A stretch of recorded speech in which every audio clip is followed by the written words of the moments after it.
Yo, hello everyone. Why are you like 4 hours early?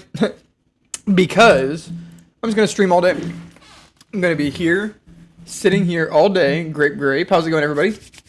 Test, test. How's it going? Wholesome Hunt. It's good to see you in here, my friend. It's good to see you in here, Rigo. Yeah, we're just gonna do some gaming. You know what I mean? Do some hanging out, do some chatting shit on UFC 303 before it actually happens. Plus, I figure some motherfuckers are probably bored, like myself right now. So may as well try to capitalize a little bit, you know what I mean? Trying to get back on my work ethic and shit. Trying to maintain a healthy relationship with both a girlfriend and a healthy work relationship at the same time, you know what I mean? W all day stream. Absolutely. Hey, yo, what up, brother? How's it going, Darkstar? It's good to see everybody up in here. Yeah, we're just gonna be chilling. We're gonna be doing some gaming. Stay live till I'm done. Stay alive till I'm done my stream because I'll hop off after Yuri wins to make my video and I'll plug your stream. For sure. Yeah, I'll be live. I mean, I'll be, at that point, I will be lit because Alex will be live, or Alex will be on top, you know what I mean, with a W. But I actually got my boy Chris coming over a little bit later. And I've got it worked out here. I'll kick it on just so you guys can kind of see what I'm talking about. I've got it worked out to where I can use my phone as a webcam. I just don't have a mount for it at my desk. I'm gonna get so drunk off mules, that's fire. I just don't currently have a mount for my desk yet, but like here, I'll show you guys here. I'll kind of get it going on here and you guys can kind of just see my desk and shit, but capture device. I was here 6 p.m. Sorry, I'm so fucking hyped for this card. Yes. Honestly, seriously, I haven't been this hyped for an event in years. Honestly, yeah, like, they really did a fucking good job with this card. Like, no fucking lie. They killed it with this card. Like, why is it not connecting? It's just connected with Wi-Fi.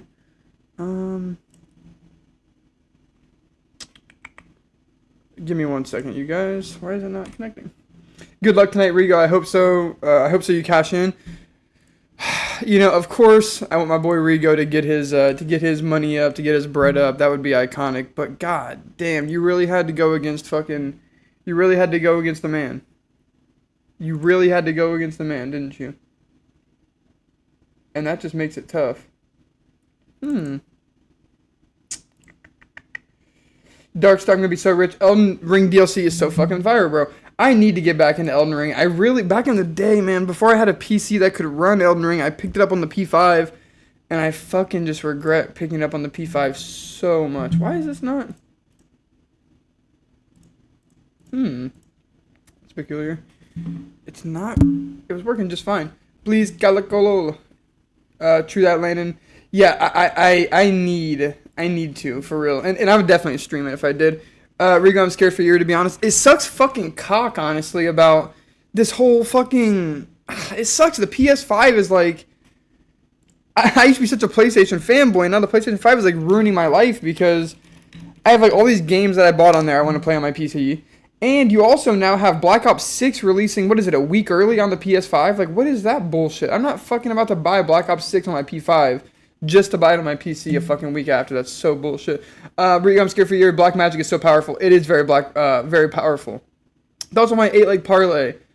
I can't say that Japanese guy's name. I was watching a video where I think it was Ronin MMA, who fucking pronounced his name hilarious. He pronounced it like an old samurai, which had me cracking up. Robertson, Talbot, Pfeiffer, Gary, Smith, Ortega, Yuri. Dude, I got fucking baited because I was reading on a website that Peyton Talbot was a minus 400, and I was like, oh, okay. So I'm just going to bet every single cent I have on Peyton Talbot then, right? I'm going to fucking bleed. I'm going to take every asset I own and liquidate it and bet it on Peyton Talbot. But I don't know why that website said that, because he's like a minus 2,500 or something. Pfeiffer, Gary.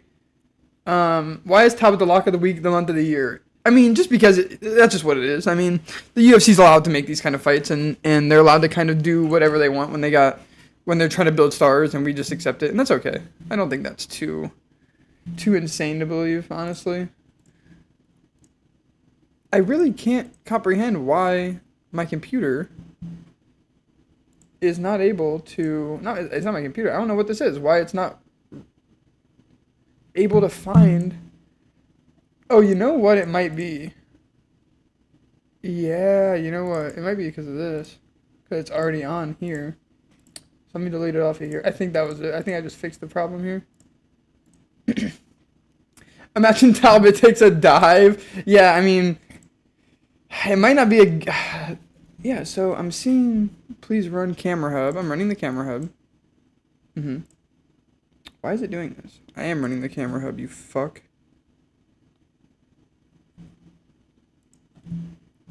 Let me disconnect my Wi-Fi and reconnect it. Because it connects via Wi-Fi, which is cool as fuck, I think. Then retires from the UFC and becomes a BMX rider. Yeah, exactly. Honestly, that would be pretty rad, Darkstar, if he just fucking bet everything he has right now on himself, basically, and then takes all that...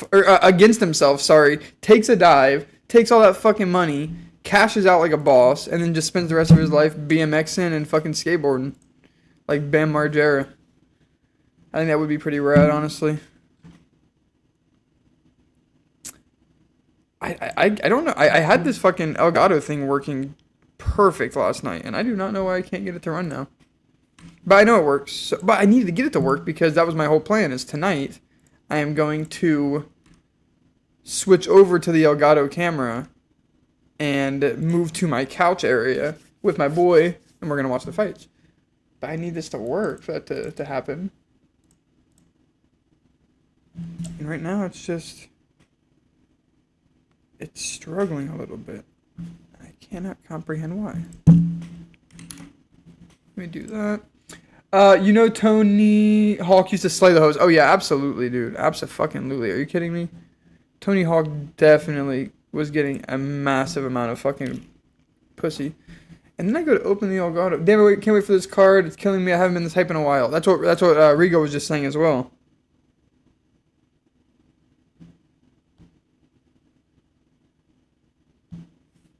The fuck? Same Frenchie. Yeah, seriously. This card's... It's stacked. It is stacked to the fucking gills. Let me disconnect it from... there, because that seems like what honestly is. Dude, how is it just fine and now it's not? I kind of want to end stream and fix it really quick, but I'll probably just start up a second stream later. Anyway, the main card's ridiculous, like 4 insanely good fights. Yeah, I know. Like, dude, we're starting off with Gary versus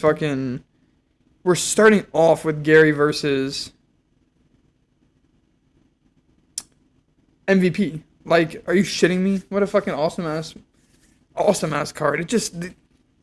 The Bueno Silva fight's like... it's like whatever, you know? But whatever. The WMA will kill the hype, but it's not the co-main. Yeah. Yeah, I got way too drunk yesterday, and by the time Power Slap came on, I was throwing up, ready to go to bed, felt like a failure. That's exactly what happened to me at UFC 300. At UFC 300, I missed almost the entirety of Zhang Weili versus fucking... I missed almost the entirety of Zhang Weili versus whoever the fuck. I can't even remember, but... Man. Was fucked up, was in the bathroom, throwing up. Bueno Silva has too much face meat. That's a good way to describe it. That is a good way to describe it. Please run the camera home to use that. I'm really trying to decide here what I want to do. And if I want to... I can't get this to launch now, which is so strange. She needs 15% less face. I have too much foreskin meat. I can't relate to that. I cannot relate to... Alright, I just got a comment on my video. Holy shit, someone just typed a long comment. The thing about him not seeing Herb's call is bullshit. I don't know how the narrative isn't put in the ground. I think you should have gone over this more, as it's such obvious bullshit watching. He glove touches Pereira after Herb gets waved and waved away, signaling. Obviously, he's aware. Well, I don't know if they agree with me or not, but I appreciate him watching it, for real. That video is almost at 500 views. So anyone who's in here that's watched it, I appreciate it. I do not know why we're getting decent views on these videos. I think that a combination of potentially thumbnails and titles is maybe helping me get in the algorithm, which is cool. I'm sorry for this delay to the start of this stream, but oh, the camera hub is open. It's right here. End that task. Now let me try to open it again. There we go. Cool, cool, cool, cool, cool. Okay, I think I got this. I think I got it. Let me open this up. Connected. Okay, there we go. Hey, we got it. Cool. I fixed it. Cool, cool, cool, cool, cool. So here we go. So you guys can see. Here's Calico's desk. And shit. This is Calico. This is what I see, you guys. This is my webcam that does not fucking work anymore. But now we have this webcam that I've connected through my phone. So it's actually pretty sick. So whenever the fights come on, I'm going to kick the... I'm going to turn this off. And then I'm going to kick the webcam on. And I'm going to watch these fights with my face. But for right now, I'm not gonna fidget with it. My phone is kind of dead as well. So probably should let this charge up so that we have some battery for when the event starts. I want to start drinking now. The videos have been pretty good, dude, too. You got good storytelling voice. Well, I appreciate that, my friend. I really want to make a jail story time video. I think I'm going to, but I just don't really know how to approach it because I'm worried that it'll bring like an audience to my channel that is expecting those kind of videos, and that really will be the only video of that kind I'm able to make. But I think I'm going to still maybe end up doing it just for fun. I might finish off the Coronas and start the mules at 6. Finish off the how many Coronas do you have? A beer or two will get you primed and ready for the card. Yeah, man, this fucking card's gonna be crazy. I'm actually shooting Fireball tonight. I'm not a big beer guy. I can't really do a lot of beer. Beer kind of like alcohol and me just don't go well together. So when I'm drinking, I kind of just got to get it out of the way. Like 3, true. I kind of just got to get it out the way. I'm gonna be shooting some Fireball tonight, but that's what got me done. The Fireball is what killed my ass during the goddamn UFC 300 card. That's what killed me during the fucking UFC 300 card. Okay, let's do Shadows of Evil. I did around 50 on Shadows of Evil last night just to try to fucking see how long it would take me to get there. It took me like an hour and a half. It took me about exactly an hour and a half because I watched the presidential debate. I started watching the presidential debate right when I started it, and by the time I ended it, I was around 51. And I was like, you know what, I'm just gonna end it right here. And tomorrow for this stream, now that we got this practice in, we're gonna bust out some Shadows of Evil. That's exactly what we're about to do right here. So we get some weird lag. I was about to say, is this really not gonna... Anyway. Anything more will get you put into danger. God, I mean, I want to say I took fucking... Man, it was a brutal night. That UFC 300 night was a brutal night. Brutal night for my my liver and whatnot. My poor friend Chris was just fucking chilling there watching some women's MMA while my ass was fucking vomiting in the bathroom, trying to stay alive, fighting for my fucking life. But the second that I heard that fucking Alex Pereira walkout was coming, he said, hey, Pereira's walking out. I said, oh, he is. He felt like I hadn't fucking had a drink at all. I was fucking laser focused. I'm on these opioid patches now. I'm not supposed to drink opioid patches. Interesting. It sounds like some shit that have my fucking addict ass dad on, honestly. Some opioid patches or some fucking... Also, 8 people in here, only 2 likes. Anybody who could drop a like, I would greatly appreciate that, you guys. I'm fucking hyped we got that Elgato thing figured out. So now we're going to be able to... Dude, like, it's weird. My fucking phone has a better... Like, the quality on the camera looks to be better than this fucking Keo Pro. I kind of want to make a video just shitting on the Keo Pro and how... nobody should buy fucking Razer products, honestly. If you're looking into getting into PC gaming or just building a PC in general, do not buy Razer's products, man. Do not buy them. Just save yourself the hassle. Hans is Jared Gordon maxing. Jared Gordon maxing. Yeah, he's fucking Lauren Murphy maxing. What happened to Lauren Murphy? I feel like we haven't seen her fight in forever. Why do I keep getting so much lag when I fucking... Oh, not that. Why do I keep getting so much lag when I fucking tab? This isn't a world record run at all. Obviously, world record runs ban power vacuum and round robin, but we're just kind of trying to have some fun and go as far as we can here until the event starts. So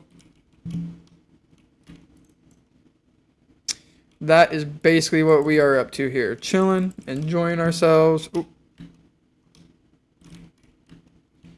They're not helping yet. True. What are you trying to like get over, like an opioid addiction? That must be fucking rough, dog. That must be fucking rough. That is something I cannot relate to. and I'm grateful for that, but fuck. I can definitely... I mean, it's something I can't personally relate to, but it is something I've witnessed. A lot of my family are addicts, you know? And knowing that, I kind of just try to stay away from... I just try to stay away from shit. That's why I don't really drink that often. I smoke a shit ton of weed, and I would say that, like, that addict personality, like, that addict trait that my family has, I would say it's, like, followed into me in the form of smoking weed, but smoking weed that's not a problem, you know what I mean? So... It's not a problem, but I can definitely recognize that I'd be stoned pretty much 24/7, so it's probably sort of a problem, but I can't empathize with addicts. Sorry, Hans, Jesus. I can't say I do either, only because they have, like, fucking single-handedly ruined my fucking family, and I just can't. Oh, I should have got that nuke. I'm tripping, cuz. I'm fucking tripping. That's gonna kill some unnecessary zombies. Pre-stream before the 300. Mexican Vlad, it's good to see you here, my friend. I feel like I haven't seen you in a while. Yes, well, it's not just going to be a pre-stream. This is going to be an all-day stream. I really should have put, like, 12 hours. I did put all-day Fight Companion. I guess all-day really, like, means whatever, but... I probably should have put, like, 12... I mean, what time is it right now? We started the stream at, like... I could see this being about, yeah, because the YouTube basically maxes out your VODs at 11.5 hours, so... That may be what we aim for, is a nice little 11.5 hour stream. I don't have anything else to do today. I go back to work on Monday, so I'm really trying to, like, push out content and do shit that I wanted to do before I go back to work. I've quit doing coke, alcohol, but I can't stop smoking weed. I don't see any reason to. Yeah, weed has quite literally never affected my life in any negative way, and I would only say it's affected it in positive ways in the fact that it's just kind of, like, I've met friends through that. A lot of good experiences have come from that, you know what I mean? And I guess people who do fucking meth and heroin could say the same thing. They've met a lot of friends through heroin use and shit, but my life is clearly not fucking ruined from smoking weed like heroin will do to you. So, I guess I don't see much of a reason to either. Oh, I thought that was a double points. I was about to be tripped. Imagine having heroin friends. Shit, just ask my dad. Just ask my dad. Fucking, I remember Lefty on Old Main. All my dad's heroin friends, their surname was always whatever street they lived on. You had fucking Lefty on Old Main, you know, Rick on fucking Pearl Street. Like, it was never a name of somebody that sounded like you want to hang out with. You know, I don't want to fucking hang out with Jared from 115th Avenue. You know what I mean? not with the boys and shit till somebody goes blue. All right, that actually is a fucking that's one jail story I'll tell. I swear to God, this one guy I met in there, he was the dude I hung out with by far the fucking most. He honestly reminded me of Steve-O, like early addict Steve-O with his mannerisms is the best way I could describe it. Like, I fucking wrote so much shit on there, you guys. I really want to. I need to sit down and record some thoughts from this before they all leave my head, because the entire time I was in jail, I was fucking constantly had a so that the shirt you have has like a pouch on the front, like a little shirt pocket. And I mean it makes you lazy and not care about shit, which can lead to bad things for sure. I guess that's fair. But as a human, I'm more anxious. Like, I'm the kind of guy who I'm worried about August's rent. You know what I mean? My July rent's already paid. My June rent's paid. I'm already worried about August's rent. You know what I mean? Like, that's just the kind of guy I am. I'm always thinking about my next bill. I'm always thinking about my next hustle. Like, honestly, that's kind of the guy I am. I'm always thinking about, you know, fuck, at this job, I feel like I could be doing this and this, and now I want to leave. I feel like just smoking weed pushes those fucking thoughts out of my head. It makes me, I don't want to say complacent, but I feel like I just have like an active brain constantly like demanding more, and sometimes demanding more isn't necessarily fair for no reason. And I feel like smoking weed sometimes helps bring me back to earth. You know what I mean? It humbles me in a way, I feel like. But I had this shirt pocket in jail, and that thing was stuffed full of notes. I mean, we're talking about fucking quotes that people said in there that I thought was funny. We're talking about fucking thoughts I was having, recipes of shit that people were making in there, bro. I wish that, and what happened to the whole time I'm in there, I'm thinking, man, do not lose this. Do not lose this. Like, I literally, when I would go to sleep at night, I would put the fucking notes under my pillow. Like, I was like, I am not losing these fucking notes. Bruh, tell me why the second that they got me, you know, hey, I almost just said my name. I almost just said my name. Tell me why they come over, hey, you're out, you're leaving. Bruh. I fucking got up. I fucking for one, we walked forever. It was about fucking 20 minutes of walking before we got to the place that we finally fucking were released from. But when they gave me back my bag of shit, it wasn't even a bag. It was a little fucking manila folder. When they gave me back my fucking vanilla folder full of all my shit, my clothes, my jewelry, my fucking phone, all that. Bruh, that note in my pocket was about the last thing I was thinking about. I fucking ripped that shirt off. I threw it in the laundry bin. They told me to put it in. I did not think about those notes for a second until I left, and I wish I had them so bad. But one of the funniest fucking stories I probably had happen in there. 1 second, YouTube notification. I never know now if YouTube notifications are people I watch uploading or comments being left on my video. It's a weird thing. Hans, can you send some oxys? The chud. How's it going? Ariel, the Bear Jew Helwani. Dude, Ariel is not the fucking Bear Jew. Not even slightly is that guy the Bear Jew. Holy fuck. He could not be any less of the Bear Jew. Forget rent by Fant. Yes, very true. That's actually not that bad of a way to live. It'll constantly keep you mellow. You won't be stressed. That may actually be good fucking advice from our boy Pringle. But this dude in there, the nodding out with the boy still someone blue comment reminded me of this, because this dude was in there fucking absolute junkie, dog. Like, this dude was a junkie, straight up. He's fucking telling me this story. He goes, hey, because I told him where I worked at. Like, I don't work at that place anymore, funny enough, but where I was working at the time, I told him, like, the area I worked at, and he was like, hey, man, if you ever see this girl, and he told me her name. I can't remember what her name was. He goes, walk up to her and ask, I can't even remember what this guy, Skip. This guy's name was Skip. I almost wanted to say Sketch, and I wanted to say Skeeter, but I was like, that's not fucking it. Skip was his name. She goes, hey, ask if she knows Skip. And I was like, Skip, what do you mean? Like, Skip, you know that girl? He goes, man, that girl is the love of my life. And I was like, what do you mean? The new fouling out rule has ruined power slap. Oh, fouling out. Yeah, true. Because now you can just fucking club and shit freely. I go, how do you know this girl? And he's fucking telling me about the night they spent together and shit. Did the fucking screen... Oh, no, the screen's good. Let me catch it up. Cool. And he's fucking telling me, he goes, the first night we ever hung out together, man, she's sitting there nodding out. Her lips are turning blue. I was like, Skip, what the fuck did you do, dog? You know, was she dying? Did you get up? Did you help her? Did you fucking give her CPR? Did you call 911? Dude, this guy goes, no, man, I just sat back and I just fell in love with her. I was like, what the fuck, bro? He told me that him and that girl went on to have some seriously epic heroin nights together. New fouling out rule has ruined power slap. I don't know about that. I feel like, for one, I feel like I'm not playing this map very fast. But I also feel like the fouls and power slap in general, it sounds whack as hell. Yeah, it was fucking clowning, bro. I'm not gonna lie. Everything that dude told me, where we got locked up, it was right next to a McDonald's. And he was telling me, man, the second I get out of here, I'm going to be getting me 2 bacon Big Macs. He talked about it the whole fucking time. He goes, 2 bacon Big Macs. He goes, so this is what you need to do when you get out of here. He goes, you need to go up and order yourself 2 bacon Big Macs. He says, but you need to go into the fucking store so they see your face, and you need to give them that fucking eye. And that's what I mean by this dude had that Steve-O look, bro. He just looked nuts. Like, he looked out of his fucking mind. When I saw her die, I knew she was the one, literally. He said, I just sat back, I fell in love, man. I said, holy shit. But he goes, this is what you need to do. He said, you need to find yourself a new worker that's taking orders and walk up to her. He said her, bro. You fucking specified to make it a woman, bro. He said, you need to walk up to her and order 2 bacon. Oh, but the whole thing is, when they give you your paperwork, your release paperwork in jail, allegedly, I didn't try this. Allegedly, if you take that release paperwork to McDonald's, they'll give you a free hamburger. Then you go there and you're like, hey, I just got out. Allegedly, that's what they kept saying in there. I didn't try it, but he goes, I'm gonna go in there. He says, I'm just gonna he said, you need to put your paperwork up there so they know where you just got out of. They know where you're out of the fucking jail.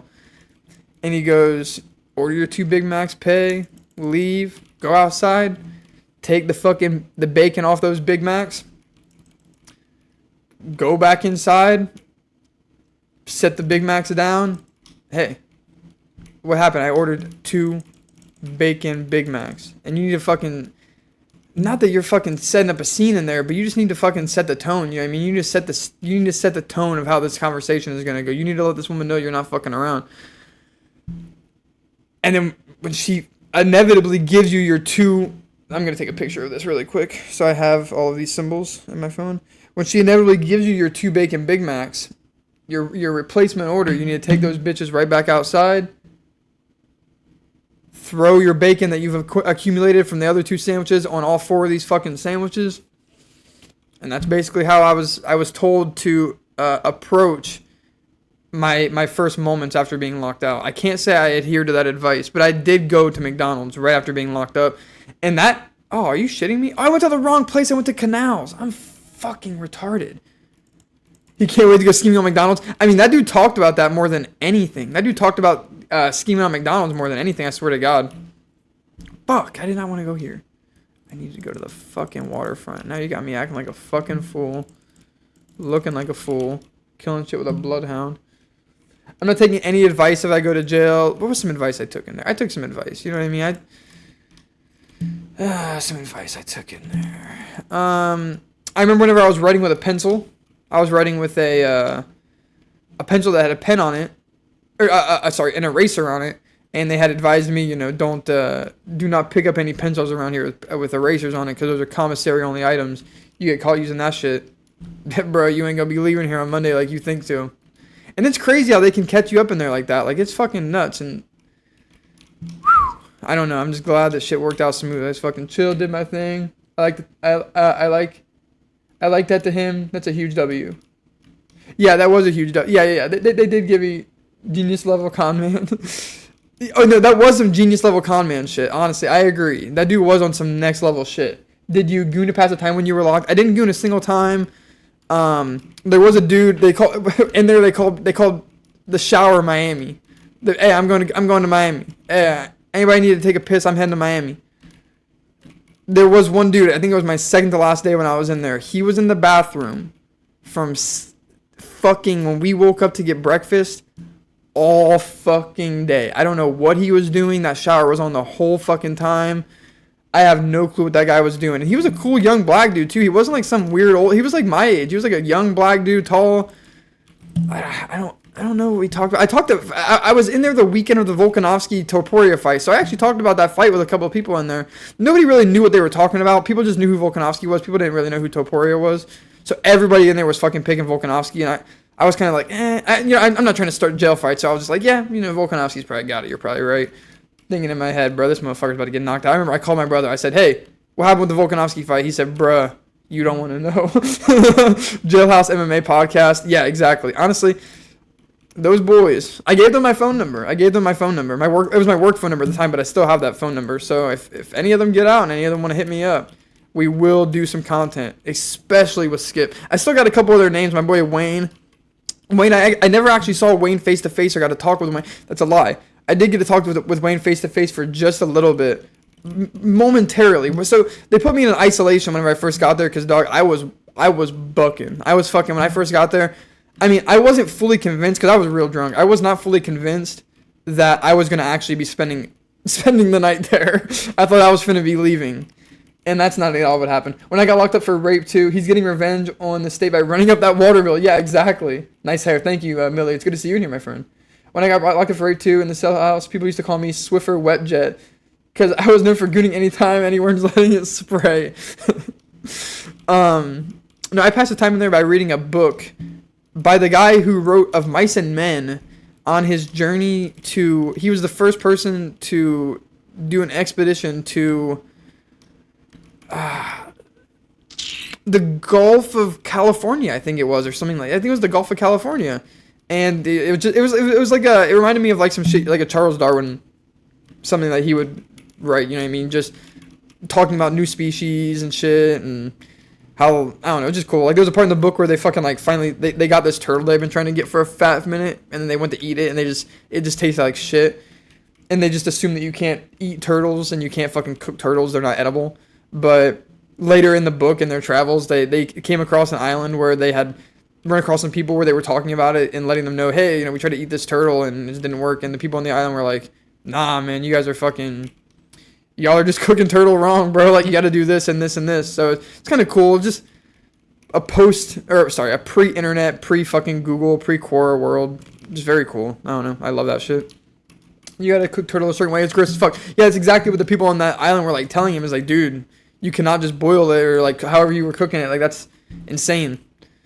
So it's just kind of cool. Like, the only way they learned that was by fucking traveling to that random ass island. I'm sure Rigo was real popular in jail. Anyway, back to the Miami story. I just remember this dude, he hadn't been jerking off in there because everybody that whole time that he was in there, hey boy, what are you doing? What's he doing in Miami all fucking day? Hey, that boy's still in Miami. Oh, you know what that dude's doing in Miami? Steinbeck, yes, it was a Steinbeck book. Yes. Same guy who wrote Of Mice and Men.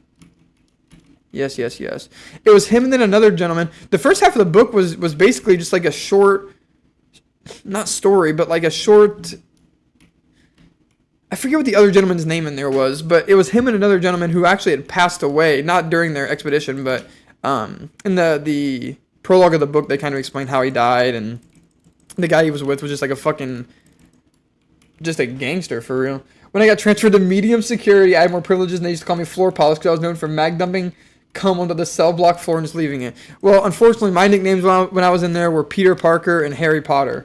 So I didn't get very good nicknames. I'm going to keep it a buck, but I was still beloved. I was a beloved member of the cell block. The homies, those are the homies for real. We are taking forever on this Shadows of Evil run, by the way. We are not speedrunning this at all. But that's alright. Alright, we already got that one. We need to get the other one. We already got that one. We need to get the other one. When the streetlights come on, real riggers blast their nines, get locked up, and read books to pass the time. I do remember whenever we were in there. I don't know. It was just cool. It was like, honestly, like nobody in there was fucking, like, not only were the fucking inmates cool, but the guards were cool too. Like, they would, like, whenever the nighttime would roll around and shit, they let us keep the fucking TV on. Like, there were many nights that I fell asleep with the TV still on. But one fucking night when I was in there was funny as fuck. They had the fucking TV on, and all these dudes are out there watching the news and shit. And they had a story come about Aurora Avenue, which, if you're a Seattle local, you know, base Jesse's in here, you know. Aurora Avenue is where the prostitutes are. If you want a prostitute in Seattle, head yourself over to Aurora Avenue. That's where you're going to get one. But they brought up a fucking story about Aurora Avenue, and the whole fucking cell block was, oh, shit, oh, hell yeah. Oh, shit. And fucking the second that they heard all that noise and hubbubaloo in there, they fucking came in and turned that TV off so quick. They came in, they fucking looked up and saw what we were watching. They said, oh, hell no. They turned that TV off fast as fuck. Come on now. I could have made this whole fucking trip if you weren't playing with me. Still might. Oh, wait. How did I even get over here without unlocking that door? Just a little 50 for your mind. Oh, there's some 50 Cent lyrics. And I totally missed it. Can't say I'm a huge 50 Cent guy, you know. Can't say I'm a giant 50 Cent fan, but he definitely has some hits. Him and Eminem got some classic songs together. Where's that part at? Give me that. Gotta be careful to not buy any of these doors over here. I will say the playthrough I was doing last night, I totally fucking spaced and forgot to buy stamina up. Fuck. I totally spaced and forgot to do the sword. So I didn't even have that, which was kind of a huge setback, but it's all good. Wasn't planning on really playing that game. It was more so just hanging out, you know. But let's talk some UFC 3. Oh, fuck, I already opened that. I'm absolutely on one. Let's talk some UFC 303, though. Ah, man. Outside of the obvious two, well, maybe three. I'd say Lopez and Ortega is hyped up, man. Especially for it being at lightweight, too. There's a handful of 50 Cent songs I love, but I don't know too many. That's a good way to put that. Yeah, he has some absolute fucking hits, but not knowing too many of them. I will say, though, Get Rich or Die Trying, his first debut album, is not only one of the... Or his first debut album, yeah. His debut album is not only one of the best fucking debut albums of all time, but it's just fucking one of the best rap albums of all time, to be honest. It's just hit for hit a banger.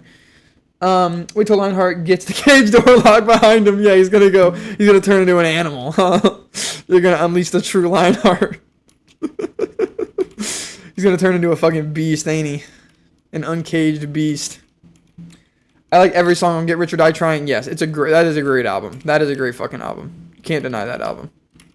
Can't deny that album for even a second. Roman is just showing up for a fat paycheck. Yeah, it's weird. And Anthony Smith, I almost want to make a video. Like, nobody gives a fuck about Anthony Smith, so I'm not. But I really wanted to kind of talk about just Anthony Smith's coping on, man, no light heavyweight would take this fight against Roman Dolidze. I think that me standing up here fighting a middleweight really goes to show of how badass I am in this division. It's like, dude, you're fighting Roman Dolidze. Like, you're literally not even fighting like a crazy middleweight. You know what I mean? Like, it's not like when Jan Blachowicz fought Alex Pereira coming up from middleweight or something. Like, it's nothing of the sort. And honestly, oh, first try. Fuck yeah. That is awesome. That is awesome. First try. That will just hopefully save some time. I got the instrumental from When It Rains It Pours stuck in my head. Yo, yeah, dude, some of those early beats. I don't know if Dr. Dre was doing them, but I know that he was hella connected with Dr. Dre and Eminem in that group. So I don't know who was doing 50 Cent's early beats, but fuck, they're really good. Yeah, I mean, dude, what's that song he did with Eminem? Patiently Waiting. Holy shit, the beat for that song is incredible. Obviously, fucking Candy Shop. He has some really fucking good beats on that album. I'm nervous for Cub. I don't want to see him lose. I think I'm going to go with Cub in that fight. I honestly haven't even given my full thoughts. Oh, wait. I need to make my verdict picks for this card. Hold up. I need to make my verdict picks for this card. Hold up. I may do that really quick on stream. Let me pull verdict up. Let me pull verdict up. And we'll go over these on the... Bruh. Verdict MMA. There you go. I got to type in the whole fucking thing. Heat is a banger. I'm supposed to die tonight, and Guns for Sale are great. Yeah, honestly, you guys are kind of changing my opinion on 50 Cent here and what I said. Honestly, dude has some fucking hits. For real. Log in. One second, I'm just logging into my account. I don't remember if I signed up with Apple or not, but I'm about to find out. What the fuck? I gotta go to my email? Why can't I just sign in with a password? I'm drinking Coronas, Con Limon, and eating Doritos Verde Con Limon pre-gaming for 303. I may have butchered that, but it's all good. Rigo's going to have that fire-ass diarrhea tomorrow. That is true. Rigo is about to have some fire-ass diarrhea tomorrow. I think I signed in with Apple. It falls off after Get Rich or Die Trying, I go. Or it falls off after Get Rich or Die Trying, though. Yes, that is true. That I will actually fully agree with that. But he's a legendary fucking troll, though. 50 Cent is. Dude is a legendary troll. The beat for Guns Sale is absolutely incredible. Yes, that entire fucking album has just the most unbelievable beats. Oh, fuck me. I typed in the wrong thing. And trust. Do I sign in with... Yes, okay, so I did sign in with... Here we go. Let's make our picks. Finally, Verdict has prelims on it, man. Now, that is so fucking crucial. That is so crucial. Let's go to events. Prelim. Okay, here we go. Yo, oh, Western Mass Climber. It's been a little minute since we've seen you in here, ain't it, my friend? Good to see you in here. What's up? Let's make sure I don't have anything on my screen I don't want on here. And we are good.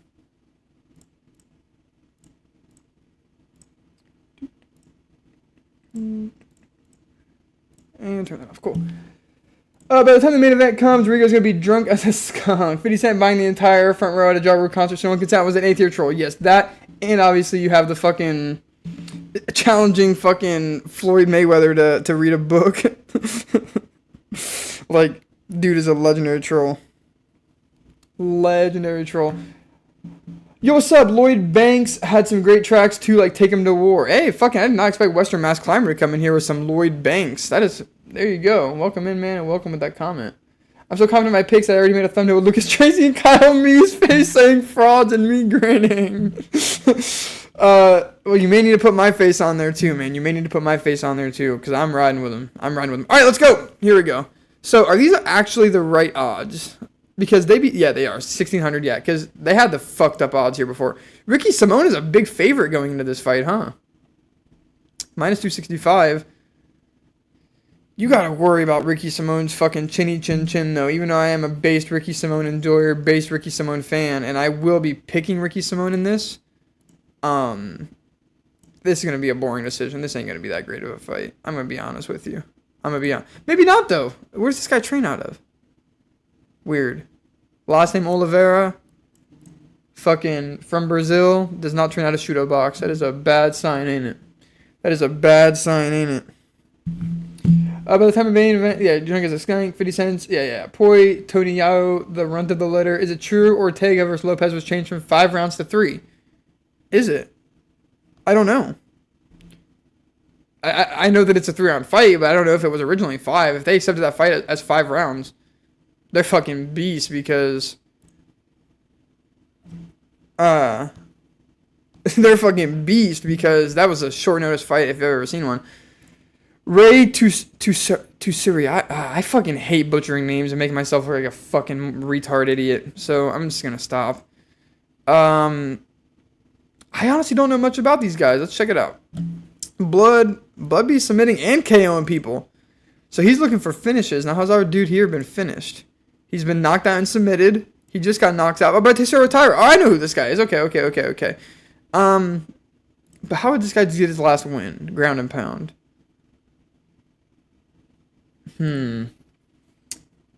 Let's go with we're gonna go with the Jap.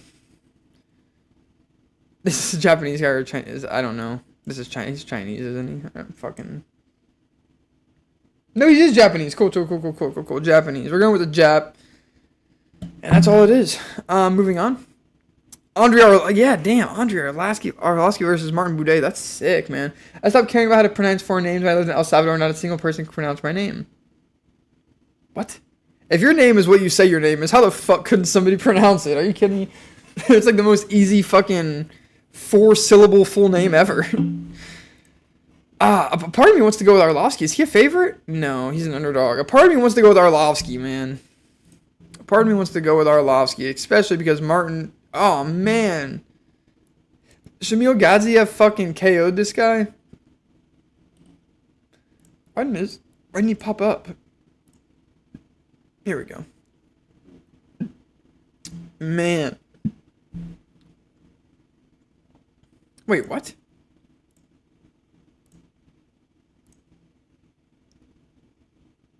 The fuck kind of... Oh, he lost... Yeah. He lost to Shamil. Yes. Sorry. My brain was fucked up here. I was thinking that he knocked out Shamil. No. That's what I was thinking. Is Shamil just lost his O. It's a Rosenstrike. Damn. So you got Rosenstrike knocking you out. Oh, this is a close fight. This is closer. I hate when verdict is like this, because this dude obviously just said that Arlovsky's a plus 220. That's a huge underdog, man. I'm trying to get that XP, but he's barely an underdog here. So I kind of just got to go with Martin Buday. You kind of just got to go with Martin Buday when it's going to give you odds that are that close to each other, right? They didn't give a shit. They just call me Reader Decent, not for Spanish speakers. That's fire.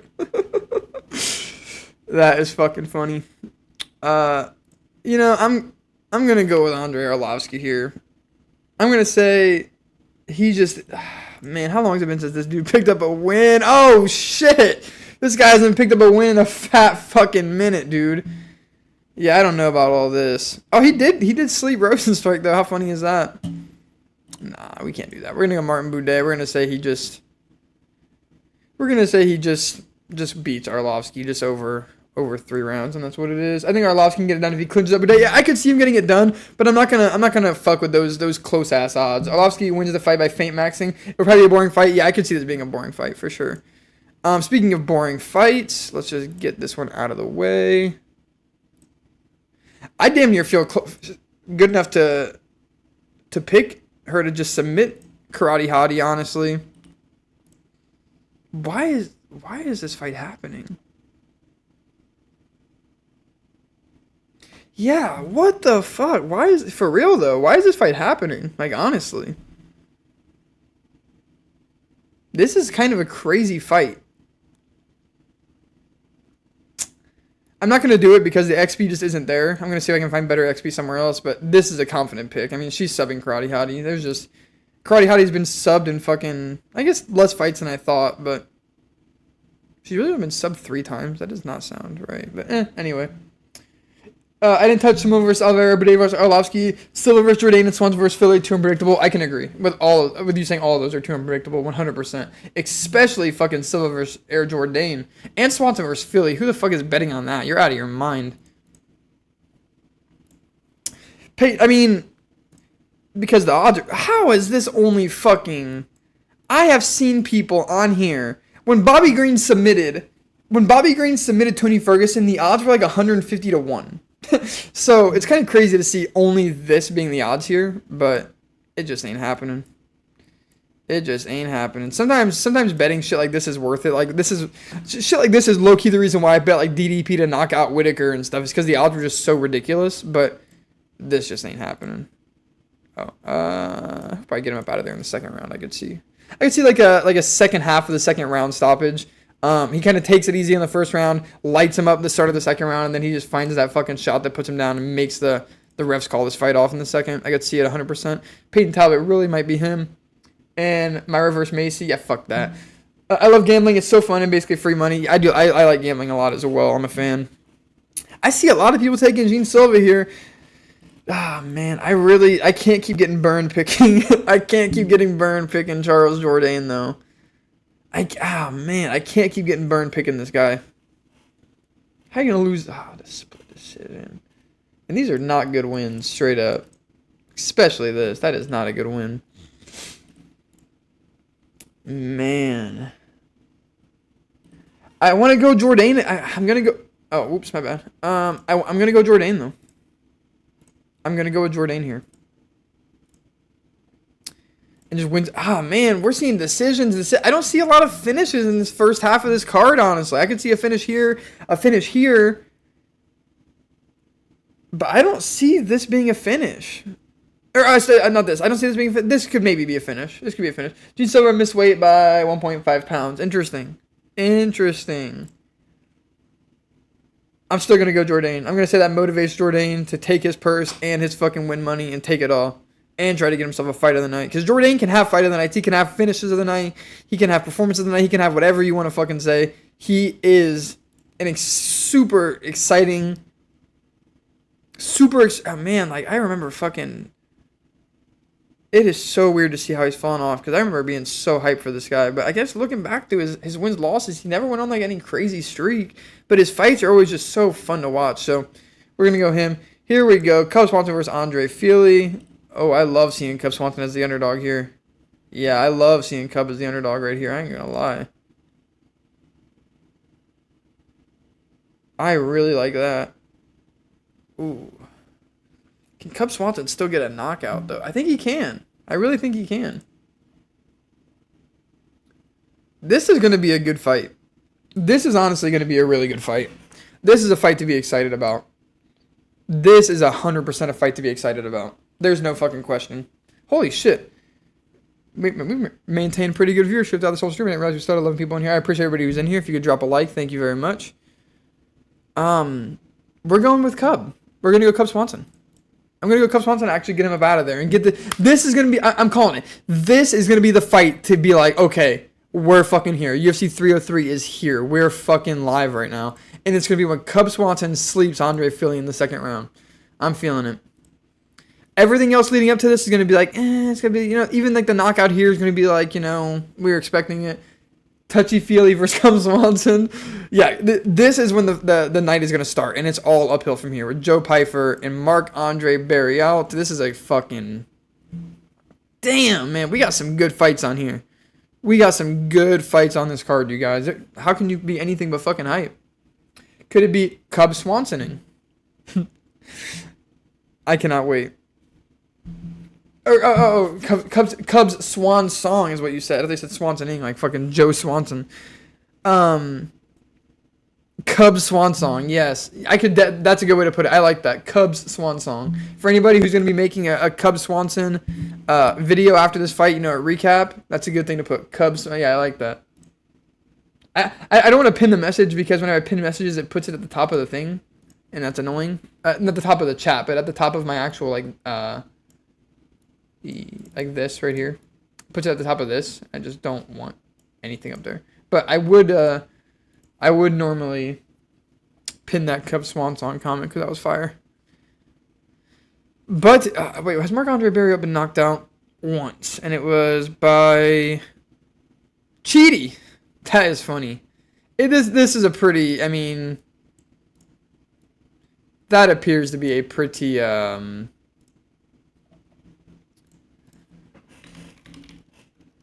appears to be a pretty, how do you call this, fluky win, 16 seconds in.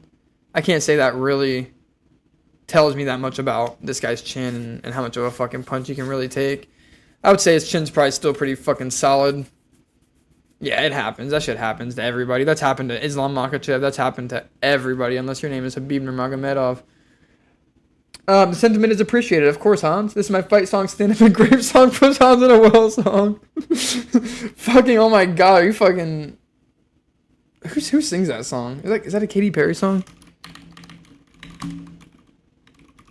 No, it's a Rachel Platten. I don't even know who that is.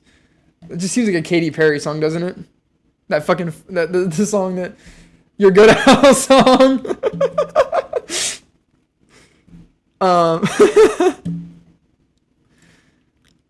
I'm gonna go with Joe Pyfer, but I don't know if I want to pick him to fucking chin Marc-Andre Barriault. I really don't. But I could see this being a war, man. I wish I would have watched more Joe Pyfer. Oh, he's a Jack Hermanson victim.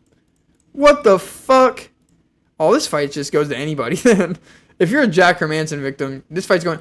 Alright, if you lost to fucking Jack Hermanson, boys, Marc-Andre Barriault in that 6.2... Oh, man. How am I supposed to turn this down? Look at these odds. Are you crazy? Look at these odds right here. I'm feeling Joe Pyfer on this one too, but you're going to tell me that he's a 6-1 underdog, and then you're going to go ahead and tack on a 10-1 decision on top of that too? I don't know how I can turn that down. I don't know how I could do anything but take that. Let me click stop recording and not stop streaming. Cool. Shaman Wizard, Jungle Gang, we love spamming left hooks. Yes, exactly. Yes, I want to pin that too. Marc-Andre lost to Chris Curtis. I rate Chris Curtis much higher than I rate Jack Hermanson. I rate Chris Curtis considerably higher than Jack Hermanson, honestly. I know, and trust me, I know what people are going to talk about. But I don't care. That fight was like 3 years ago. Honestly, I feel like Chris Curtis be getting robbed, man. Like I don't remember his Jack Hermanson fight enough to say if he got robbed in that fight, but I just feel like Chris Curtis on an evently basis is getting robbed by fucking Kelvin Gastelum and just... I'm gonna go Marc-Andre Barriault to just... I feel like this is a toss-up fight. When it's a toss-up fight, I mean, you can't give odds like this. I'm going to take them. So, on to the main event. Ian Gary versus Michael Page. Man, I feel like we may lose some viewership here, but that's alright. I'm going to be okay with that. How are you fucking taking Michael Venom Page in this fight? I just need to ask people. How are you taking Venom Page in this fight? And... how is Ian Gary the underdog on verdict? Like, are you out of your fucking mind? This is crazy right here. The 47. This 50-1 Ian Gary to sub Michael Page odds is crazy. He could absolutely sub Venom Page. Why are people acting like he couldn't sub Venom Page? It's crazy Venom Page has avoided being submitted in all of his losses, though. I will give him that. I will give him that. But when was the last time Ian Gary got a submission? It was out of the UFC, but when was it? Cage Warriors, rear naked choke. Waterson has a better chance at winning than Marc-Andre. No, I don't. No, I disagree. I disagree with that. Fully disagree with that. Man. I really want to... MMA Guru is picking MVP like an absolute fraud and gaslighting his impressionable audience into putting money on him, proving he is an industry plant. Yeah, MMA Guru is an industry plant. That's actually pretty funny. I think 100% Ian Gary could sub him, and I love these odds. If you have like a burner fucking verdict account that you're just making picks on, this may be a fire XP boost right here, because holy shit, 30k XP for this. But I really do see it just being a decision. But I think Ian Gary wants to knock him out. I think he wants to finish him, and he may want that finish so bad that he's like in the third round, and he's like, you know what, I want to finish you. You're a bitch. I'm going to take you down. I'm going to sub you right now.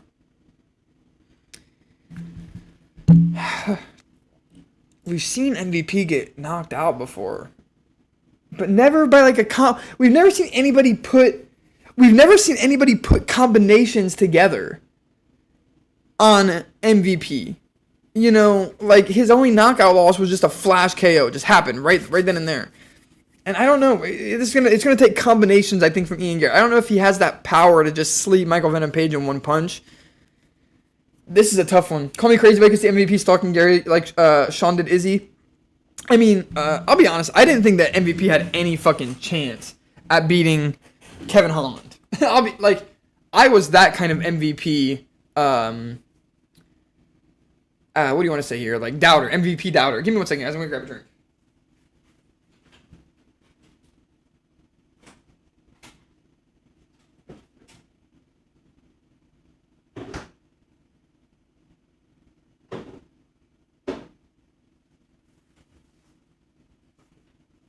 I fucking hate when you leave a bottle of water in the freezer for too damn long.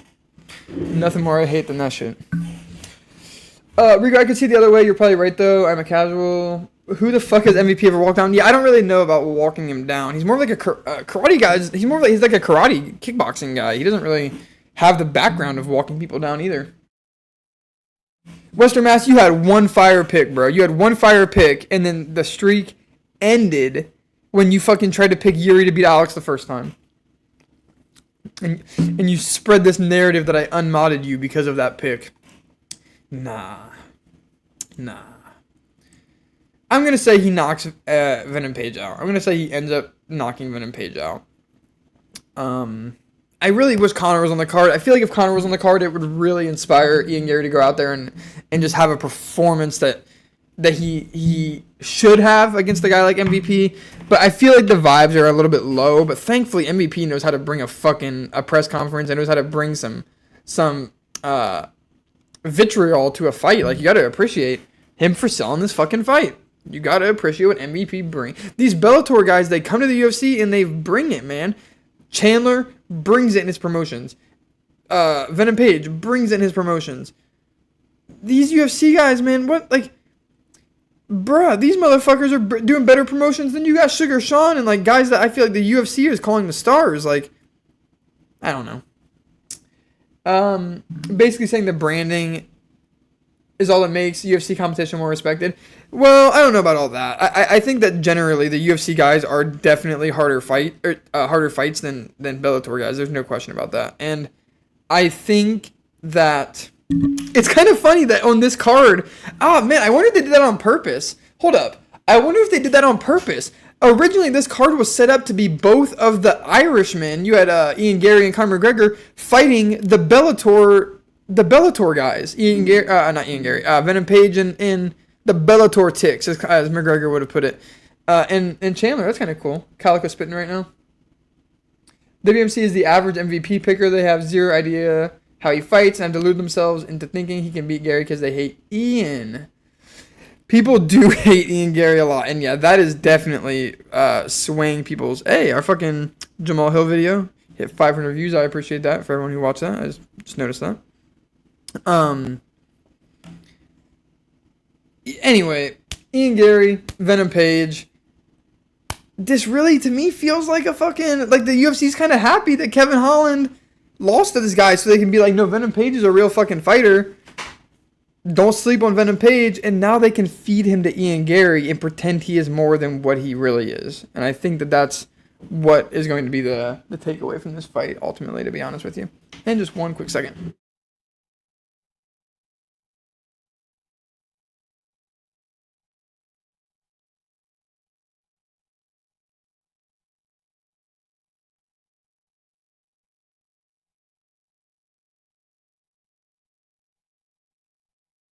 Alright, sorry guys, I'm back. Let's get on to the next fucking fight. Bueno Silva versus Macy Chiasson.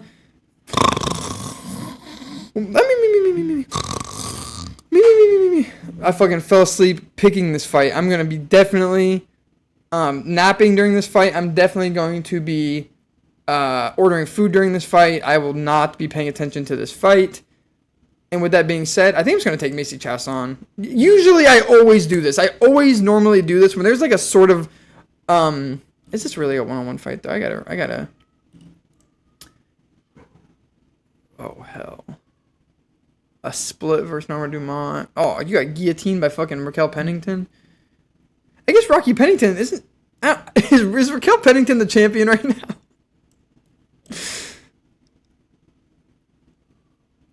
Is she the champion? Who's the champion of the women's weight class? I genuinely don't remember. Who is? No, Raquel Pennington fought for it, right? Who is the fucking women's champion now that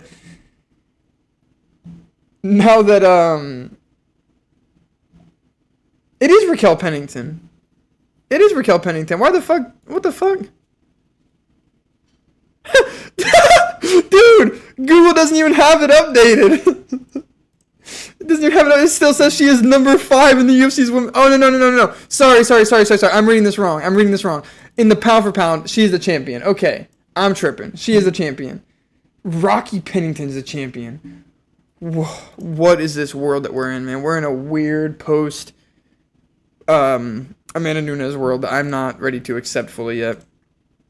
I don't want to think about this fight anymore. I'm just gonna pick that. Here we go. What's the best deli meat for sandwiches? Salami, hands down. Salami, 100%. Salami is the best deli meat. Rigo, you don't think that. Wait. Oh, holy shit! I missed some chat. Rigo's disdain for WMC is palpable. MVP getting a TKO by stomping the dude's kneecap in his last Bellator fight was hilarious. People cuff Rigo also hate Aspinall just because they hate Guru. Yeah, I mean, I'm personally an Aspinall. I'm an Aspinall fan. I don't like Guru, but I do like Aspinall. I also don't like UK fighters or the UK, but I like Aspinall. I don't care what makes you cringe, Rigo, and while I do hate Gary, it's for his personality and his actions, not his personal life, like most Gary haters. I'm not gonna lie, you guys.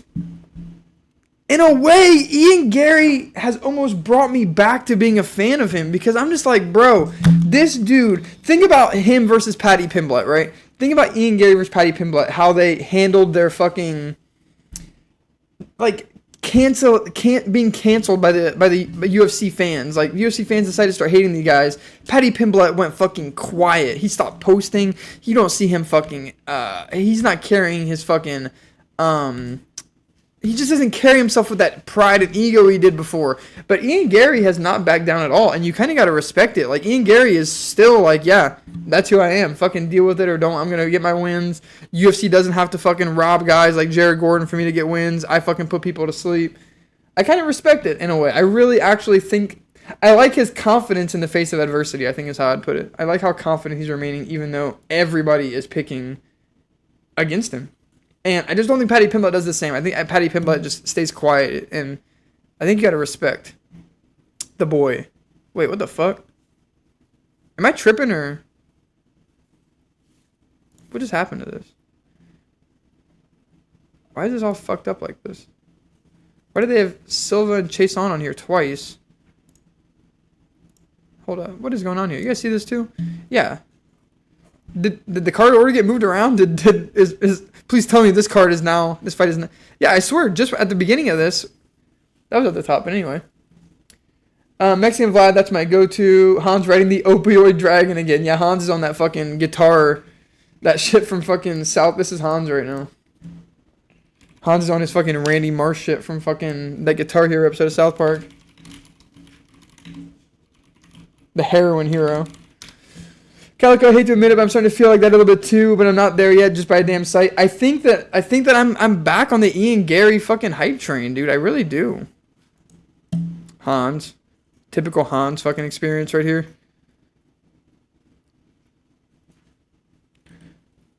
Yeah, I think I'm on his. I think I'm back on his fan base or whatever you want to say. I think I actually am.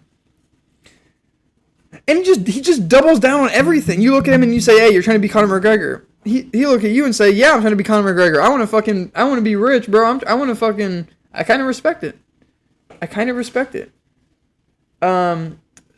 Saprasada is great. What is that, Western Mass Climber? What is Saprasada? Cajun Turkey, especially Rigo, you're out of line. I love having heroin addicts attack my credibility. I wish I were. I'm frustratingly clear-headed. Well, that's good, Hans. You don't want to be on that. You don't want to be on that dope anyway. You know what I mean? You don't need that shit. People should be ashamed. Ian would be champ and finally silence the haters, but I don't. But I hope he doesn't let them forget how they all harassed him and his wife and his kids for years. Seriously, it's kind of. I mean, I still agree that Ian Gary is weird and the situation with his wife is weird, but he owns it. He fucking owns it like a bee. Think about how Sean O'Malley treats the situation. He pretends that he didn't say the stuff he said. He pretends that he doesn't like what he likes. You can't respect a man like that. You can't. I'm sorry. You can't respect a man like that. Ian Gary said, yeah, I do all of this. And what are you going to do about it except watch me become the UFC champion? What's the best base for breakfast sandwiches? Bagel, biscuit, croissant, or English muffin?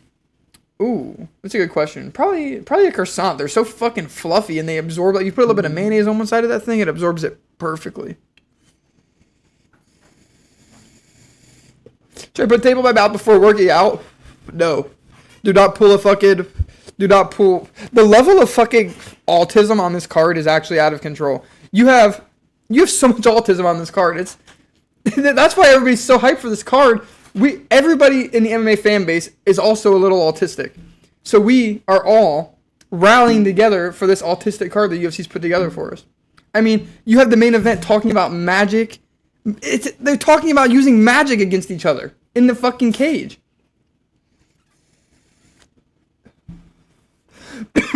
Bacon, egg, and cheese biscuit is the GOAT. I am a Trevor Herman. Bacon, egg, and cheese is the GOAT-like combination to put inside of that thing. Honestly, the best base, though, I think you missed it.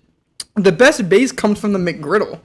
Bro, the McGriddle is the best base for a breakfast sandwich. That fucking sweet and savory you get from a McGriddle. McGriddles are so good, you can only have them, like, a couple times a year.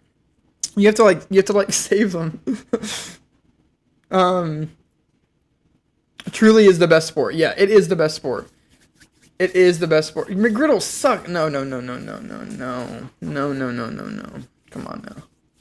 Everything bagel. I don't like everything bagels. Croissants are elite. I agree, Frenchie. I agree with that one, Frenchie. 100%. I'm saying, you guys, I'm just ripping a couple of fat dabs before we get back into these picks. Should have been ripping one between each pick, you know what I mean? But it's all good. We're catching up. Yeah, I'm hyped. I'm hyped for the main event. I'm very excited for this main event. I am probably going to take a little 20-minute or so break from the stream before the main event starts because I need to get my projector set up downstairs. My projector and laptop. I'm thinking about how I'm going to do this. I got a long enough cord.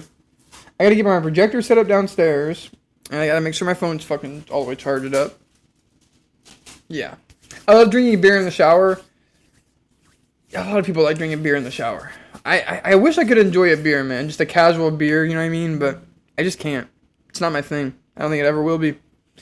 I'm almost 25 years old now, and I just still have not developed that taste for beer on my tongue. I don't know. McGriddles are super potent. That's a good way to put them. They're super potent. Everything bagels are fire. Everything bagels are schizophrenic as shit. I'm about to hop in the shower and chill and drink for a bit. We'll keep the stream on. Yeah, I think showering to my voice is probably how you would want to shower anyway. Using a projector is Chad. Yeah, you fucking say that till you got a fucking hot-ass projector heating your ass up at night, and you wake up fucking about 214 degrees, sweating your fucking dick and balls off. And then let me know how Chad using a projector is. I love my projector, man, but the only reason I won't fucking switch to a TV is because I just can't put a big TV up in my loft. I just can't carry a TV up there. It just isn't happening. Rigo's gone full amphibian with how much he's been in the shower. Yeah, I will say that. Rigo just joins the stream and jumps in the shower every fucking time, I swear. I agree with that. Rigo is showering. Like that guy said in jail, hey, what you doing in Miami, bro? What's bro been in Miami so long for?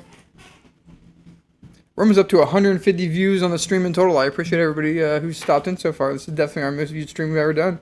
People are more hyped for 303 than 300, and that just proves that we love some fucking... And then the shit that... Man, this is a crazy card. The shit that Brian Ortega was saying about the Eagles and the Eagle and shit, it's like... How did he not look that up first, bro? Do manual labor with the Subway Calico. Ice cold beer will be the drink you want. That's true. I've never done manual labor except for whenever my first job was like a manual labor job. And that set me straight. I was like, you know what? I'm probably going to want to use my brain. in jobs going forward. Taking showers in jail is fire. I never took a.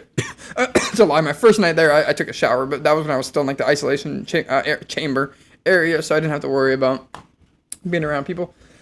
I'm gonna be so drunk by the time Anthony walks out. Manual labor is gay as fuck. Manual labor keeps me sane. Yeah, I don't know, man. It's definitely for some people.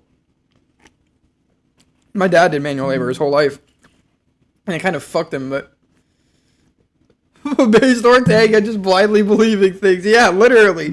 How the fuck are you that rich, that famous, have that much of a platform, and you just be putting out whatever comes to your mind? His reasoning was crazy too. It was like he watched a YouTube video or something. I better start doing that. I better just start repeating anything I say on a YouTube video. Yeah, I don't think Windows Explorer is going to recognize my dab rig being plugged into my computer, so let's get that up out of here.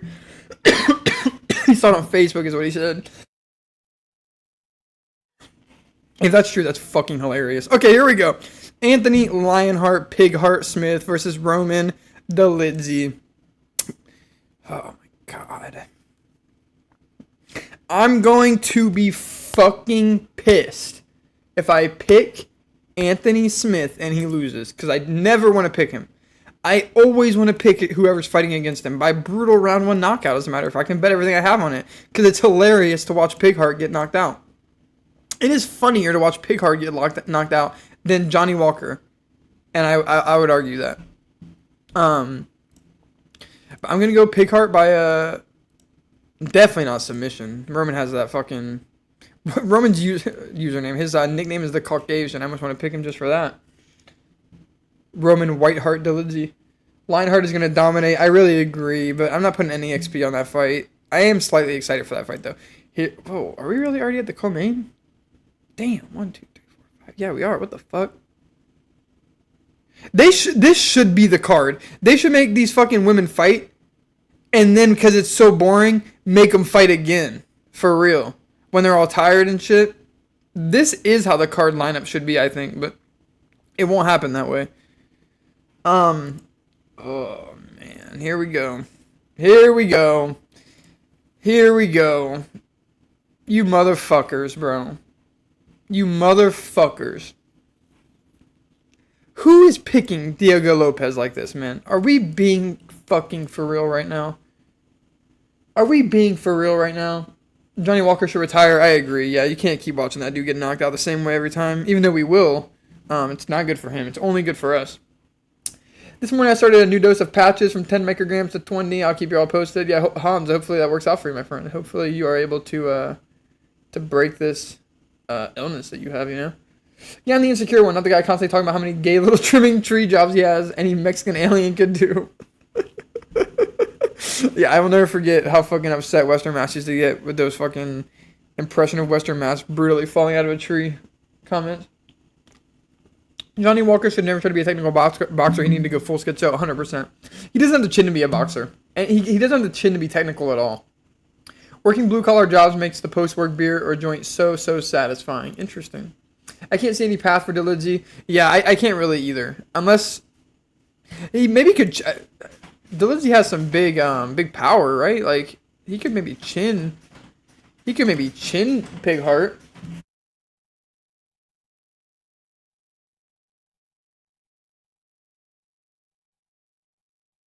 I'm going to shower and wipe my soft, smooth, white collar hands all over my soapy body.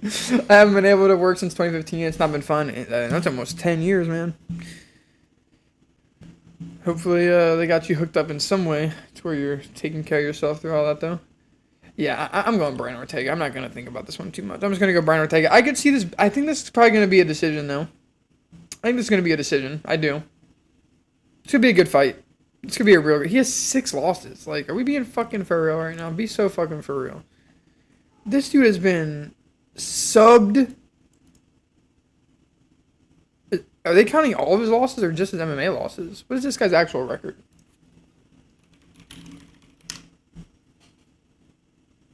Yeah, he has 6 losses in MMA.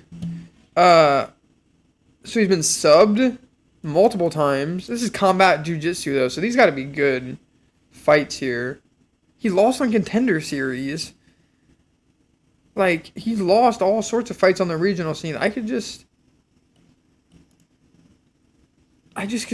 don't know. I really, it's crazy to me how close this fight is being picked.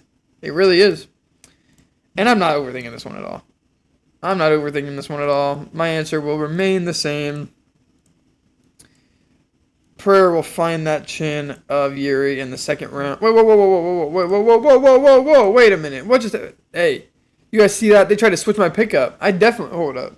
I definitely clicked Alex. I'm watching this back. Hey, yeah, they're trying to fucking do some slimy shit here. Ain't nobody trying to pick no Yuri Procházka. We want that Alex Pereira. How much is the Yuri, though, if you picked him? What the fuck?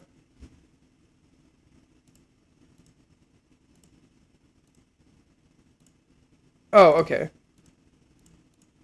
The XP's not changing, so I'm a little confused. But anyway, we're going to Alex Pereira, second round knockout. And those are my full picks. Yuri will break him physically like you broke him spiritually. Listen, I watched back what you were talking about. And I didn't see it. I really didn't see Pereira feeling goofy or silly. I couldn't tell much of his facial expressions because he had so much face paint on. Lamau Ferreira be having to use a crane to get him out would be a big mess. He'd throw himself. Wait. If Lopez doesn't smoke immediately, it would be a decision. I think it's going to be a decision. I think Ortega just has the better jiu-jitsu. I think he has the better striking. We're going to see, though. Darkstar Hans couldn't last a day doing real farm work. He'd throw himself down a well to get out of work. Have to use a crane. Fortunately, Yuri wins. But we're going to find out. We are going to find out for sure. And our picks are in. Our full picks are in for the card. So we're back to what we were doing. So nice. I love hearing manual laborers who do low skill tasks like roofing and tree trimming compare what they do to the real salt of the earth laborers, farmers. The real salt of the earth laborers. Pereira's eyes were rolling to the back of his head during face-offs. He's locked in. The face paint was irritating his eyes. Oh, interesting. The face paint irritating his eyes. Man, I just... That is such a good fight, man. It's crazy that Dana basically straight up said that this is a fight that we're going to get. This is the last time we're getting it. Because it's like, what do you mean this is the last time we're getting it? Like, there's no other fight to make if Yuri wins. Like, is he saying that because he knows Alex is going to win? I think that might be the case. I worked on a farm in 2010 to 2011. It was exhausting, but it paid better than any of my other jobs. Yeah, I mean, from what I understand, is farms have to make a fucking good amount of money, right? So, for the few people that are gonna want to work on the fucking farm, you gotta take decent care of them, I suppose. But there's probably a lot of people who can't work any job but on a farm. Oh, I haven't even grabbed that last gate worm. I haven't even done that last thing. Yeah, let's get this moving. Farmers feed cities. Tree trimmers give plant makeovers. Tree trimmers.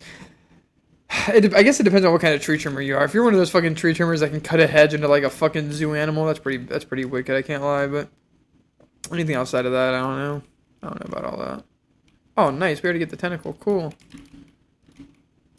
It's actually not that bad of a run. This is not that bad of a run. Give trees makeovers. Did we already open that? No, fuck. All good. Make sure we have everything we need. I guess we could fill up this last fucking area right over here. And no, we don't really have the ammo to be fucking around with all that, do we? Don't really have the ammo to be fucking around with all that, do we? I love hearing gay guys who dream about fighters. Wait. I love hearing gay guys who daydream about fighters and try to shit on chads who do work that could get them killed. Oh yeah, fair. Daydream about fighters and try to shit on. I see what you mean.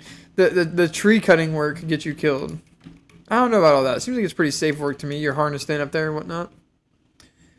A tree surgeon. Hey, Calico. How's it going, Robert G? It's good to see you in here, my friend. We're just big chilling, waiting for some UFC 303 to start. We still are, what, 2 hours off of that? And from there, it's gonna be fucking. I mean, every fight has value on this card. The women's MMA fights obviously are a little. This isn't even trying to say women's MMA fights can't be good. Just the fights that they went with just seriously are not that great. Can't really blame. They're kind of one-sided in a way. So yeah, I don't know if we really want to see Karate Hottie. Like Karate Hottie should probably just be.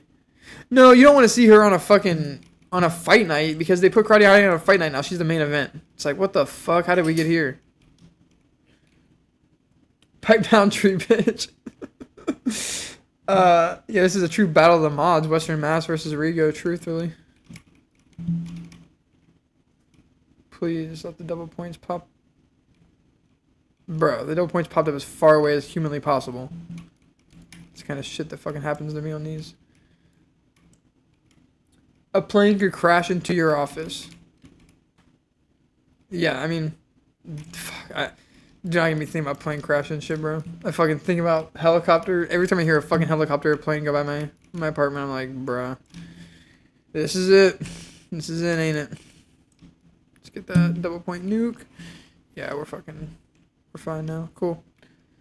Driving an Uber is more dangerous than trimming trees. Yeah, that's. I mean, honestly, that's unfortunately probably fairly true. We probably should have fucking tried to. You know. Yeah, let's. Fuck, of course. Of course, that's gonna pop up right now. Did you know what Khabib's getting raided by Russian authorities? Damn, really? I did not hear about that. I did not hear about that.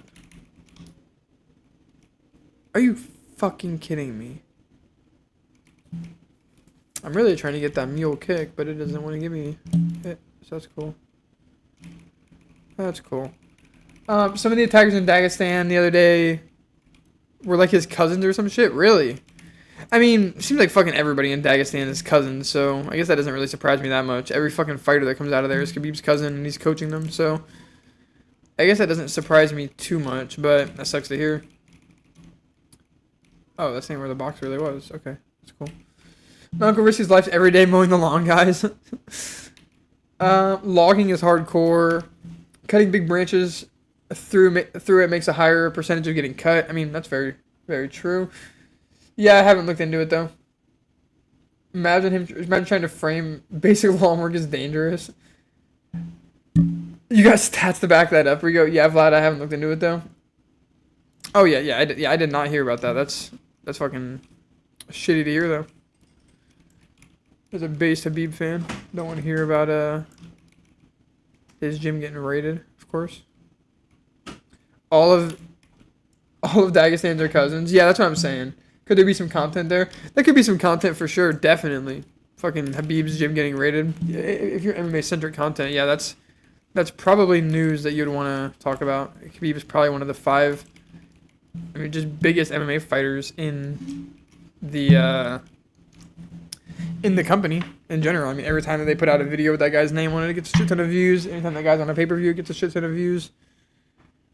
If Habib is fighting, it's going to get views. That's for sure. That is for sure. And let me... That, 1 second, you guys. Yeah, all of Dagestans are cousins. Yeah, it really appears to be that way. Whenever, or at least all the ones that get into the fucking UFC are related to him in some way. Where is the box? It's over there. Okay, so let's head down to Pack a Punch. You think Dustin is done? Yeah, he probably should be, right? He probably should be. It'd probably be best for him to just be able to hang it up from here and be happy with what he was able to do. Be happy he was even able to make a title run at the end of his career like he did. Because a lot of people were counting him out against Benoit Saint Denis. And, you know, just crazy. I mean, we really just had that Benoit Saint Denis Dustin Poirier fight happen. And motherfuckers are still going to pick Diego Lopez over Brian Ortega. Like, this isn't the same shit. And Benoit Saint Denis, man, he was, say whatever the fuck you want. He was more of a prospect than... He was definitely more of a prospect than fucking, why am I forgetting his name? We were just talking about him. Diego Lopez. He's way more of a prospect than Diego Lopez.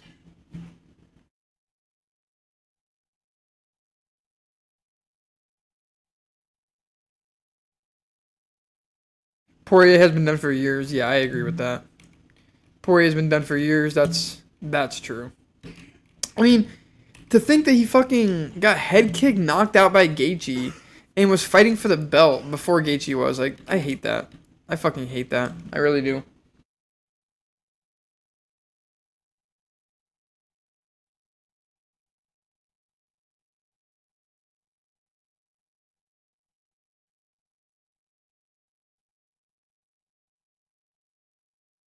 Only casuals thought Poirier had a chance against Islam. Yeah, I know. Fucking 100%. Eagle MMA and shit. I remember I was in Eagle's chat during that whole fight, and he was just coping so hard.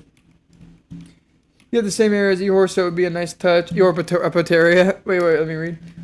Khabib wants you to train at his gym to be the new Ehor Poteria. Yeah, they need a new fucking... Is Ehor the one that knocked out, Is he the one that knocked out, Shogun? Was that who they knocked out, Shogun? That big sloppy bastard? Or was it somebody? I think it's somebody else. I think I'm actually thinking of somebody else. Let's all be thankful Gaethje gave us that max KO, though. Yeah. Hey, man. You cannot schedule Justin Gaethje and not expect a good fight. That's Justin's fault for taking the Holloway fight. Very true. But how are you going to turn that down? I mean, Max Holloway, you're getting to fight a featherweight on UFC 300. You're one of the hardest hitting guys in the division. You got to be pretty confident in your chances about getting that win. Not just saying he's going to knock him out or something, but just being able to drop him. Oh my god, holy shit. That is actually very fucking lucky. Getting the drop from a non... Wow, okay, cool. That's a good run. Getting that drop from a not max ammo round is pretty cool. Yeah, I would agree with that. It's his fault for taking the fight. Definitely. Looking back, obviously, I don't think he would have. Don't think there's a shot in hell he would have taken that fight now. I hate black magic users and casual MMA fans. I got to appreciate the black magic with my boy though. I got to appreciate some Alex Pereira black dark magic. I truly do. I can't hate. I really can't. I can't hate even a little bit. In fact, I love it. Only real OGs. One of my IG reels about Yuri and Alex almost has 200K views. Dude, yeah, IG reels, fucking YouTube shorts, fucking Facebook content, man. It's crazy to see how many views some of that shit can get. Like, I think it's just because people, like, obviously the scrolling is a big aspect, and people watch, like, just, like, 10, like, much shorter videos, I think. But also, I don't know, like, does it count every time somebody scrolls as a view? Or, like, just somebody, they have to watch, like, a minimum of, like, 5 seconds of it? Or, like, how does that work? MMA Joey still plays the first zombies map and uses the flamethrower corner glitch. He uses the fucking, the Nocturne Totem staircase, jump crouch glitch. Damn Ringo. But yeah, 200K, that's fucking crazy. The magic, and it makes it very interesting. Yeah, I mean, that's what I'm saying. It's the magic. There's a lot of magic in this event. I can't believe that we're getting this fight. Basically, I mean, it's just nuts. Like, how this fight has fucking came about. How we got here. It's going to be such a good fucking night. I am hyped. I'm enjoying these viewers while I still do. I still got them before everybody else goes live. But, boy, it's going to be a fucking... Like I said, people are more excited for this than they were for 300. Which I think says something about Jamal Hill, too. I think that says a lot about Jamal Hill. Damn. It sucks, man. The UFC's had to pull out the first Yuri and Alex fight on fucking short notice, basically. And it kind of, I don't know. Both these fights having to be on short notice and not getting, like, we have been robbed of a lot of content with not being able to have full fight build-ups to these and just having 2-3 week build-ups. Think how many more videos, how much more funny content we would have gotten from these guys if they were doing full build-ups. You know what I mean?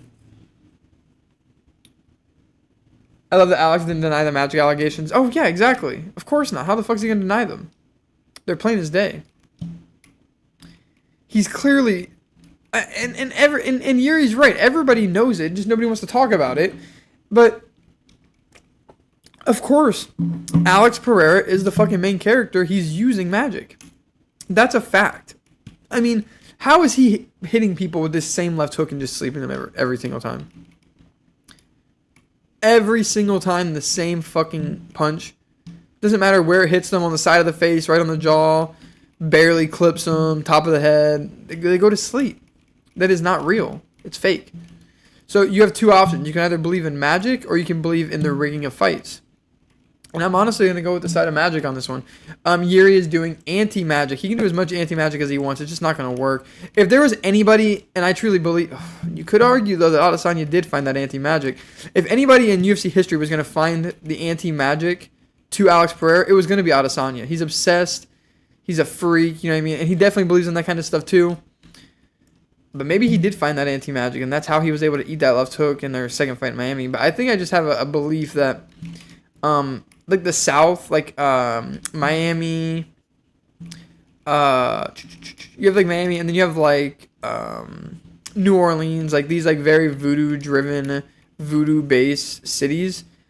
I feel like that, you know, swamp magic cities, really. I feel like Alex Pereira's magic is almost muffled in these environments. I feel like the swamp magic nullifies his black shamanistic magic that he's trying to bring to the table. So, is he used his own magic? Yeah. I also think that, like I said, you know, a lot of that played into the fact of it. I think that he can't fight in the South. I think Las Vegas is actually only going to enhance his magic. The desert's very clear. There's going to be no blockages of what he's trying to bring to the table. I think Las Vegas really is the perfect place for him to fight, truthfully. And for that reason, it's over for Yuri. Didn't the samurai call in the spirit of his ancestors like Alex? Though, is Yuri doing... Wait. Does Yuri know does Yuri know Alex is magic maxing because he is too? I think you meant to say does, not it. I think you didn't mean to put the is, but... Yeah, no, I don't think that Yuri's using magic. It's more of like a chi and a chakra thing, where it's more of like the energy in his body. It's more of like his inner chi and aligning his chakras and stuff like that he believes in. So I don't think it follows the same. I don't think that the magic is the same there. Dustin's too cool for magic. Yeah. I know that Dustin's from New Orleans, but come on, dude. He's a fucking skinhead. Clearly, he never tapped into any sort of swamp magic. That's very clear and obvious to me. It's not that he's too cool for it. It's that he thinks he's too good of a fighter to use it, but clearly he's just not. Clearly he's not as good of a fighter as he would like to believe that he is. I need to go get the fuses, now we're done. Vlad types like Yuri speaks. Yes, Vlad types like Yuri speaks. Yeah, that's a good way to put that. Yes, that's true. F that, Robert. Wait. Yuri is doing anti-magic. F that, Robert. Oh, I'm in top chat, dog. That is an L. I don't think I've missed... Oh, yeah, Dustin should have embraced voodoo to win that belt. Yeah, I agree. Dustin should have embraced the voodoo. I 100% agree. Let me look up what his shorts were looking like. Dustin versus Islam. I want to see his shorts. Because he kind of had, like, some voodoo shorts going, actually, which is interesting. I was remembering, yeah. He has, like, some real... New Orleans themed. Yeah, honestly, he may have tried to. He really may have attempted to.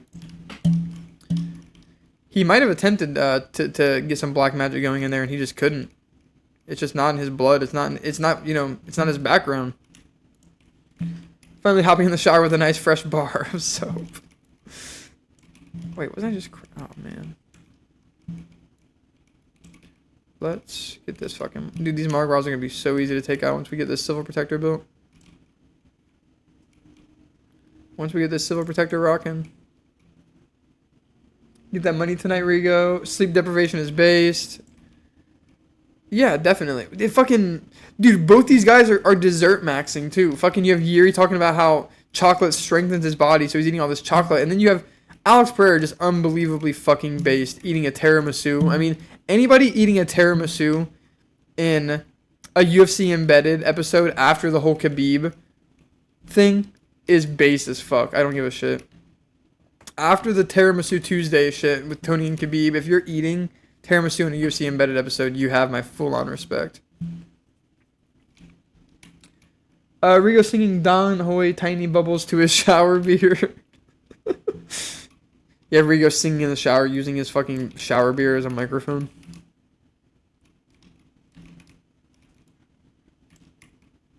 Absolutely fucking disturbing. Give me that. Let's get up out of here. Where's the last one? I think it's... Oh, we also need to get Mule Kick. I guess we really don't need Mule Kick.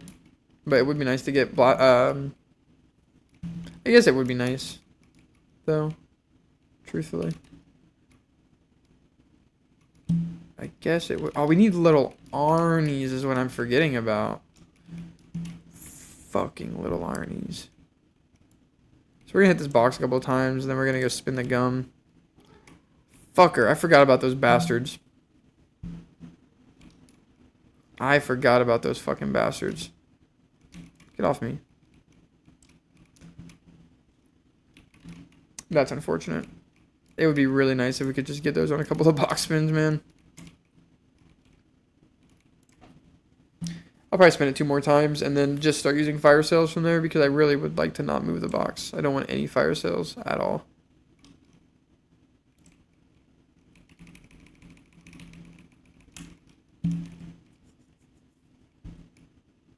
Oh, you fucker, it flashed. That sucks. That sucks. Let's go grab this fuse. Let's go grab this fuse. That fucking sucks.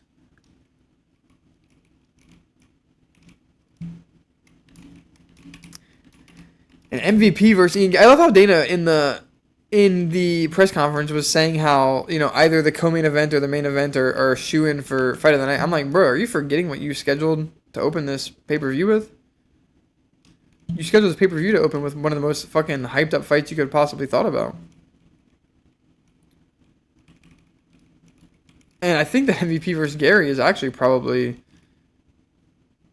I don't know if it's what most people are most excited for. When you have Alex Pereira, he's probably going to steal the show. His fucking brand is just growing so fast. I mean, he is speedrunning UFC Hall of Fame status. He actually probably is the fastest ever speedrun UFC Hall of Fame status, I would say. Because he's already there. I see this card having more than a few crazy moments. Yeah, I agree. 100%. 100%. I could see the Alex and Yuri fight alone having more than a couple of crazy moments. I could see that fight alone just being like, holy fuck, what am I watching? Did I get that last fuse? Yes. Okay. Now let's head down. Conor versus Mike. Who you got winning, man? Western Mass Climber. I feel like we've been talking about this fight forever, bro. And that's just... How do you even fucking pick that fight? Conor versus Chandler. Like, genuinely, how do you even pick it? I guess if I had to pick somebody, I'm going Conor. I think I really see Chandler, and I know this sounds crazy, but I could see Chandler letting Conor fucking not knock him out, but letting Conor fight his fight. Like, instead of just doing what, like, I could just see like Chandler really trying to let that fight be an exciting company fight, and it just horribly backfiring on him in the worst way possible. So I'm going to end up taking Conor in that fight. Also, something about the fact that I think the UFC is really comfortable for Conor taking that fight too. I think that's why they're so desperately trying to keep Chandler on the sidelines, waiting for that fight to become ready, because they really want that to be the matchup that ends up happening. And I think that says a lot about who will probably end up winning that fight. Chandler sucks. Conor will style on him. Yeah, I agree. I mean, dude, Chandler just can't really finish people. Like, he fucking dropped Oliveira bad. Couldn't get Oliveira out of there. He dropped fucking Poirier. Couldn't get him out of there. He fucking... I don't think he ever really dropped or rocked Gaethje. No, I think he did rock Gaethje once. He did... I mean... And even if he didn't, he couldn't rock Gaethje. You know what I mean? Like, are you kidding me? You can't rock Gaethje and you're having a fucking 3-round fight with him? He has a hell of a chin, though. He has a hell of a chin. I mean, Gaethje fucking deleted him. If you guys remember, I think it was the first round where Gaethje fucking hit him stiff and buckled him. Chandler like fell flat on his face and then ended up recovering with his high-level wrestling. But I think Chandler does actually have a pretty good chin and probably a better chin than Conor. And the fight's at welterweight, which is weird. Which is really weird. Lopez versus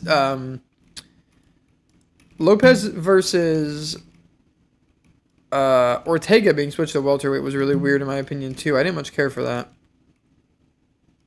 But I guess I didn't mean to click that. I guess it makes sense because Ortega is pretty open about the fact that he's done fighting at featherweight anyway. So what purpose does he have taking out a featherweight contender?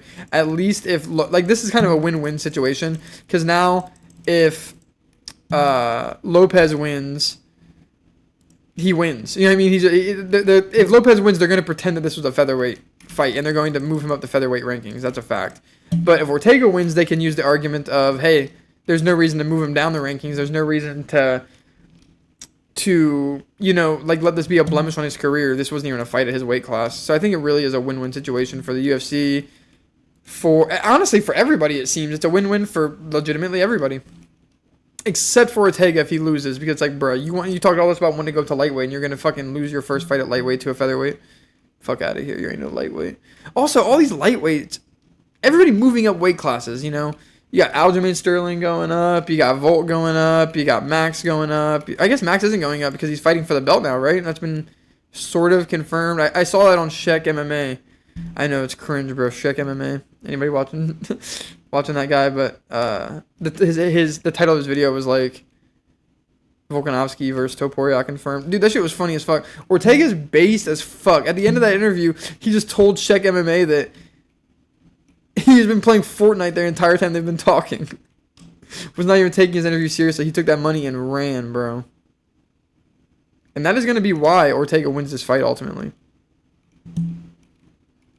I like Ortega. Moving up, lightweight is shifting.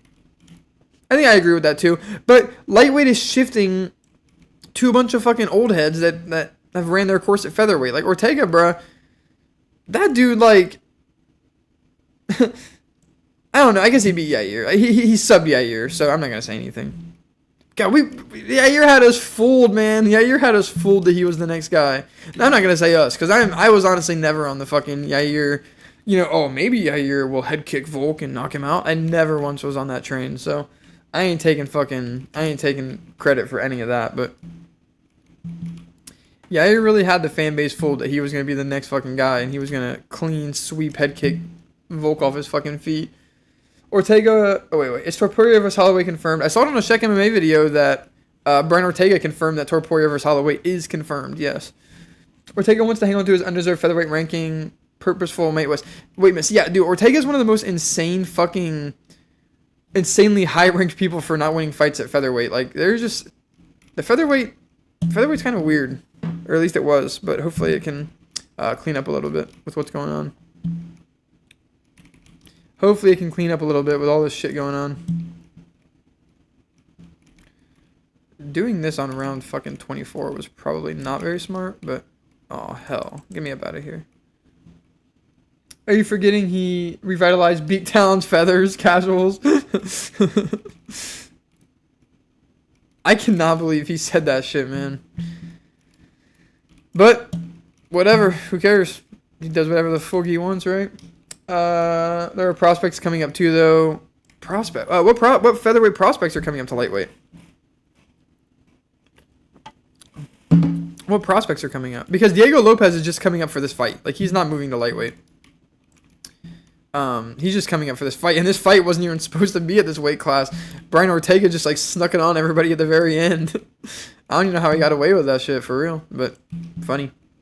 Where's the gobblegum over here? And I think he really believes Eagles do that.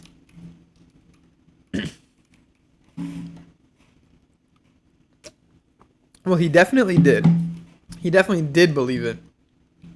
I think his mind has been changed. We're going to hit that box one more time, and I don't think it's going to move. We're going to hit that box one more time, and I don't think it's going to move. Ortega's so based. He big-timed a little Diego low test. Oh my god, it fucking moved. That sucks. That sucks. Whatever. I guess at that point we really don't care. I mean, this is going to be a gobblegum fucking heavy run anyway, so I guess it really doesn't matter all that much. guess it really doesn't matter all that much at the end of the day. Actually, eagles don't do that. Oh, you don't say. You don't say. Do we only have one more left? I don't think we've done the one here in spawn. Well, let's try to... Wait, is there not a spawn, a box spawn? Why did I think there was a spawn right here? Or a box right here at spawn? I hate fucking maps. There should definitely be a fucking box right there in that junction area. Without a question. He called it a nature process. A nature process? Oh man, we gotta get a raindrops. Because we need mule kick bad. Because I am not trying to wait forever spinning this damn box. Just ain't what I'm trying to do, even in the slightest. But also... Oh, we can do this one. Okay. So where's the last one that we didn't do? Is it at the... boxing gym? Or is this the last one? This has got to be the last one. We have like no ammo. Can we do this with the ammo that we have? That one's down. And we'll resort to the sword for this. Jesus, man. I hate how inaccurate that shit is. Sup, Calico? Sup, Chad? How's it going, my friend? It's good to see you in here. Thank you for stopping in. We're just doing some chilling before UFC 303 starts. And, did a little bit of our picks. We talked about, just kind of talking about Brian Ortega now and Diego Lopez. I think that's probably a fight that most people are... Definitely MVP Gary or MVP Gary, Pereira, and Yuri or Ortega and Lopez are the three big ones here. I'm very pale. Just stepped outside. Almost caught on fire. Sub Features, yeah. Welcome Features. Good to see you, man. Almost caught on fire. Can we get a free max ammo? Where the fuck is this last one? I don't remember doing the spawn one, which is weird. 2 haymakers. I don't remember doing this one. How about some beach time Hans? Get some tan. Well, that'll work for a second. That'll work for a second, but there's like no fuck. Oh, I guess they're still spawning. That's why. Why the fuck did it take so much time to start spawning back in again? That is strange. There's a Kudo wall by somewhere around here, right? There's a Kudo wall by somewhere around here, right? Maybe not. That's cool.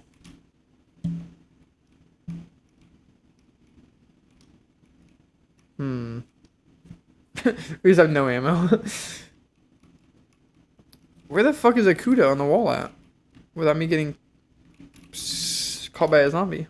Oh, there it is. I knew there was one right over here. I knew there was one right over here. Give me some ammo. Cool. Although this thing is still really not the gun you want to be caught trying to defend yourself with on this round.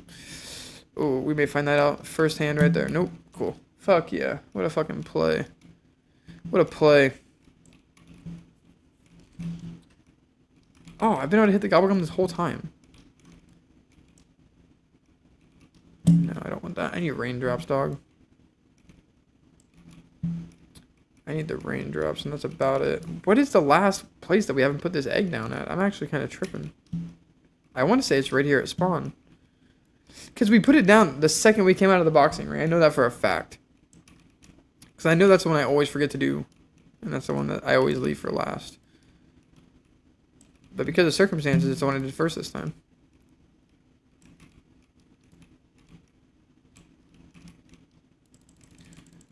And let's just fucking conserve ammo. Oh my god, this fucking sword starts to fall off like a fucking insanely. We need to get it upgraded. That sword falls off fast, don't it?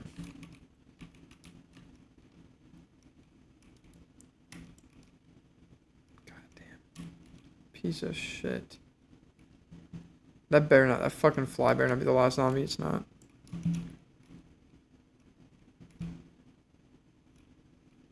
Maybe it will be a fly. Dude, like, what are you doing? Why are they spawning and then just, like, running over here?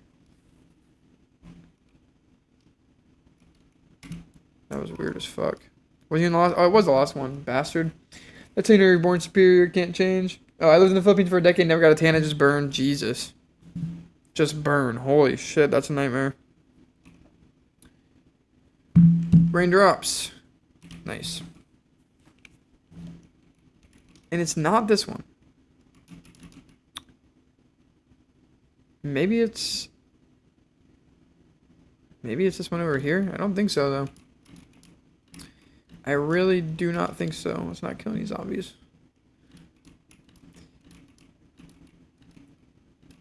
Was it here? No, we did that one too. Fucker. Which one have we not done?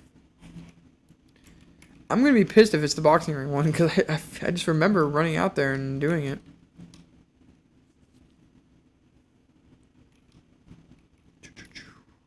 Oh, no, what am I doing? What am I doing?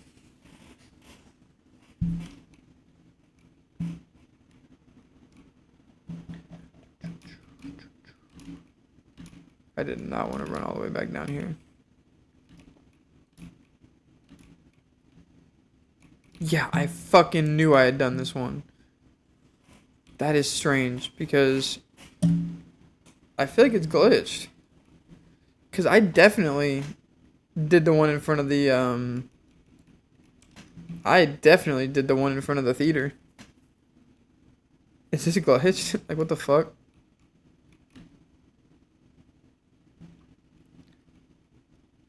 Oh, no, I definitely did this one. Jones versus Stipe. Who you thinking on that one? Man, that's another fight I feel like we've been talking about forever. Jones.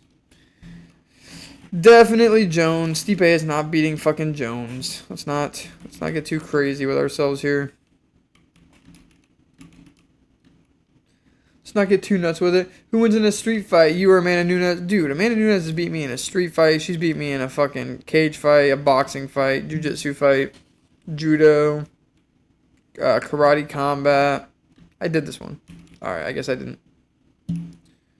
Alright, I guess I didn't. Doesn't make any sense, but okay. Don't make a lick of sense to me, but... Come on, what the fuck? Get these off me.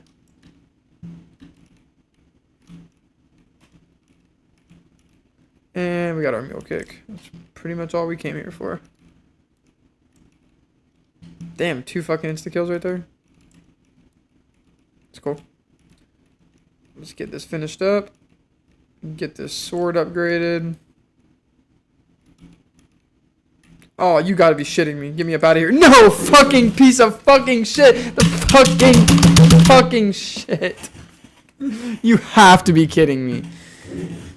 You have to be kidding me. That thing right there is what killed us. That fucking parasite is what killed us. Us not having a shield is what killed us, truthfully. But that is a nightmare. We're going to keep it going. We're going to keep it going. This is still a completely viable run. What are you doing to your poor mic with my keyboard? But Nunes beat you in a jail shower fight. The list goes on. Yeah, exactly. Yeah, Nunes is beating the majority of us in majority of fights. That's pain. Honestly, that's a fucking painful down. I ain't gonna lie. That's a painful down.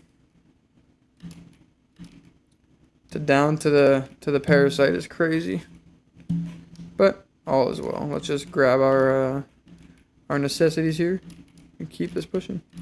Can't wait to see Calico versus Juliana Pena Power Slap rematch. Number 9. Calico is 9-0. Yeah, fucking Power Slap. They need to bring more people into Power Slap, man. The Paige Van Zandt debut was just ever so slightly disappointing. She was kind of cheating in a way, you know. She was cheating a little bit, and it was kind of obvious, but I meant, yeah.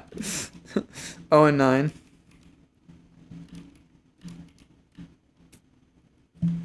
Painful down, boys. Painful down that was.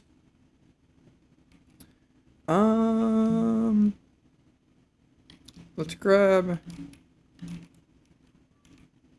I was like, okay, can that trigger? Let's grab these.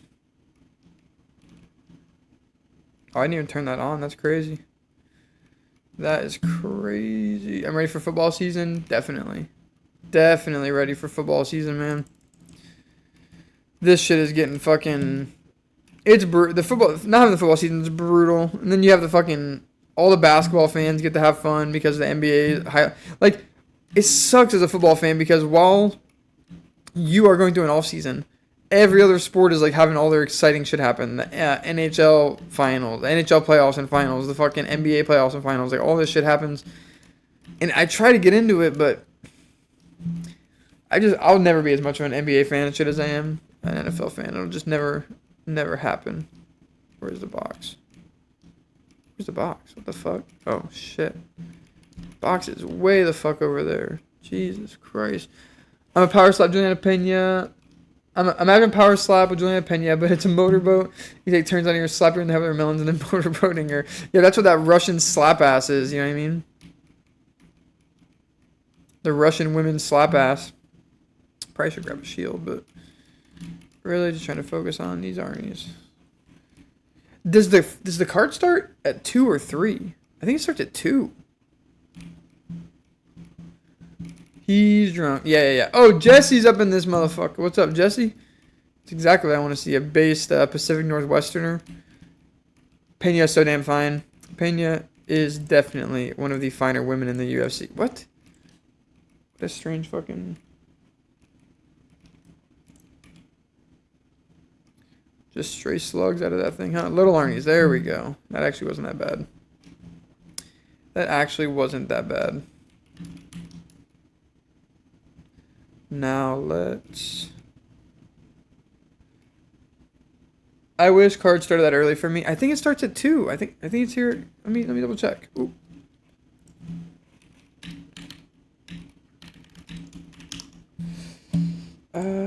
Three. Starts at 3. Okay, 3. Pena is pure yuck. Interesting. Pena is a real woman. I'd make her... Wait, what the fuck do you mean Pena is pure yuck? That's a crazy take, honestly. Let's go grab our upgraded sword.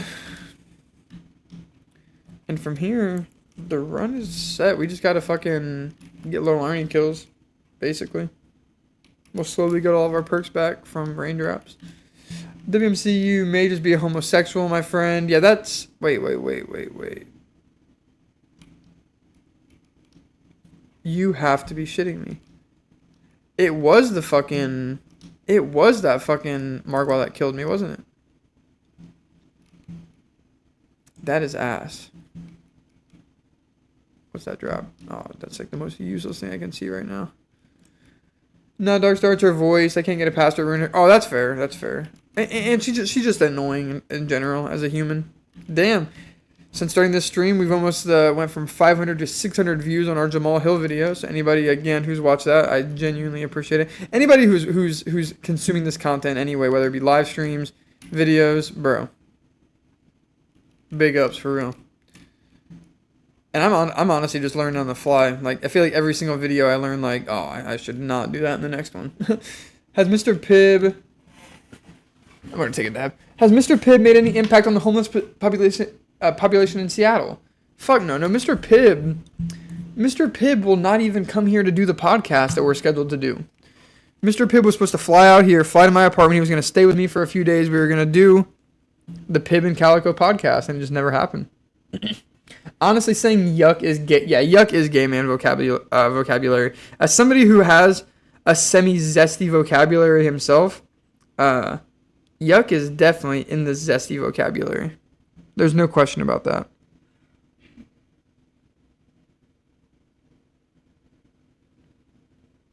That's some shit that Drake would say if you fucking put too much fucking mayonnaise on his sandwich. Having Pibb in my home would have me on such high alert. Yeah, dude, having Pibb in your house would be insane. I mean, that would be fucking disturbing. It'd be like letting Chris Chan up in your crib, you feel me? That's how I feel about Mackenzie Dern's face. I don't mind Mackenzie Dern's face. I think Mackenzie Dern is pretty in her own way.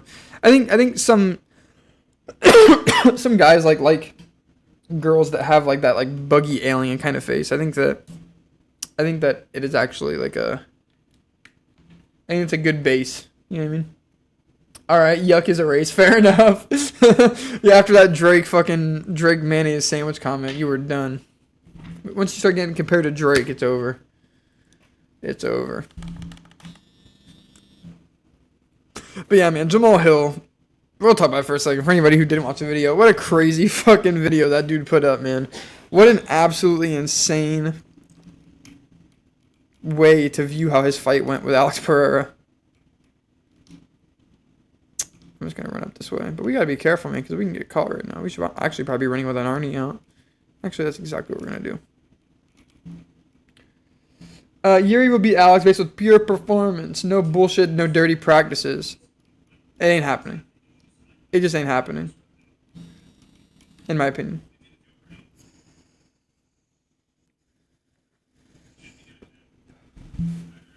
Pure performance, no bullshit, no dirty practices. But yeah, I don't really know about that.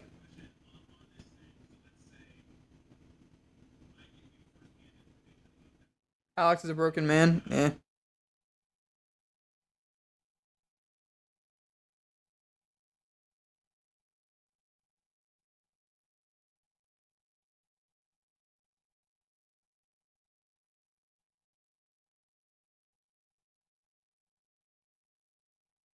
Calico picking Alex? Come on, of course I'm fucking picking Alex.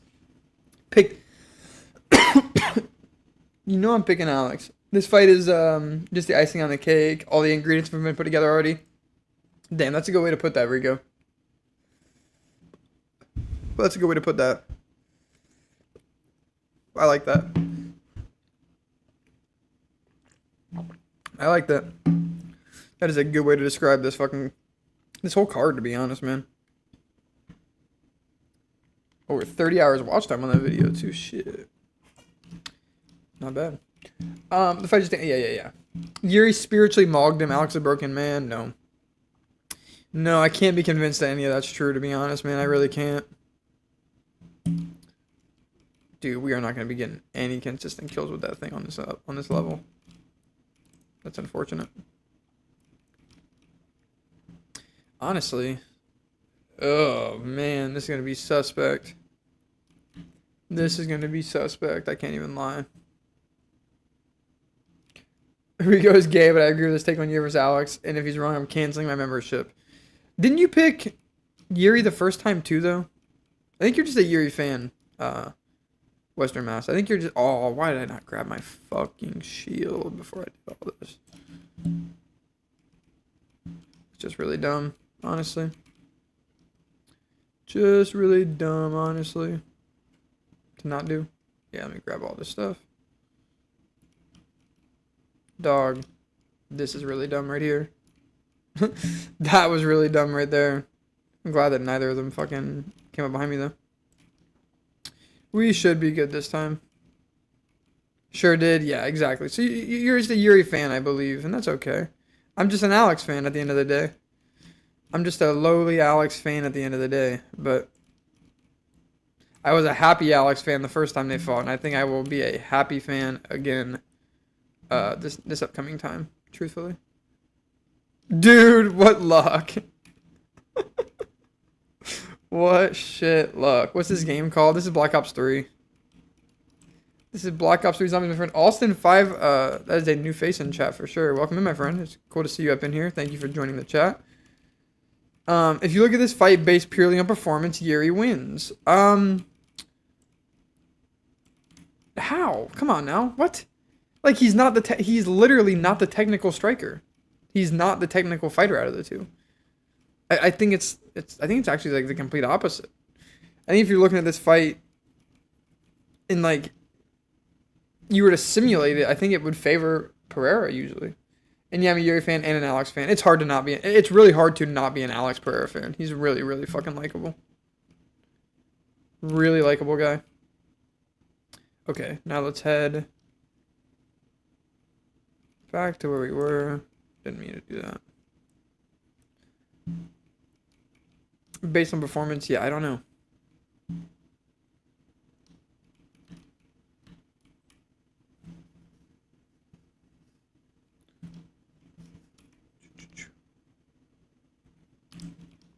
Oh shit. Is Mark Goddard the ref of 303? Well, they always have multiple refs throughout the entire thing. They'll have, um, one guy do the opener. Then they don't usually make refs do back-to-back fights. I think it would like throw them off their game. So I'm sure Mark Goddard. Oh fuck me. Let me not die. I'm sure that they'll have Mark Goddard as a ref of one of the fights for sure, without a question. But I'm sure they'll have fucking Herb in there for another one. I'm sure they'll have. They'll spin it around like they usually do. Yes, I want to get a copy of it. WMC spitting, but it was an early stoppage. Wait. Yeah, I don't know. Sounds like a scared potard. Rigo, have you? Oh no, I agree. He whooping Alex last fight. He did not. He was not whooping him last fight. It was just a good close back and forth fight. It was just a good close back and forth fight before he got caught, and it was not an early stoppage. I mean, all right. There's two things to say about the calling an early stoppage. How often you see those? Somebody goes for a takedown, and then the person being taken down to defend it will start to throw punches to the side of the head or elbows or whatever. You see that all the time, and it never really does anything. Pereira did that to Yuri, and that's what set him down. That's what fucking put him on his back, was those fucking punches. Like, I think just the fact that you just don't see those kind of punches ever really damage someone, and it actually fucking sat him down and fucking put him down. And then you're going to get Alex Pereira fully mounted on top of you. Like, you are asking to die at that point. Like, you are fully mounted by Alex Pereira, letting him smash your head into the canvas. I mean, you see the kind of casualties he can cause just by fucking punching you. Imagine him punching you where your head has no leeway to resist the punch at all, and instead it's literally being like you're directly absorbing all of Alex Pereira's power if he's fully mounted on top of you. That's just what it is. Yuri versus Glover in a similar situation, bro. It was not a similar situation. It was not a similar situation. Yuri was not fucking anywhere near as rocked as he was, and Glover was not fully mounted on top of him. And Yuri's head is fucking wobbling all over the place, back and forth. It was not an early stoppage. I cannot agree with that. Nope, Yuri almost got a double leg takedown. What are you yapping about? No, you're crazy. You fucking Yuri Copers are crazy. Listen, man, I like Yuri too. And I really wanted him to be champion too, but I did not realize that Alex Pereira was going to be coming up to the light heavyweight division to hold it down like this. I wasn't aware that this is what was going to happen. I thought he was going to be down at middleweight, bro. This is delusional. Nah.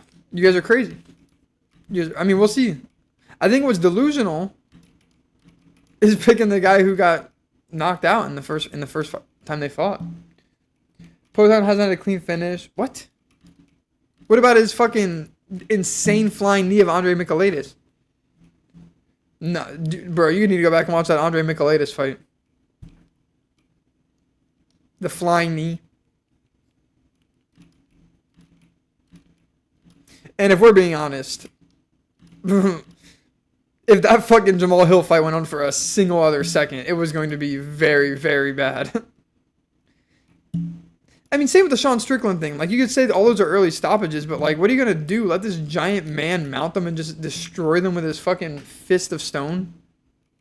Like, is that really what we want? Okay, one clean finish, not even with his left hand. No, it was an insane fucking knee. But, you know, and you guys can cope as... the true cope is trying to say that the gloves are going to stop him from knocking Yuri out. That is insane that people are saying that. The gloves are not going to mean shit. This guy has knocked people out with MMA gloves. He's knocked people out with his fucking fist, I'm sure. He's knocked people out with boxing gloves, kickboxing gloves. It doesn't matter, bro. This dude is sleeping anybody with whatever you put on his hands. Alex being mounted by Yuri allows Yuri to try to escape. Not when you're rocked and in fucking a different world. Like, no.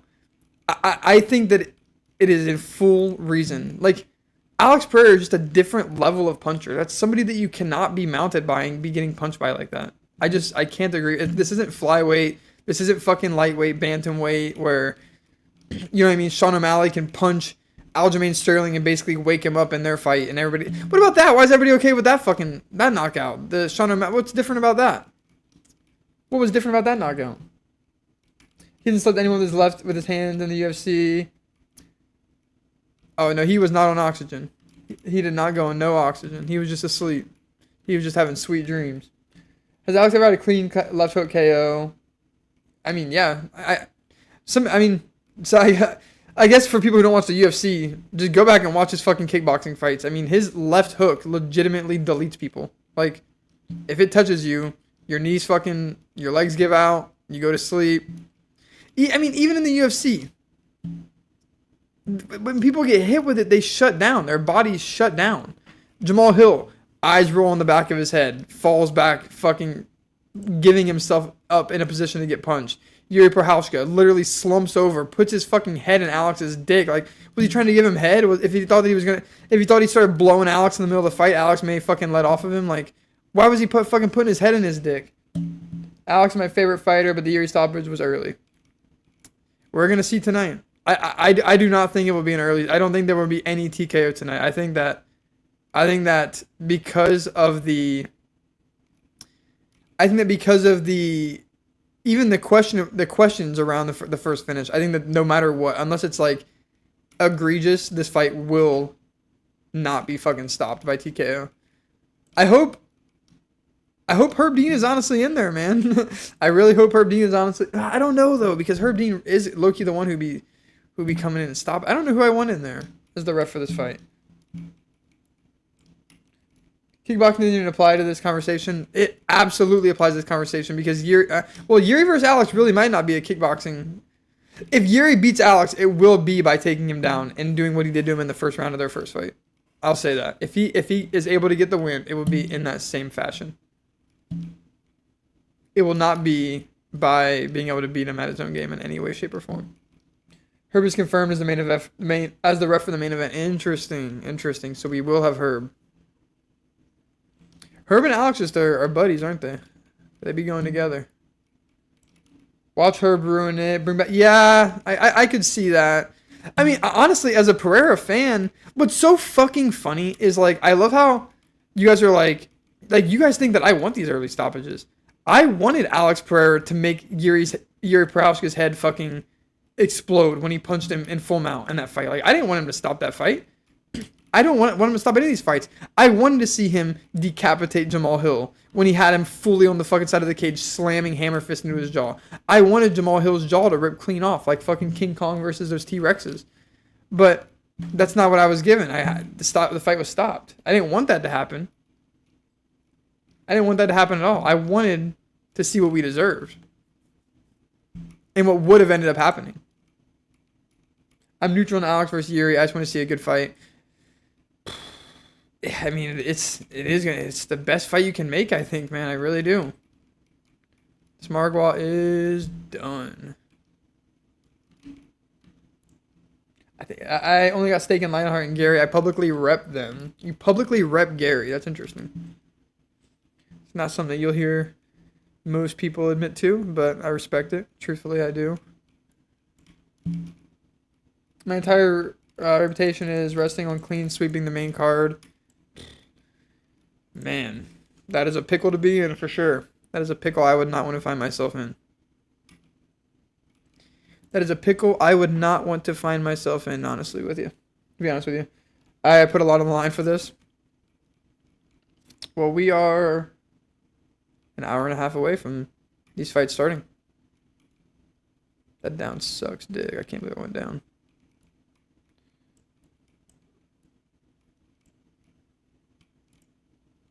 You don't dare for greatness like I do, Calico. What are you talking about?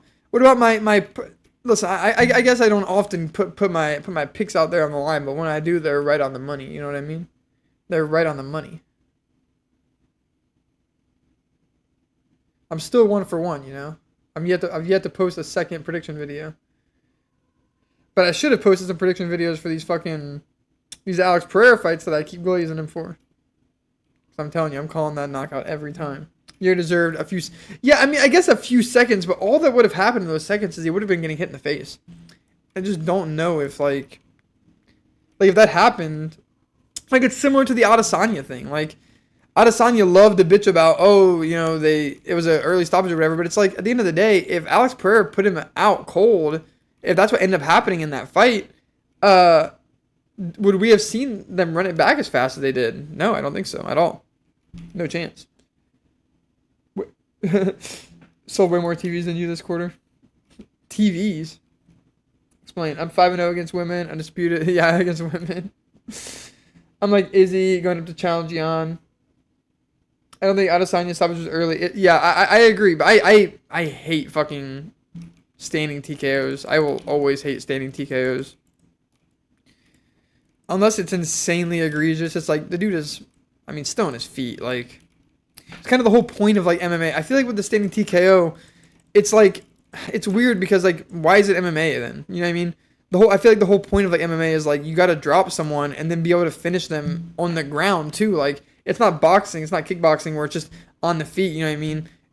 They fall to the ground. You aren't going to follow it up. It's like, I feel like that second level of MMA where you have to kind of allow them to now use their jiu-jitsu or use their grappling. I think it's kind of important. So I'm not a big fan of standing TKOs. I'd like to at least wait to see what kind of position is going to happen when they get on the ground. Aren't you a TV salesman? No. Is he in Top Chat? No, I'm not in Top Chat. Never predict anything again. Preserve your great percentage forever. Yes, exactly. That's exactly what I'm thinking about. Oh, what the fuck? Oh my god. Get me up out of here. Thank God for that dead wire. Or not dead wire. Thank God for that fucking Widow's wine. I didn't realize I ran out of ammo. Reading chat. No. I'm just kind of picking around because I'm paying attention to what's going on in the game. I do love Alex, my favorite fighter. Besides me talking about the early stoppage, I hope he gets the KO tonight. Yeah, definitely. 100%. I'm hoping he gets the KO tonight. Ultimately, early stoppage or not, doesn't matter. He won the fight by KO, second round. Doesn't really matter what we say about it at the end of the day. What do you do at Best Buy then? Bro. I'm at the Geek Squad for Best Buy, bro. Geek Squad shit. Come on. Reload that thing. Nice. The only way I can ever imagine a message of mine being skipped is Top Chat. Nope, never Top Chat. Let me see though. Wholesome Hans, what do you say? Also, welcome in, Andres. I didn't even notice another new name in here. Thank you for stopping in, my friend. We're just chilling. Waiting for some fights to start up, for real.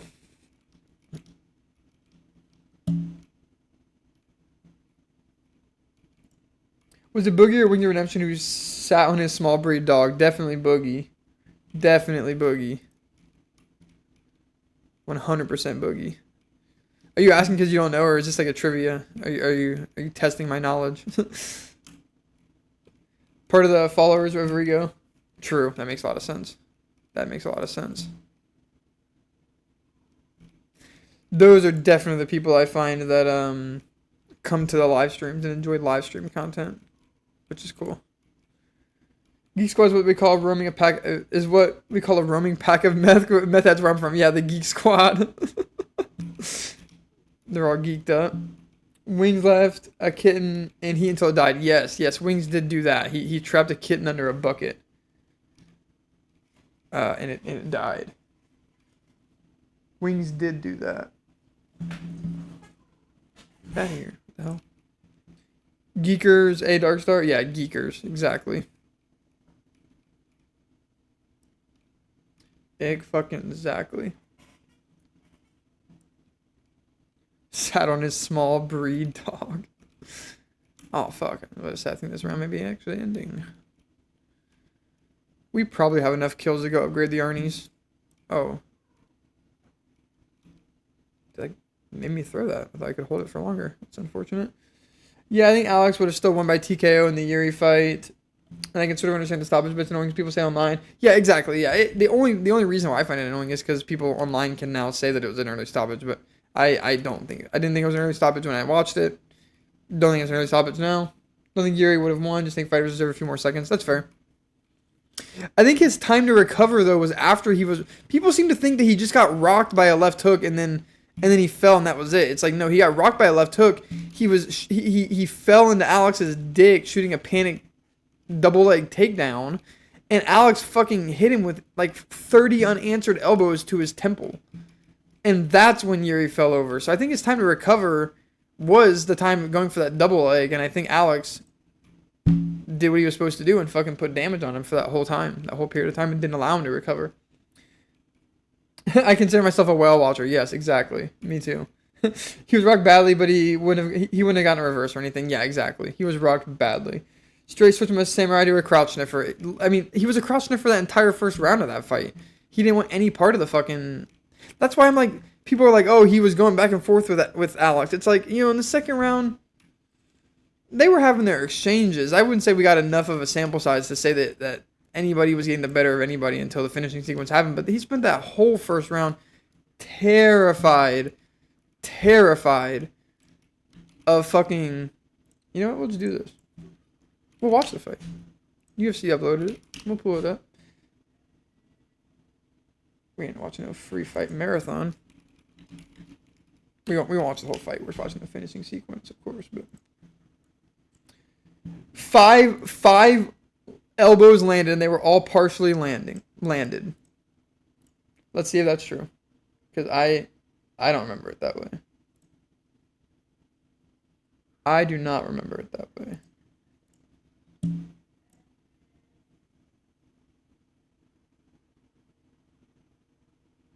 I do just. So he drops. I mean, he puts him on fucking Elm Street. He drops him bad with this left hook. Drops him bad on fucking. Definitely not 5. That was like 30. I mean, 5. 1, 2, 3, 4, 5, 6, 7, 8, 9, 10, 11, 12, 13, 14, 15. Falls, mounts him, fights over.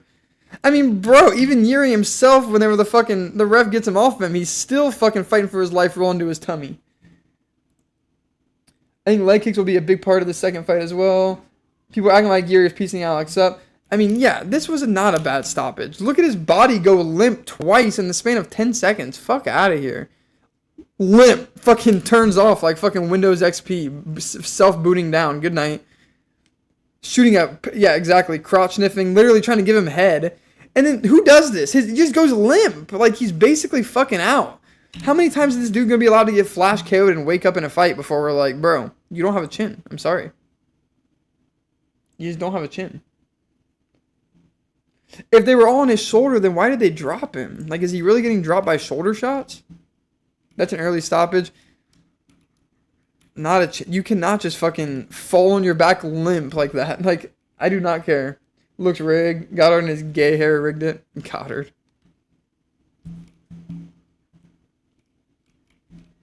You cannot go limp in a fight against the hardest hitter in MMA twice in the span of 10 seconds and then expect the fight to not get called off. It just can't happen. It just cannot happen. And I promise you, if that fight would have went on for 5 more seconds, this rematch would not be happening.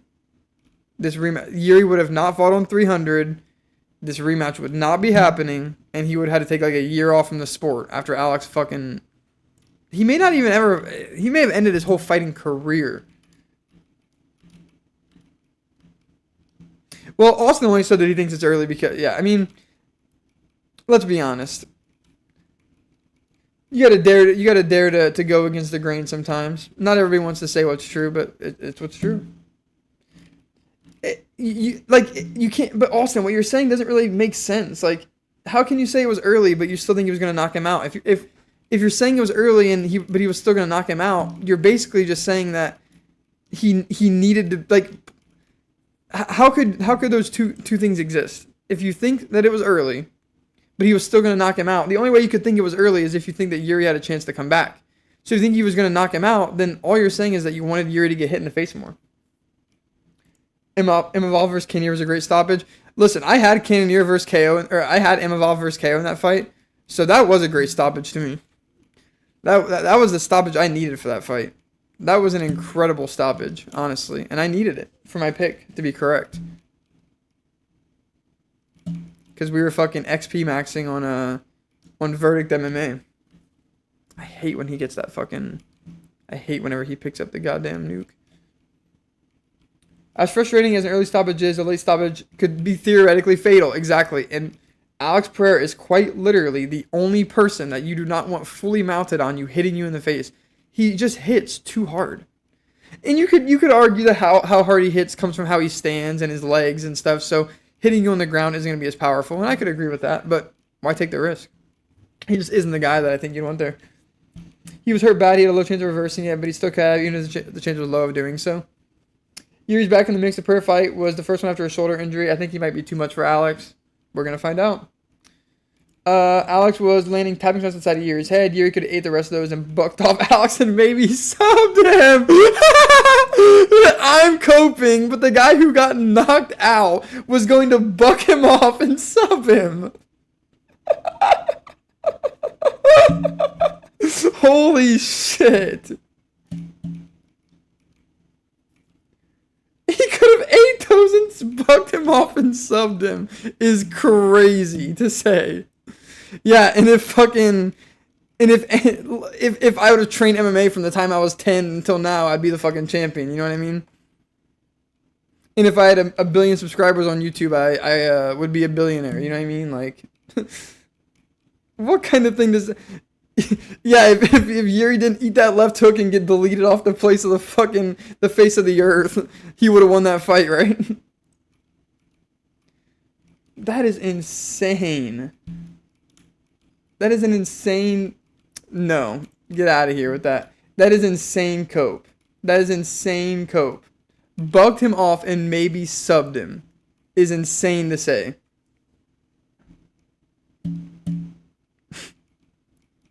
Everybody wants to sub Alex. Like that's everybody's like go-to. Jan's gonna sub Alex. Fucking Yuri's gonna put him on the ground. You know what I mean? Jamal Hill's gonna show his full MMA background and win against Alex, and it just can't happen. If Alex got ground and pound Yuri after he rocked him, it would have been an indefinite TKO. There's no way he would be awake to sub him. Yeah, 100%. And what was Alex gonna do? Just not start ground and pounding him?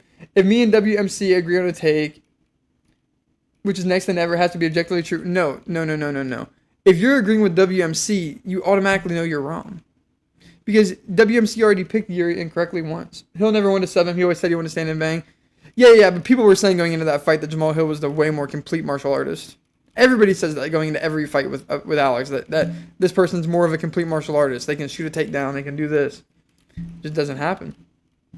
Jan won the Alex fight. IMO, that was clear robbery. I won't argue with that one. That fight was very close to me. I was fucking biting nails on that one. I won't argue, but I will say I don't like the fucking just hugging people and holding them on the ground approach of winning fights.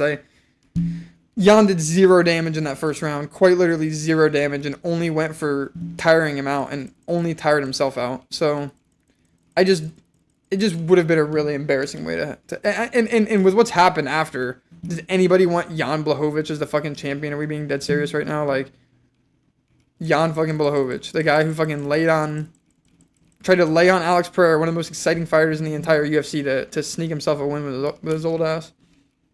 Hill is really good at Thanksgiving dinner fights, though. Yes, I won't say that it wasn't a clear robbery, but it definitely was not a clear robbery, but it was a close fight.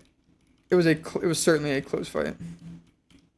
But it's close in ways that don't matter. You know what I mean? Laying on people in MMA isn't supposed to matter. It's supposed to be all damage. Like, it's damage. I love how, like, we pick and choose stuff. You know what I mean? We pick and choose when we want grappling to matter. We pick and choose when we want damage to trump everything. You know, we pick and choose based on who we want to win the outcome of fights, I feel like. I like submissions in wrestling and MMA. I just don't like to watch people. Yeah, that's all he was doing. He was just trying to sit on his back and keep his back on the fucking fence the entire first round. That's all he did. You could say he was trying to chase like a choke, but is he really going to sit there and what is he going to do? Get a Conor McGregor Khabib neck crank on him? He's going to get a John Jones Cyril Gane fucking guillotine on him? Like, just get out of here. It ain't happening. Eventually, people will have to accept that Alex Pereira's jiu-jitsu is much higher level than they like to admit that it is. Eventually, people will have to start admitting this. And I like submissions in wrestling too. I mean, fuck, jujitsu. Jujitsu honestly is like basically what got me into MMA. Like, it wasn't the striking and the knockouts. I really have always liked grappling and fucking scrambled. I love watching fucking high elite levels of scrambling. Like, that shit's fucking. It was like Brandon Moreno versus Figueiredo. Remember all those crazy scrambles in that fight? And obviously Gamrot Saryukian had some really good ones, but that's honestly kind of my bread and butter. Maybe a little bit even more than just straight up knockouts. Maybe not. I mean, knockouts are so fucking good, but scrambling, submissions, grappling, all of that is. I love that shit. He laid on him and was still gas fuck, but Jan did dodge all the left hook spam. He did. But the left hook isn't all that Pereira was throwing on him. Pereira still out damaged him and still kicked the fuck. You guys remember how he. You got to take into account how Pereira obliterates everybody he steps into there with his legs. That has to be counted on the scorecard for damage. Alex will be 0-2 in title fights and probably move up to heavyweight after this. 0-2 in title fights? What? Currently, he's 1, 2. He's currently 3-1 in title fights right now. Title win over Adesanya. Title win over Yuri the first time. Title win over fucking title defenses. Okay, we'll see. Well, no, he defended it. Wait, what are you talking about? What are you talking about? He's 1-1 in title defenses. He defended against Jamal Hill. So what are you talking about? He defended the belt against Jamal Hill. He won it was vacant against. I mean, you already know. That's why I gotta explain this to you. He's already defended the belt. So, I think that narrative is also smashed. That he can't defend his belt. Oh, what a fucking time to get a max ammo. That doesn't count because he cast spell. Yeah. It doesn't count because he stepped on his foot whenever he knocked him out, right? He trapped him too well. Rigo, don't stream, you're drunk. No, Rigo definitely has to stream. Honestly, bro, the Rigo Calico fucking ultimate Yuri versus Alex hate stream, maybe what we need. He did a thing with his hand and then KO'd Jamal. So, I don't care about the black magic. I like it. I like that shit. You know what I mean? I grew up on Lord of the Rings. I grew up on that shit, bro. I like black magic. Shamanics are too strong, dude. I've always said it. Whoever was saying earlier that Dustin Poirier should have used that New Orleans voodoo was 100% correct. I can't believe that he failed himself and where he's from by not. Shamanics are too strong. God, this main event, man. The debates it can bring, the interest that it's brought to the sport with the magic side of it. This is gonna go down as one of the greatest fucking all-time events. I mean, no matter how it ends, like legitimately, there's no way that it's not amazing. Either Yuri KOs Alex and we get an immediate rematch of what was one of the greatest events, or Alex. The only way it could be bad is if we get another question, we'll stop it. You know, I'm on my third Rona. Gonna make a picture of mules soon. Mules, man, that sounds gnarly. The Anthony Smith mules, but apparently they're pretty damn yummy. Mule maxing before an actual Anthony Smith fight is crazy. The doping emission needs to hire a witch doctor to expose these practitioners that use magic to better their fights. Yeah, they need to bring in like a priest or something to bless both fighters before they go in and get all the demons and all the black magic and dark magic off of them. That actually might not be a bad idea.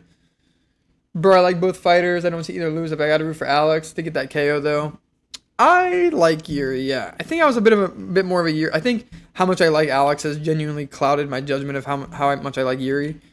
But yeah, I was a big Yuri fan on his come up for sure. Fucking knocking Reyes out was awesome. Never been a Reyes fan. Thought that guy was always fucking annoying. A real Shamanika Lewinsky.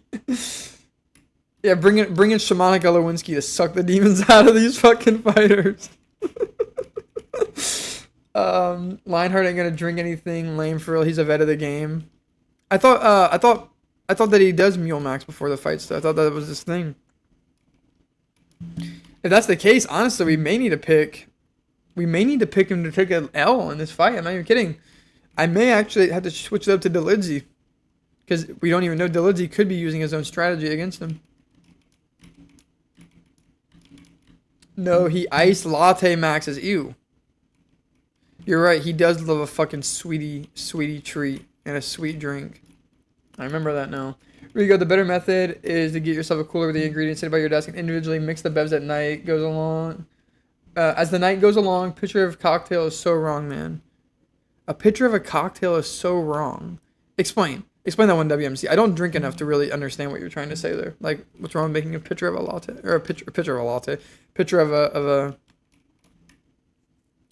a fucking, like a Max Ammo out of one of these. What's wrong with making a picture of a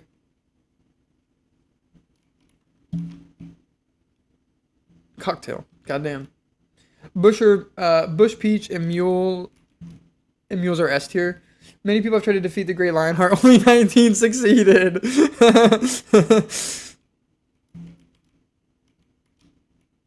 It is so funny how he's considered such a legend of the sport. I'm not saying that he shouldn't be, but like, it is pretty funny how much of a legend of the sport.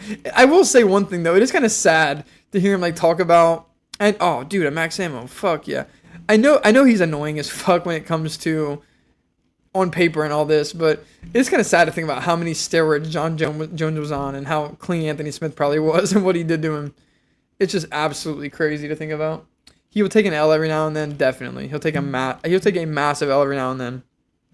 But then he'll just get a W randomly. Like fucking, but people be calling it out. People be calling out when they know he's about to fraud check someone. And bro still thinks he can beat Alex. Let's head to... hit that first. Cool. Fucking amateur. No one has ever broken Anthony's spirit except the 18-year-old meth head who broke into his house. He was, God, yeah, that story, man. I feel like that story, honestly, like gave Anthony Smith a shit ton of unnecessary fans. Unfortunately, I called that Petrino fraud check. Yes, you did. Randomly, fucking. I don't really usually watch like fight picks anymore, but I've been watching a few for this card because I'm just hyped for this card. And a lot of people were saying that whenever they get to the Anthony Smith pick, were saying that they picked Petrino to fraud check. Or him to fraud check Petrino. I honestly don't even know who Petrino is, so that's how little of the sport I've really been keeping up with. No, not another down. That just can't happen from day one. I mean, let's see if we get a drop. I mean, Anthony Smith's profile, legacy and profile were twice what they was due to commentary, and you believe me? Yes. Or believe you me? Yes, 100%. That's very true. I can't believe we're fucking still upgrading Little Arnie's on around 46. What the fuck? It's actually kind of hilarious.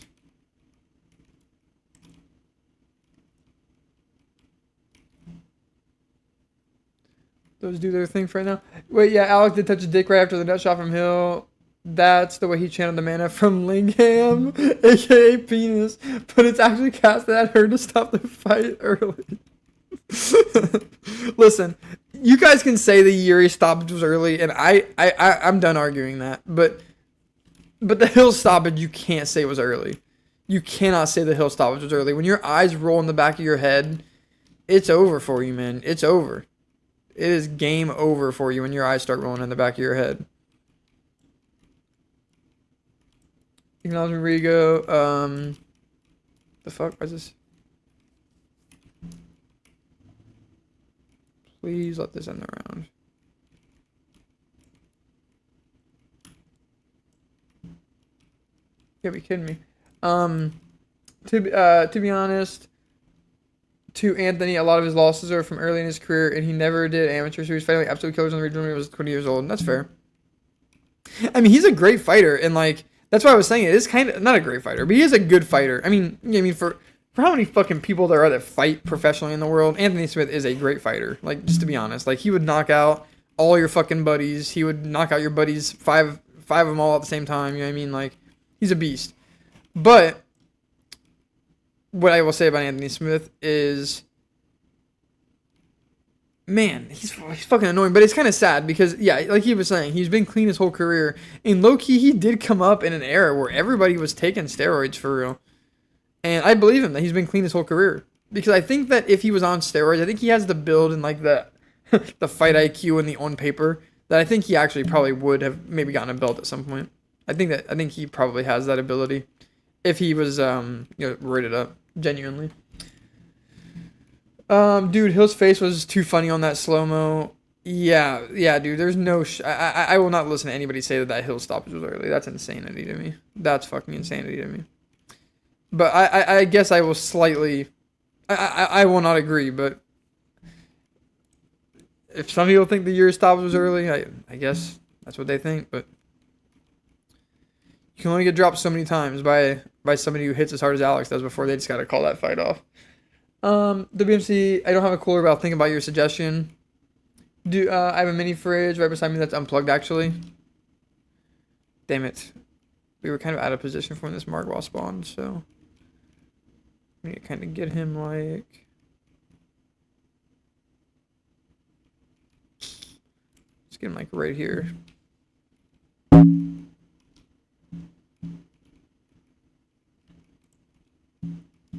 Oh my god, we would run out of fucking Apothecary Servant ammo. But we're good from here. We're good from here. We're gonna let this guy come right down here. The pitcher stops mini fridges in a bad idea. Try that with a pitcher. I'm sure my method is still better. You gotta be shitting me, motherfucker. Whatever. Who cares? Oh, good looks for grabbing that Silver Protector. Oh, yeah, the Silver Protector will revive you, so I got to keep my quick revive. That's kind of cool. That's kind of cool. I'm going to do a UFC mode with Pig Heart. As a Pig Heart hybrid, he deserves the recognition. Do a fucking, do a Boulder's Gate run as a fucking whatever it's called, where you can turn into animals. That's Pig Heart. I will be right back though. Give me 1 second. I'm gonna grab a drink.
I've also ran Lionheart Elden Ring for fist only. What the fuck? A fist only run as Lionheart on Elden Ring is actually kind of.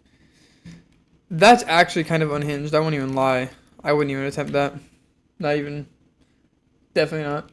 Drinking makes my picks more accurate though. Wanting Rigo to be less authentic is a wild take. Alcoholic Rigo arc is in full effect. Well, somebody has to be the alcoholic of the community, and if Piv is gone, I don't know who's gonna fill that spot. Max Vitality and that Pig Heart. Yeah, Max Vitality. I'm dead.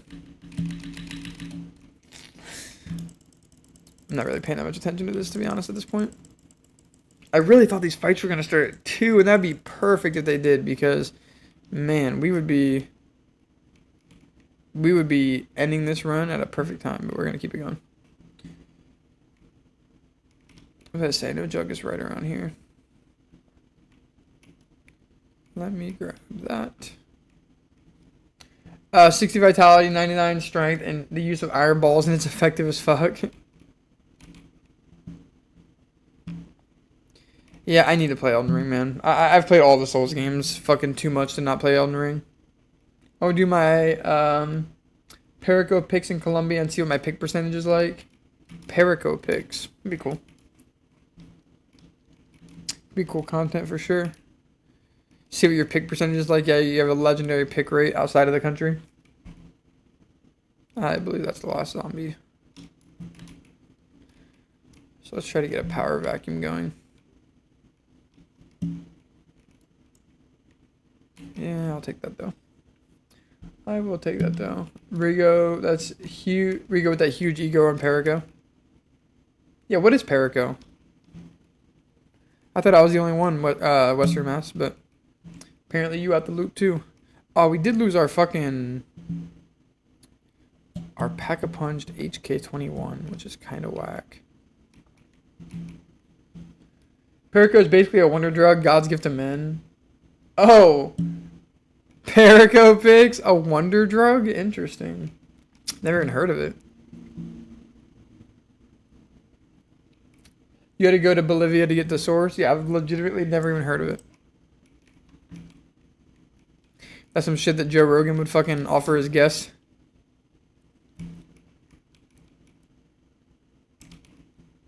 It's cocaine. Oh, true. Oh, I've heard. Oh, okay. Rigo with that huge ego. Oh, true. That's funny. That's funny.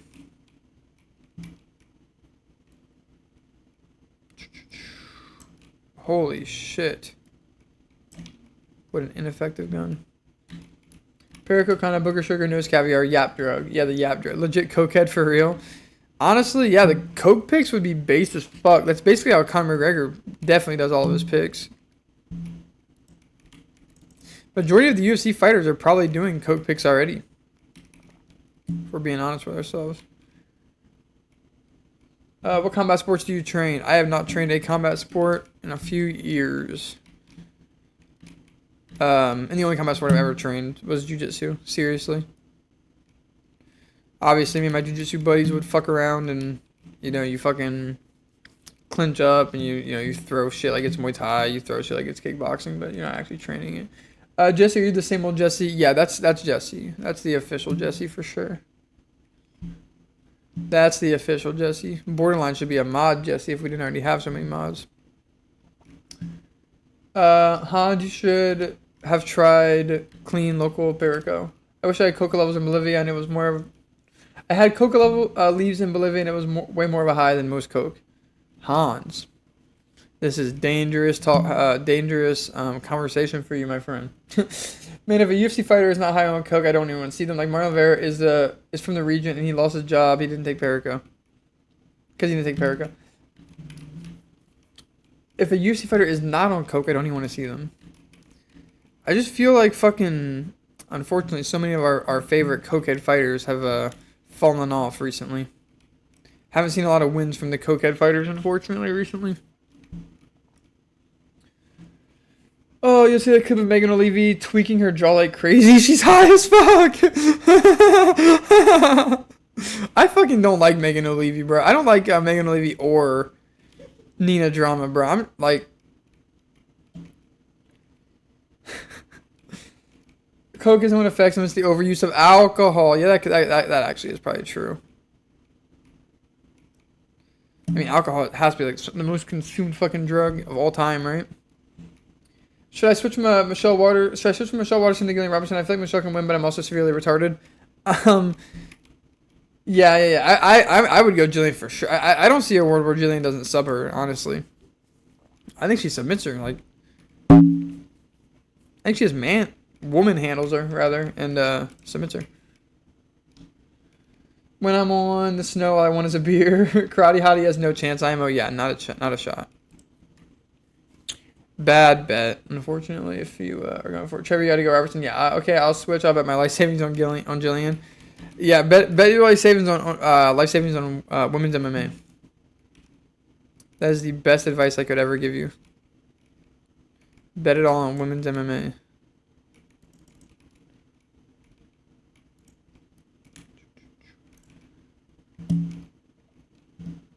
Man, this fucking sword puts in work even on around 50. I have Jillian all my parlays, Trevorcito. Damn, to have a lady in all of your parlays is kind of crazy, though. Just based on how those fights could be going. Well, we were able to hit round 50 before the card started, so that's cool.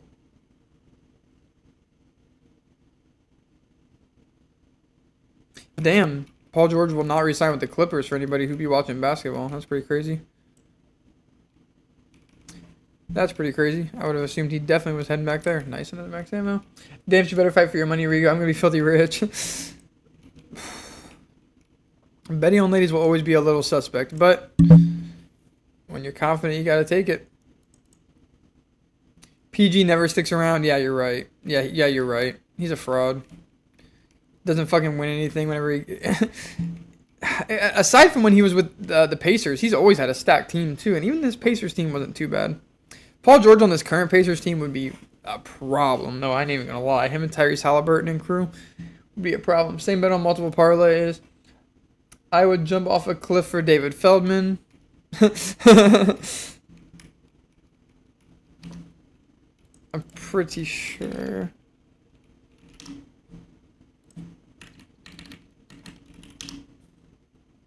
David Feldman? No, I had somebody else completely on my brain when you said that. I don't even know who the fuck is David Feldman. If all of your bets only like 1,700, why the fuck did everything just get pulled out so fast? That was weird. Why does Plug use 1G in his channel's name, but everywhere else he has his 2? Dude, I was thinking that same thing, Hans. I was thinking that same thing for Plug. I was actually thinking that same exact thing. I'd jump off a cliff for Greg Popovich. Okay, yeah, there you go. Now there's one I know. Yeah, Greg Popovich is the basketball coach goat. Fuck Phil Jackson. As a Knicks fan, when Phil Jackson was there, bro, I saw Phil Jackson's coaching style when he doesn't have Shaq and Kobe and MJ and all those guys, and he is not what people like to pretend he is. Columbia is very cheap in all aspects: rent, food, utilities, Perico. I'm 100% confident my 8-leg parlay will cash. Oh my god, that is a game. I've been there though.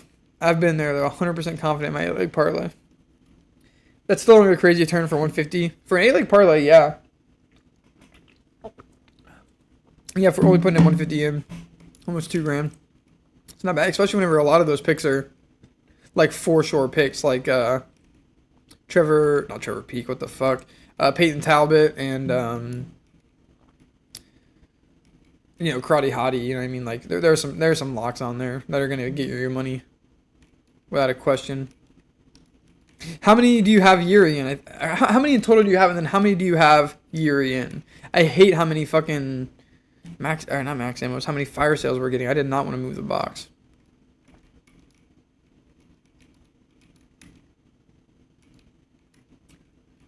Yeah, that is a good return though for 150. Cannot hate on that. Don't have a shield. Not having a shield will get your ass fucking snuffed. That fucking sword is still putting in work. You gotta respect it. And look how fast it builds up. Iverian, only 2 parlays. Interesting. So, yeah. I mean, so you know that Alex can win that fight. Come on now. That's gonna be such a good close fight. If you want to take a surefire bet though, you could probably just do like fight won't go the distance, but the odds on that are probably so low. It honestly, probably isn't even worth taking. When the odds get fucking crazy low like that one probably is, it just usually isn't worth taking. I can't wait to watch live odds. Switching favorite areas. Who starts to break out of the... I mean, yeah, I like 100% what you're saying right there. I could see that happening. Fucking the beginning of the second round, Yuri is the live favorite for sure. I could 100% see that happening. Like Alex's fights don't usually go where he's just dominating people and walking them down and being the better fighter. It usually goes... I mean, kind of the opposite, to be honest with you. He fucking just kind of catches people a lot of the time. So, yeah, 100% could see that being the case. So dumb that fucking zombies that are dying to a nuke can hit you and take your dead wire out. Yeah, that sword is funny. It just kind of floats at them. Yeah, I know. It's fucking so AFK. Shadows of Evil is kind of like a nice map to do this on. If you're just going to AFK and not pay super much attention to the game. Just because you have so many fucking different weapons at your arsenal.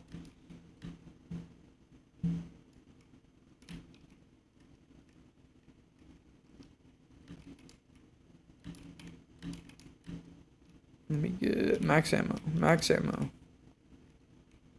Okay. I think... Are they still spawning? Yeah, they are. Let's pop this. Fuck all that.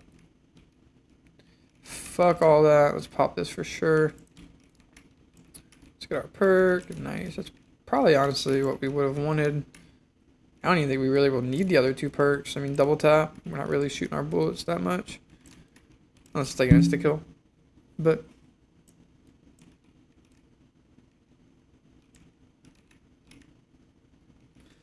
Cool.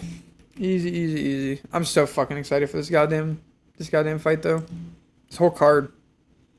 Less than an hour away. And the fight that will kick everything off is going to be... Let me look this up. It's going to be Ricky Simone. Yeah, so hell yeah, we're like right off the bat is a fight that I'm actually interested in and ready to watch. So love to see Ricky Simone pick up a W here.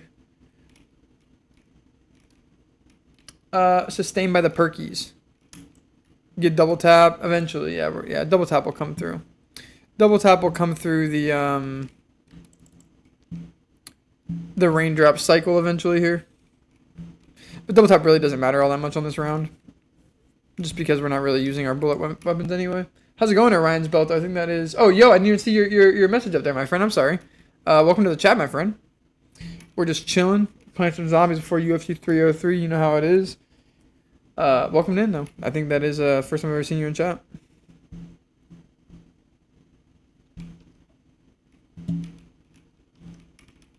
Good shit. And our fucking Jamal Hill video has now hit 600 views. So... Hey, I've said it a couple times, I'll say it again. For anyone who's watched the Jamal Hill video, thank you, I appreciate it. Genuinely, genuinely appreciate it. That'll be Pib. All good, homie, thanks, of course. That'll be Pib for what? That'll be Pib for what, Western Mass? Oh, no, that's not Pib. Orion's Belt is not Pib. Dude, you think Pib would have came in here saying, yo... Yeah, I just saw the Jamal Hill vid. Oh, nice. Nice, my friend. I appreciate you for stopping into the stream then. Hopefully you enjoy the channel. Yo, Jamal needs help, dude. Yeah, I mean... I really wanted to not fucking make any sort of content about it because I like Jamal Hill. Like, I really do, bro. Like, I actually like Jamal Hill and it sucks to see this happen to him. Bro has lost his shit. Like, he's made 3 videos now about Alex Pereira. Like, he has made 3 videos since coming back to YouTube, and all 3 of them have been about the exact same thing. Come to Twitch for streams. I was thinking about that. Eventually, I mean, they have, I think it's called a Restream or multi-stream or something like that, where you can just, you know, the same broadcast goes to multiple platforms, and I think that's probably what I should do. Ultimately. What isn't he saying? He's delusional. Oh, that was weird. You didn't mention in your video that Jamal is a based sore loser. I mean, being a sore loser actually can be a good base for MMA. Not accepting your failures, going right back in there, gung-ho, to do exactly what lost you the fight in the first one is actually a pretty base mindset, but it very rarely works out, you know. Israel Adesanya was able to do it. It just honestly, it very rarely works out that you can be of that mindset and still get the win in the rematch. Real men don't accept losses. But Yuri accepted the loss. Right after the fight, he accepted the loss. So if real men don't accept losses, what's that saying about your boy? Look at Pavlovich saying shoving Volkov in. Yeah, yes. After he tried to shake hands. That was pretty funny, actually. But fucking Volkov, dude, coasting that 3rd round, bro. I needed him to get that fucking knockout. We're all obligated to live in this timeline, but Jamal Hill denies its existence and lives in the void. Yes. Yeah. Yeah, they allow it recently. Wait, allow what recently? Orion's belt. They allow what recently? Oh, smack my mic. My bad, you guys.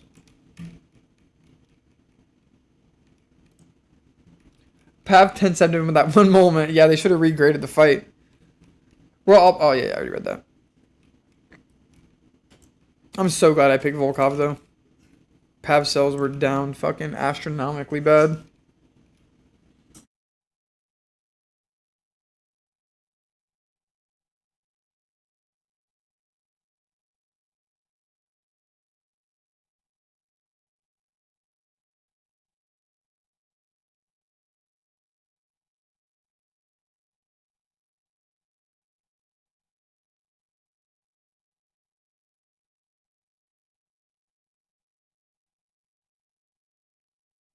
Mic abuse? Yeah, literally. I picked Volkov too obvious. Yeah, I thought it was really obvious too. I thought it was a weird. I thought it was. Wait, why are zombies not going to that fucking glitched ass little army? You can stream on other platforms while still on Twitch. Yep. Yeah, I think it's called like Restream or Multi-Stream or something. I should probably look into it, honestly. It would probably do me some good to look into it. God damn, get that fucking thing out of my hands. I hate when they hit me when I fucking have Widow's wine grenades and you gotta just kill that one zombie affected by the wine grenade. Always annoying. Wait, not the Void, because the Void is Mighty Mouse and he hate. Yeah.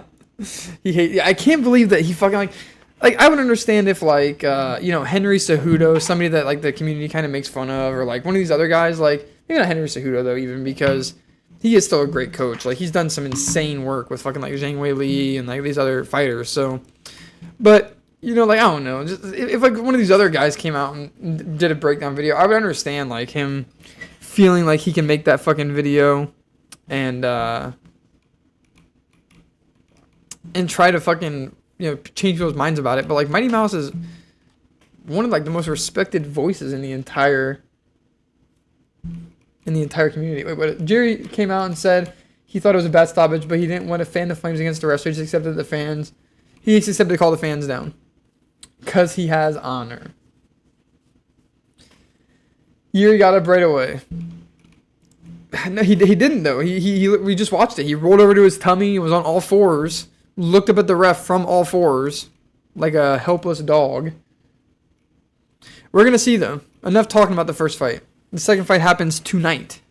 There's enough talking about the first fight that's been done. Alex won the first fight by knockout.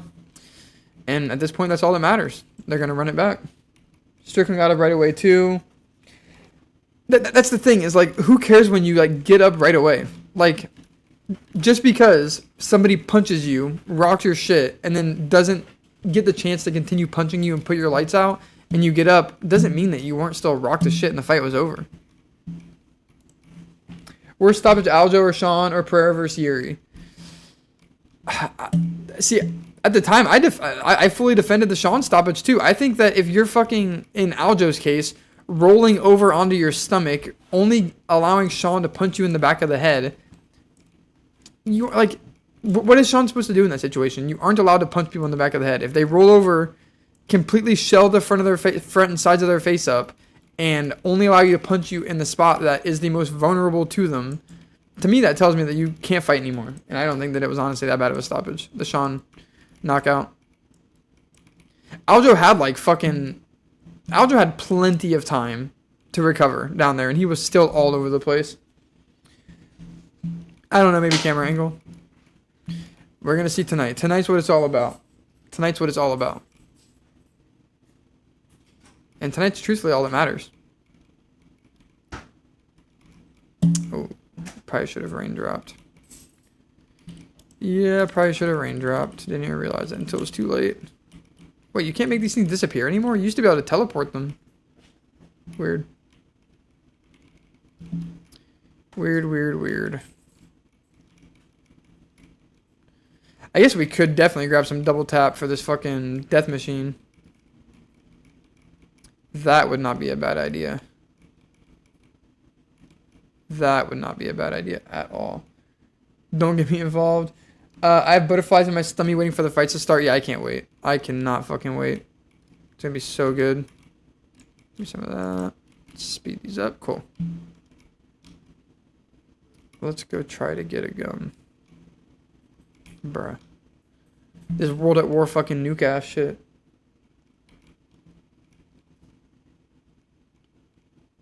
We'll definitely take a power vacuum. We will definitely take a power vacuum, and that's when this fucking run basically becomes AFK. That's when this run actually becomes an AFK run. Is when you can just hang out with a power vacuum. Oh, damn. Well, I wouldn't have done all that if I knew. We are fucking right around the corner, man. Honestly, it's pretty much all three, like, potentially good fights. I agree. I forget who said it in chat earlier about the Martin Buday and Andrei Arlovsky fight potentially being boring. That fight could be boring, but everything outside of that, man, is going to be really fucking solid on this prelim. And obviously, Michelle Waterson Gomez is going to just be whatever. So, we'll see what happens there. What is the Marble going to drop? Oh, shit. And 1 sec.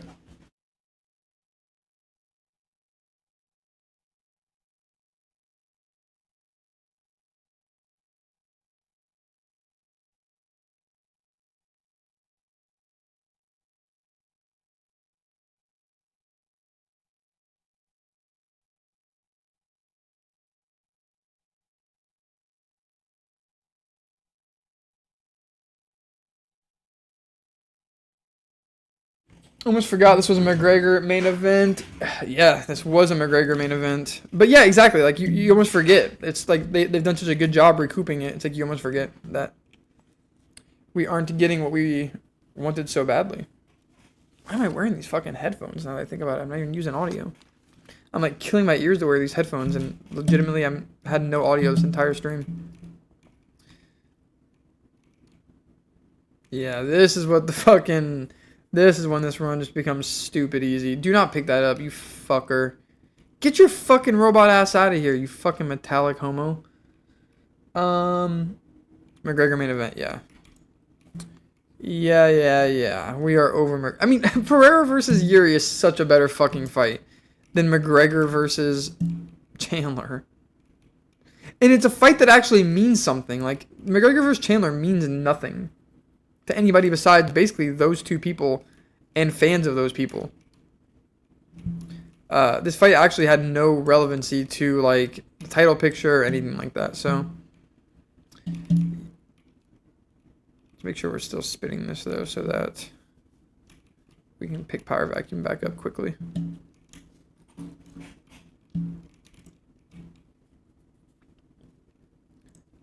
Make sure we keep doing that.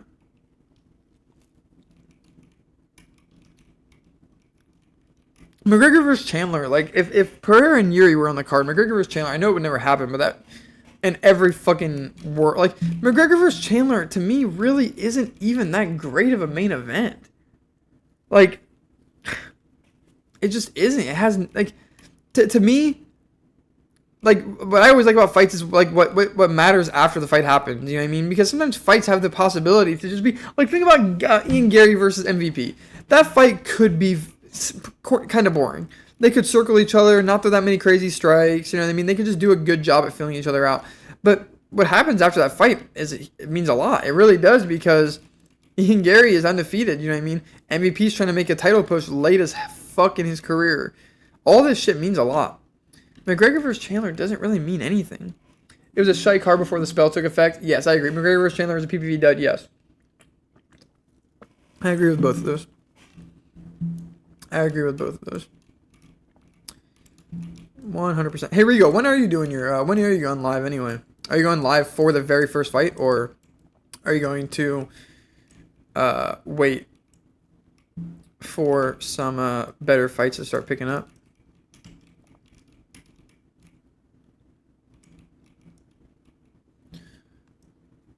Just fucking throw those over there. Yeah, I agree. Those shite card before. I wish we weren't getting nukes, though. The nukes really suck. I guess they make the rounds go by fast as fuck, but trying to get me some kills, you feel me?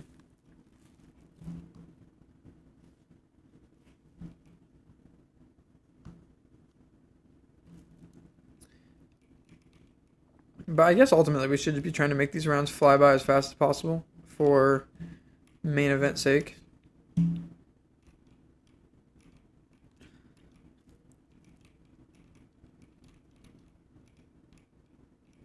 Yeah, this is fucking... We just fucking need this card to start. I need something to put on over here. I wish that we could... I wish so bad. Can you share audio? I feel like I've watched UFC companions where they share... Smack my mic again. Where they share the audio from the pay-per-view. Am I tripping? Or like they share... I guess you don't really want to hear the audio though. You don't want to hear the fucking booth commentary. That's annoying. I fucking barely even listen to the booth commentary when I'm watching the fights anyway. Barely even listen to that shit anyway.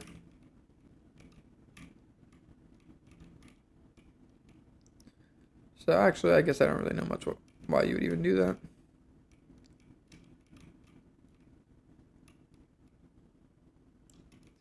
Let's grab that. Before the spell took effect. Yeah, before Alex Pereira casted that fucking spell so he could claim the main event of this card.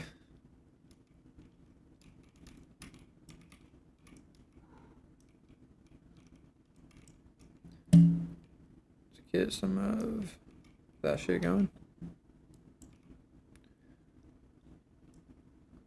Honestly, we'll probably start picking up round robins too. Fuck it. Let's try to get this. Let's try to seriously get this going. Cool. 33 minutes till 3:03. Yeah, I wonder what round we can hit by then. Rigo, you didn't answer me though, you fuck. What time are you starting your stream at? Are you starting it at 3? Are you starting it, you know, are you gonna wait for some better fights to happen?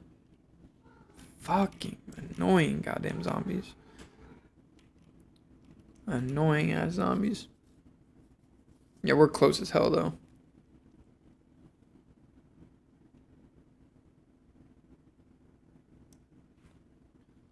We didn't mean to do that. I hate having fucking E as why is E a throat? I gotta get rid of that.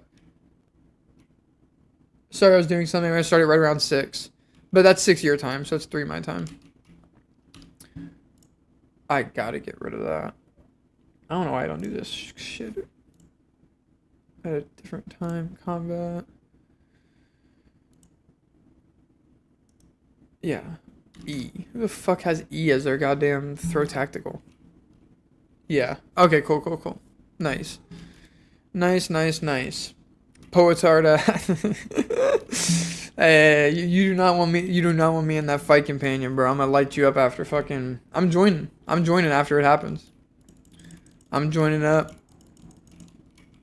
And, Eastern Standard Time is what the world runs on. Yours is incorrect. Well, the thing is like that's what you guys don't understand is the world runs on Eastern Standard Time, but that's good for us on our time. Like we want that. Like the reason that Eastern Standard Time is such a fucking L is because the world runs on it. Or not the world, but like the country runs on it. So you guys have to wait until midnight to get shit. You know what I mean? If you want to wait until a fucking game to come out or something to come out, midnight, bro, shit comes out at 9 o'clock over here. Fights start at 2, fights start at 3, fucking football starts at 10 in the morning. Dude, 10 in the morning football it will change your fucking life. There is nothing better than 10 in the morning football. Never too early, never too late. Mountain time slept on. Yeah, I get. You could argue that too early is a case with Pacific Standard. I've actually ran into that situation a couple times. I don't want my main event fights in the UFC taking place during daytime. That sucks. Hate that.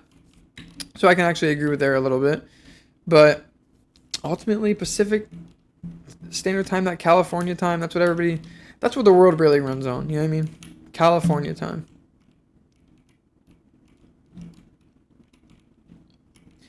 Mountain time though. PST will be like an hour or two early. Sometimes I like a 7 a.m. card. Oh, that's true. If whatever those happen, like overseas cards, or God forbid, dude. I'm the most brutal fucking stream I've ever done in this channel's history was the fucking Max Holloway versus Korean Zombie stream. That stream was a nightmare. Fucking waking up and shit. What up, Calico? How's it going, Tumbleton and more? It's good to see you in here, my friend. I hope you're doing well, brother.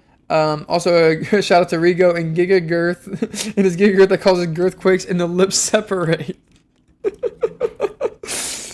Jesus Christ. Thank you for stopping in though, man. Big chum before 3:03. We are officially 1/2 hour away. Can you fucking believe that? 1/2 hour away. California is like the only significant reason in PST, bro. What the fuck are you laughing at? California is like the only significant region in PST, bro. Yeah, that's what I'm saying. California time. That's basically what people call PST anyway. It's California time. Dude, the fucking max ammo dropped it there. Doesn't even really matter, though. We're going to get... Oh, never mind. Power back's going to go ahead and run out. Give me another. Give me another. Take that for right now. Good to see you on. Yes, sir, my friend. Thank you. It's good to see you in here. It's been definitely a chill little stream. Chatted shit regarding, Yuri and Alex. That fight's going to be so good, dude. The fight's going to be so... In what world is that not the fucking fight of the night? Even if it only goes on for a round. California's the best state in the union. It would be even better if it was on mountain time. California is a dope state. It's a top, there's only 5 states you can really... I'm not going to say that, but there's a handful of states that people would much rather live in than other states, and California is certainly on that list, without a doubt. I'd rather have the fights early. Being his first fan, the game started at 10 p.m. It sucks. That's very fair. That's very fair. The fights being on earlier, yeah. I mean, me personally, I do like it on a little bit earlier, but it does suck whenever it's summertime and it doesn't get dark until 10. Legitimately, it's not getting dark until 9:45, 10 p.m. So kind of fucking annoying for that. So hopefully it's because I think the main event starts at UFC 303. 7. Yeah, so it's definitely going to be light out pretty much for my entire main event. Which is kind of an L. Honestly, which is kind of a massive fucking L. Yeah, that kind of sucks, I can't lie. But whatever. Not that big of a deal. Can't complain too much.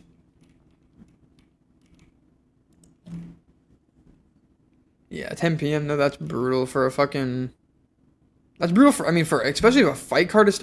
Well, you gotta think about that, man. Yeah, the fight cards in Eastern are just way too late. You're telling me that the main event's not starting until 10? At least we're not British, eh? Yeah, facts. For many reasons, at least we're not British. For many, many, many reasons. But, yeah, that's late. Now you're up until 1 in the morning. You know what I mean? Hopefully you don't work on a Sunday or some shit. Hopefully you aren't working on a Sunday. Do your thing, sword. Just do your fucking thing. Give me a goddamn max ammo, why don't you? Australia has it nice. Explain. Explain. Nice. Boy, I kind of don't want to get rid of this fucking alchemical, but if it's a power vac, you got to, right? If it's a power vac, you kind of got to, right? I'd love morning cards. Yeah, I really like the morning cards. Oh, man, one of my favorite fucking days of fighting ever was Islam Makhachev versus Oliveira, because the fight started at 10 in the morning, and they ended at 5. And it was just man, I really just watched fighting all day like this was a fucking football event. It was perfect. I wish fights could... I don't know, though, because the night fights are really nice. I do like a good fucking night fight. I do like a good night fight. Cool. So...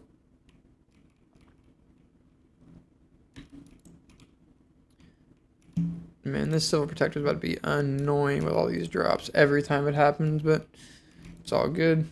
Gotta do what we gotta do. Yeah, see, he's picking up nukes and shit that I don't want him to be fucking picking up.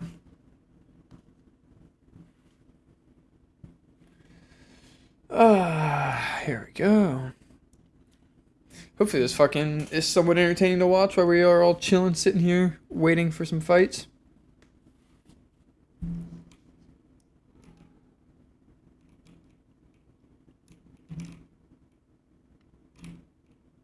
Man, nothing is dropping power-ups down there, though, huh? There we go. I don't think that the Arnie's will drop power-ups. I think that's what it is. That Arnie's do not drop power-ups. So that's cool.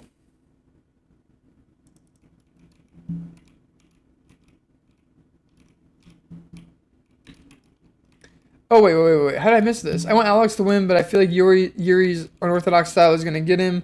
Even in their first, Alex appeared to be having difficulty establishing dominance, then called the lucky punch IMO. That's the thing, though, is how many more times are we going to hear that Alex is getting that lucky punch? Like, I think it's more... like, sure, it is a lucky punch, but I really I believe in his power. I think it's true. I think the power is real. I think the power is unbelievably real. I think that it really is more just the thing that everybody in a fight is going to get that punch off, but only Alex Pereira is the guy that you can't take that punch from. But we're going to see. How would you approach a fight versus a mountain lion? Surround my Signig? Oh my, god damn it. How would you approach a fight versus a mountain lion? That'd be a fucking tough one, dude. As a Washingtonian, I've had this thought in my head before. How would I fare versus a mountain lion? And honestly, the answer is not well. I think I'd get torn to fucking shreds. Alex is the only fighter holding 2 belts in glory kickboxing. Yeah, he was the first to ever do it. He was the first to ever do it. He is the true combat sports fucking GOAT. Like, people are crazy, man. He's the combat sports GOAT. It's just what it is. Like, he is the actual greatest combat athlete of all time. I don't know how people deny him of that accolade. Imagine if that motherfucker secures a heavyweight championship in the UFC too. Like, just imagine what kind of time he's on. Mountain lions are built. Yeah, dude. Seriously. I would not want to fuck with a mountain lion. Shit would be scary. Fucking mountain lions, black bears. Washington's got it. Hey, that boy MMA Plug done went live.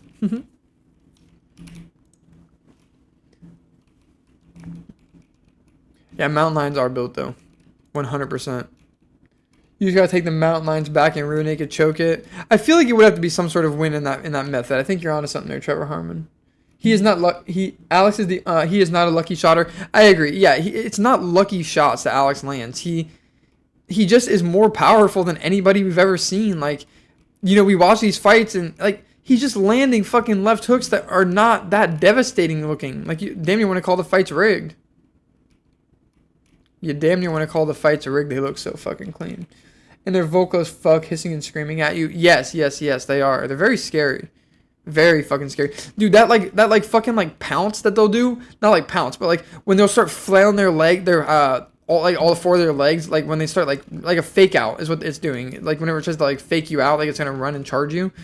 Bruh, I'd shit, piss, vomit. I would fucking lose it if I had that shit happen to me in real life, bro. Like, I am not built for that type of encounter. Power plus elite kickboxer. Yes, exactly.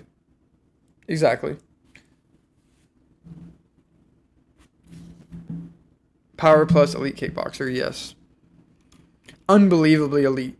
I mean, he's just so technical with how he throws his punches. That probably is what it is he just knows how to, and that's what I was saying earlier about maybe I could understand, you know, saying he's not going to be more powerful out of mount because he doesn't have that, like, he can't fucking get his base and his legs and shit. And I can agree with that to a sense. Maybe that's what it is. The lunging front paw wave, yes, dude. Terrifying shit. Terrifying mountain lion shit. But I want Yuri to win. I like him more in MMA. That's fair. I can't hate on that.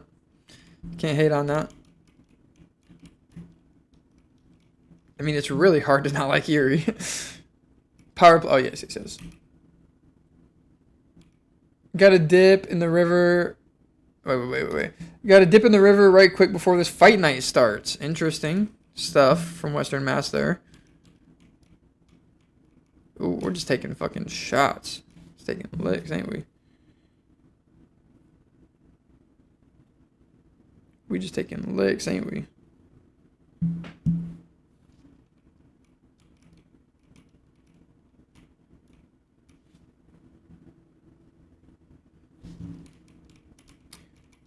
Shamanics, dude, I can't. Is it demonic shamanic? Yuri is the better person. You could probably argue that he's the better person because he's not using magic, you know.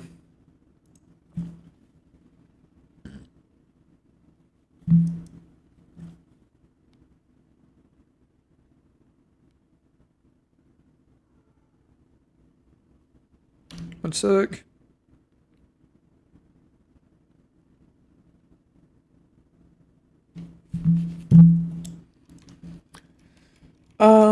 Basically has X-Acto knives attached to his paw. Yeah, yeah, exactly. Fucking mountain lions, dude.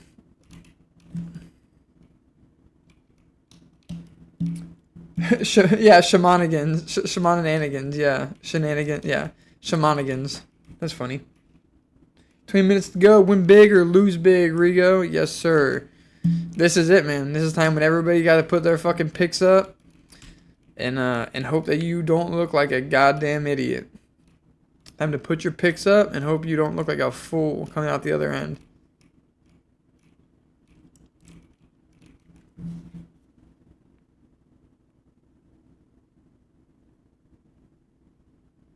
Fuck.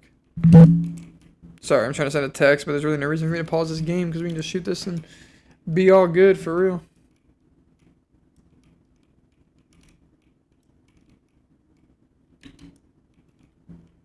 Easy shit. I'm making a picture of mules as we speak. So what is in the mule? What is in the mule? I need to know.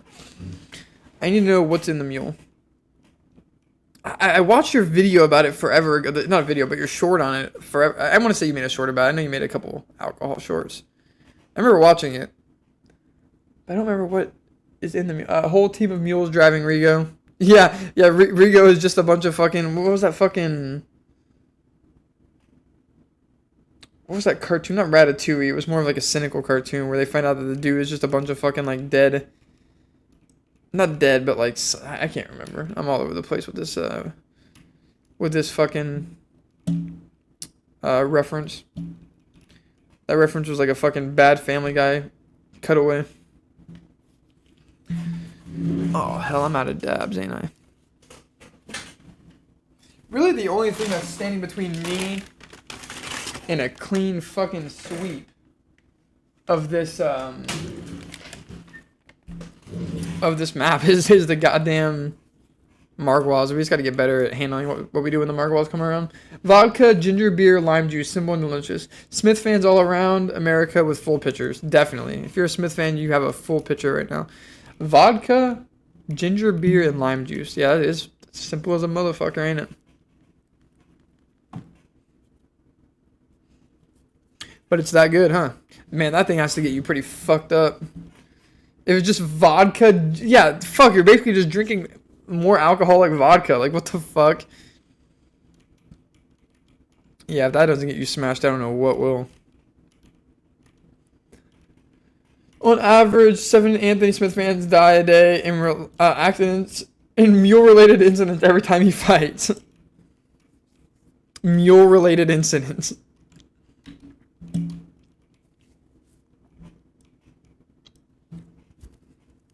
Little Arnie's with insta-kill do go pretty fucking hard though, don't they? They do go pretty fucking hard though, don't they? So open this dab up. We got about 2 grams left. And that should probably last us until tomorrow morning. That should probably last us until tomorrow morning, if my calculations are correct. Trampled by mules. I don't know why these motherfuckers kickbox with Alex anyway. I think it's because, and I was saying this a little bit earlier, I think before you joined Orion's Belt, I think that eventually we are going to have to accept the fact that his jiu-jitsu and his wrestling aren't as bad as we all want to pretend it is. Like, he's not just some easy guy to take down. You can't just take him down and submit him, throw him on his head and submit him. Like, he's not a chump. He's not a bum. He trains with one of the best fucking jiu-jitsu practitioners ever. Straight up. A handyman can't compete with a specialist. Yes, exactly. Liver kicked. Liver kicked by a mule.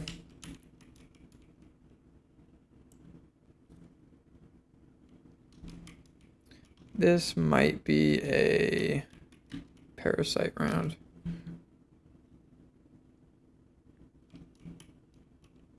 And it's not. Wait, maybe it is. No, it's not. Damn, I feel like we're not really getting a lot. Parasite rounds. It's all good. His clinch is nasty too. He has them long ass knees. Definitely. You're talking about Pereira? Definitely. I mean, look at that knee he hit fucking Michaelitis with. Fucking switch knee, put his ass out. Imagine how painful a lacerated liver would be. Yeah, that sounds like a fucking nightmare.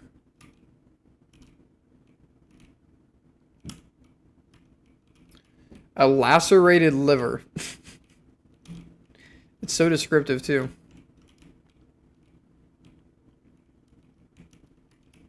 Let's keep this going. Man, boys, I am hungry. I am hungry like a motherfucker.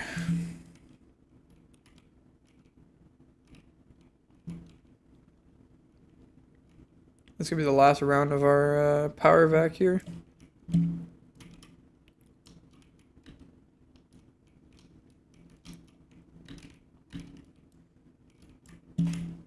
Boys, we are 15 minutes away, but you know they're gonna have their, you know they're gonna be doing their little thing, fucking taking forever. Calories don't count on main event dates. Yes. Oh, 100%. That is 1,000% accurate. Calories do not count on main event dates. 100% accurate there. You can eat whatever the fuck you want on a main event date.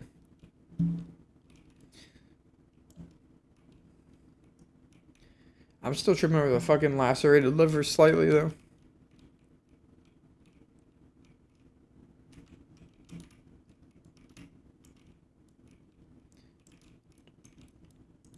Fuck all that shit. Hey, it looks like this we may literally end on round 69. Might just be fucking fire. We might just end it right exactly on round 69. This is what it's looking like will happen.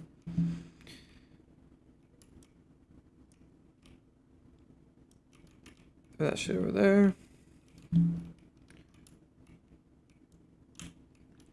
Internal bleeding is, yes, internal bleeding is a very scary concept. I agree. Very scary concept, especially because it's exactly what it is. It's internal. You don't even fucking know, like, how you're gonna, you know, tell the difference between a tummy ache and you just need to go to bed and wake up the next morning and sleep it off versus internal bleeding. You know, it's fucking is quite the concept to think about. For fucking sure. Which is why we could not let Yuri Procházka get mounted by Alex Pereira and get brain internal bleeding. Internal brain bleeding. As we pick up another power vac.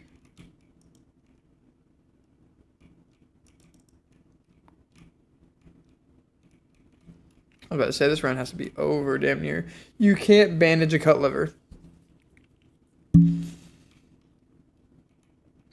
So, like, what you probably have to, like, staple it or I don't know, staple it, fucking sew it shut. When I was a kid, it made me, how's your internal organs all work in the dark? In the dark? Oh.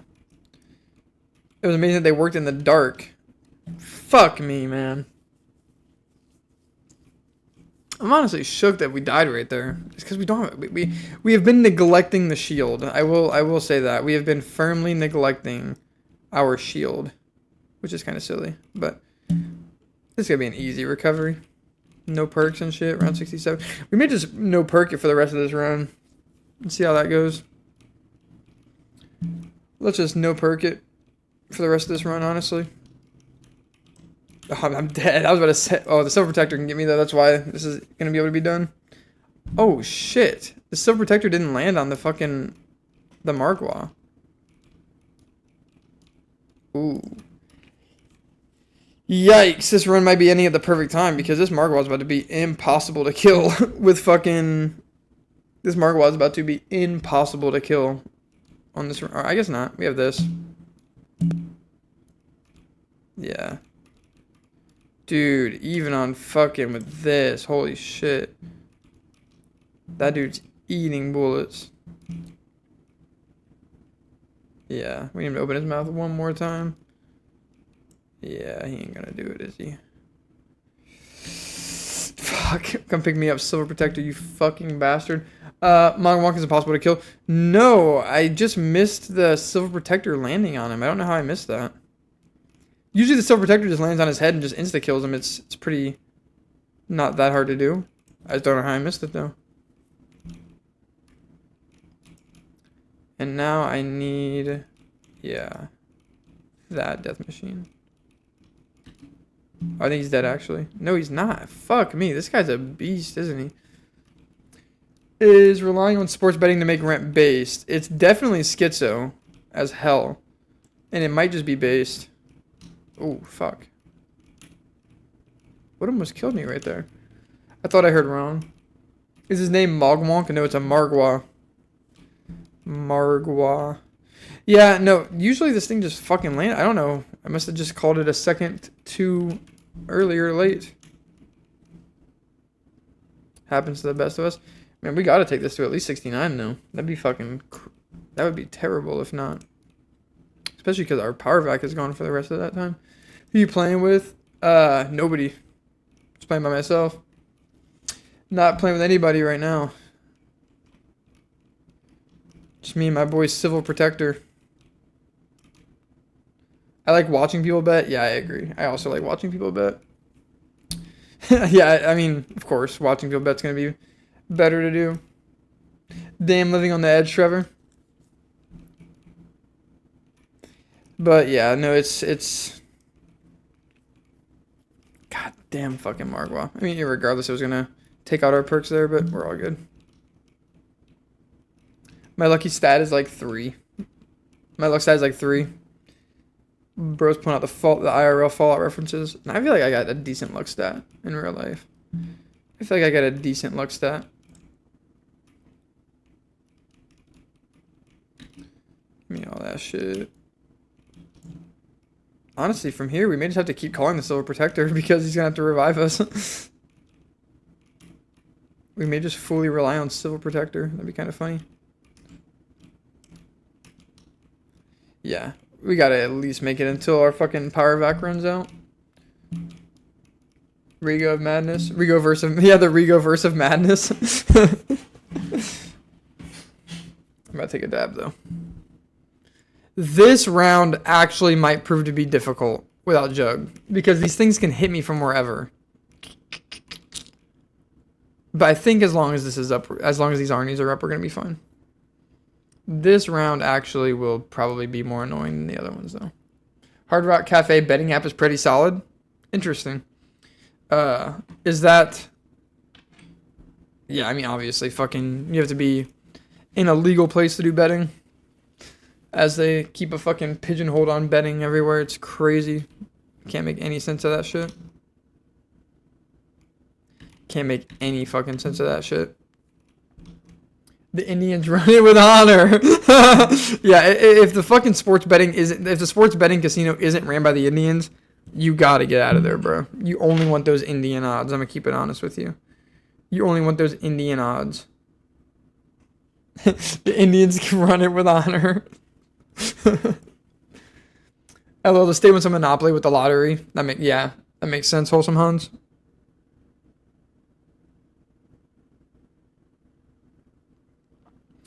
As I'm loading this dab, trying not to fucking get snuffed out by these damn zombies. I actually broke the fucking top to my dab rig, and thankfully, obviously for people who have been around for a face cam stream, know I got the 2 different like glassed pieces, but yeah, my non-highball piece unfortunately broke, shattered all over the fucking place. You gonna stream 300? Yeah. We're streaming all day. I'm not gonna stream 300, but yeah, I'm just gonna stream it right for the chat to see. Fucker! Fuck! Well, what a perfect time to go down. You know what I mean? What a perfect way to go out. What a perfect fucking time to die and a perfect way to go out. And a perfect round for it to happen on. Yeah, what a perfect round for it to happen on. Cool. Well, dude, UFC 303 is right around the fucking corner now. 6 minutes away. Let's go ahead and get everything set up for this. Yeah, the Dr. Dabber, Dr. Dabber shirts face, absolutely. Anybody who knows fucking knows, bro. Load that dab chamber up, yeah. Anybody who knows fucking knows. The Dr. Dabber absolutely shreds face. Well, not a bad run. That now puts both of my highest rounds on. What are the odds? What are the odds? That puts now both my highest rounds on BO3 at 69.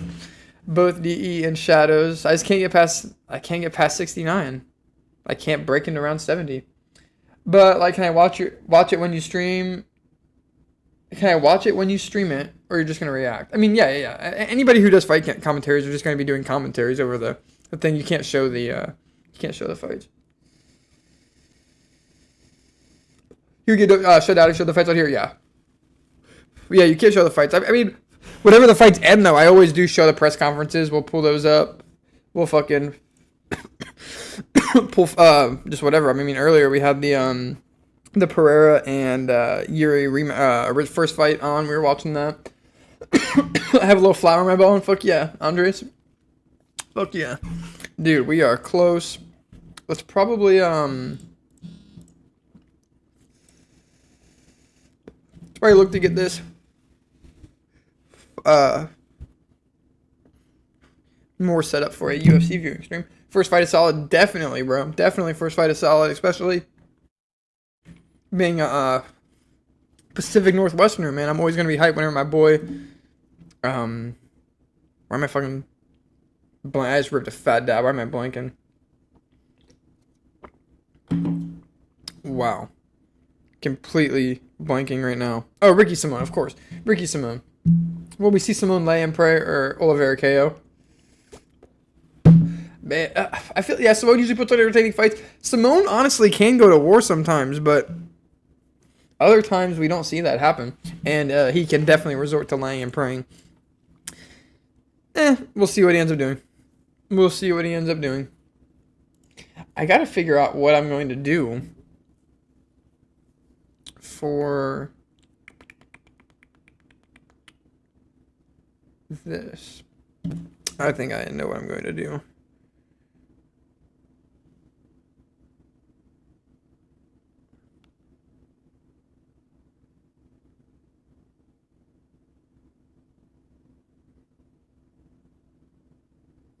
Shit, one sec.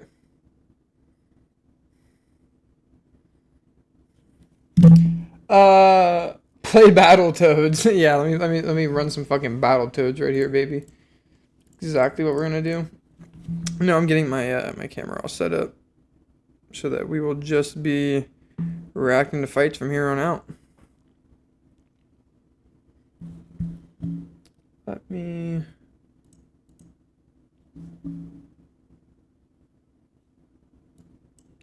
make sure this is all set up proper. Good to see how I want to even get this thing set up. I play Battletoads. Because I probably don't want to keep this on here. Bro. What the fuck? Oh no. I hope that I'm still live. It says OBS is not responding. Hopefully.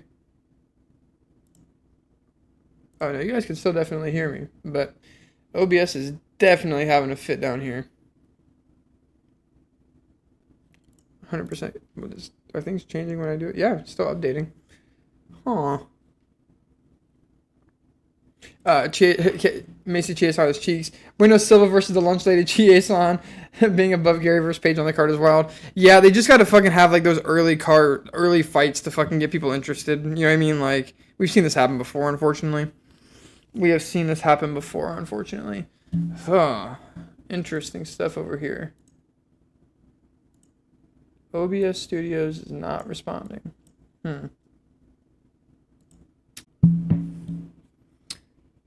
The stream should be back on. Is it fixed? There we go. I believe we have fixed it. Did we revive the stream? I think that we fixed it. OBS crashed. That's cool. But I think that I actually was able to continue the stream normally. Should be fine. It still says it's going from 3 hours and some change. Cool. Thank you, Philippe Blanco. Thank you, my friend. I appreciate that. Cool. All right, we're back in business. We are back in business. Bet all the women's fights, go to the distance. Is a betting hack? It definitely can be, 100%. I would basically agree with that. I'd basically agree that it's a betting hack, yeah. And pull the ultra wide up. Cool. Let me just make sure. Yes, perfect. I'm trying to figure out what I'm going to keep here on the screen while we're actually watching this. We may just keep fucking... We may just, like, keep this pulled up, honestly. Or at least keep this pulled up somewhere so we know what fight we're on. Actually, the UFC has this. Which may be what we keep up. Yeah, I think this may be what we keep up right here.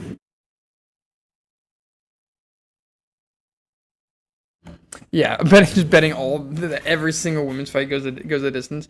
Yeah, we may just keep this up right here. I don't think this is that bad. We will probably have this, but I might move it. I guess it really doesn't matter. But you guys know if I could have the fights on, we would have the fights on.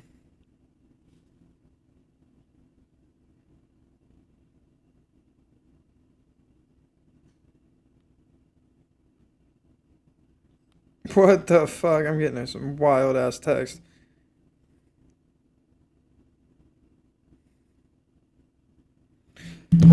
Yeah, all the women's fights. Okay, so let's go and get these fights pulled up. Let's get this shit ready to go.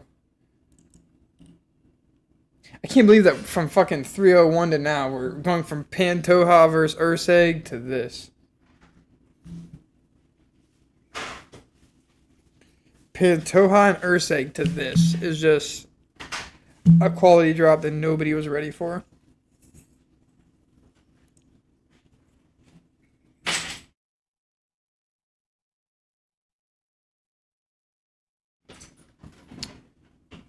And Pereira versus Procházka 2. And we're up. We are up. This shit is live, boys. This shit is live. Available on ESPN Deportes. Not where I'm going to be watching this, but it's alright. Where do I want to put this fella at, though? Let's go. Yes, sir, Wholesome Hans. Let's fucking go. I'll probably honestly just keep this up like right here. Just to monitor this. Cool. Let's fucking go, Wholesome Hans. We got DC looking big as always. Looking like fucking Grimace in that purple suit. We got Joe Rogan looking completely confused and lost, per usual. And then, yeah, John Anik, the typical puppet company man. Ready to do his thing. Actually, let's hear what these guys are saying. Let's hear what these fucking guys are saying. Can I make live splits work as a fucking timer? I don't think so. Bet I could just download a free timer, though. Yeah, we may do this really quick. Probably download a timer. Hold up.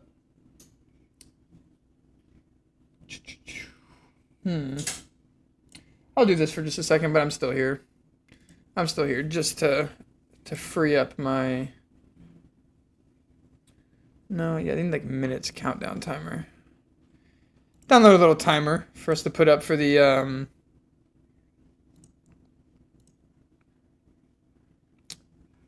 card. Application. Let's fucking go. What the hell is this?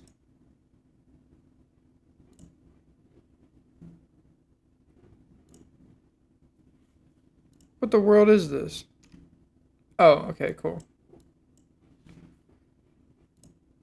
Yeah, this timer looks ghetto, but hey, it's gonna do what it does. It's gonna do what it does. How do you change what the fucking time one it is? Oh, like this. Okay, and then you press space. Cool, okay, yeah, this is actually pretty good. This is actually pretty good. And there we go. No, what the fuck? Get that up out of here. Get that up out of here. Nice. Now we have this timer. So we can match the fights up to the actual time. Cool. And this will probably be the easiest way to do this, as opposed to getting a physical timer. Those seem like such a fucking nightmare to work with. Those seem like an absolute nightmare to try to work with, not even gonna lie. Maybe keep this over here, actually. Cool. Perfect. And we're in live chat. Everything is set up exactly how we need it.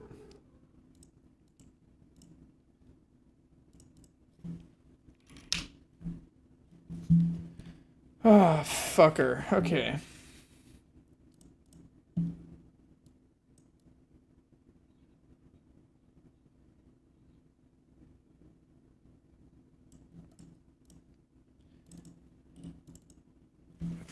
Man, what a fucking what a 5-fight card right here, man. This is perfectly put together. We got fucking,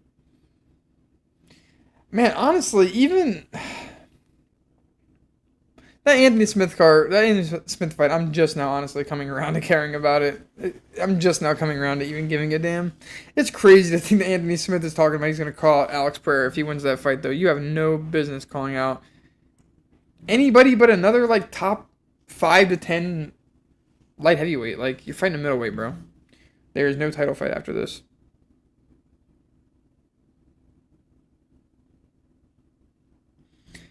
And Ricky Simone, Vinicius Oliveira, yeah. So he's basically a sophomore in the UFC now. This is going to be his second fight. He got his rookie fight up out of the way, got his finish up out of the way, and now it's time to fight. Honestly, he's already onto a hard fight. Is Anik coked up tonight? Yes, Anik is definitely coked up tonight. Anik is definitely coked the fuck up tonight.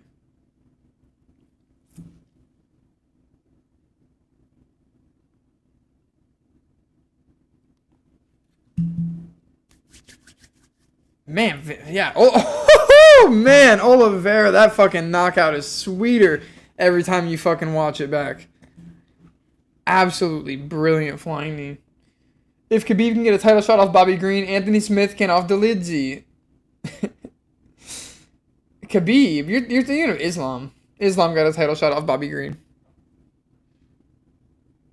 Khabib got his title shot by beating Michael Johnson, I'm pretty sure. Which is still not great. Yeah, you're thinking of Islam. Khabib never fought Bobby Green. In all fairness, though, Islam's original fight was supposed to be against, who pulled out of that fight? Was it RDA? Or was it Beneil? It was Beneil Dariush, wasn't it? It was Beneil. Which would have been a banger of a fight. I mean, if Islam would have got that Beneil belt under his notch before Oliveira had sparked him, that would have been really good for his career, for his record, I think. As they're just getting right into this first one, Oliveira is already walking out. Oliveira has a sweet fucking tattoo. You gotta love the chest and the full chest to arm tattoo when they go together and blend. Actually, I'm a fan of that look. The Marvin Vittori look almost. Trevor smoking on that good. Yeah. Trevor's smacked. But no, you're right. But in all fairness to Anthony Smith, same way, this fight wasn't originally against Roman Dolidze. This fight was originally against this fight has been like 40 different fights before it finally turned into this fight. But Anthony Smith signed up to fight Olberg, dude, which is just a nightmare fight, I feel like, for Anthony Smith. Obviously, Anthony Smith is a vet, and he has high IQ, and he can, on paper, beat pretty much everybody on paper.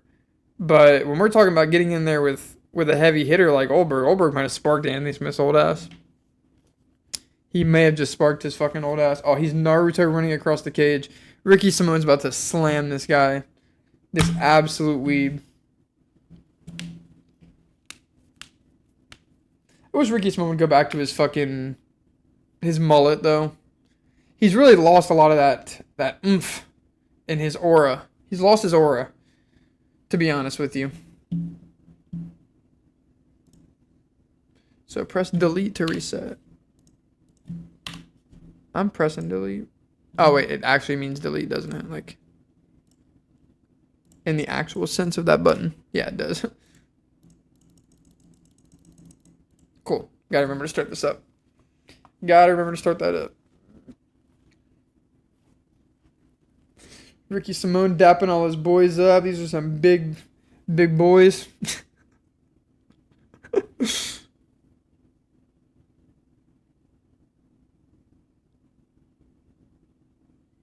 They're talking about his Marab win. What a fucking fluke. And I'm a Ricky Simone fan. What a fluky win over Marab. Like, come on, man. How you gonna...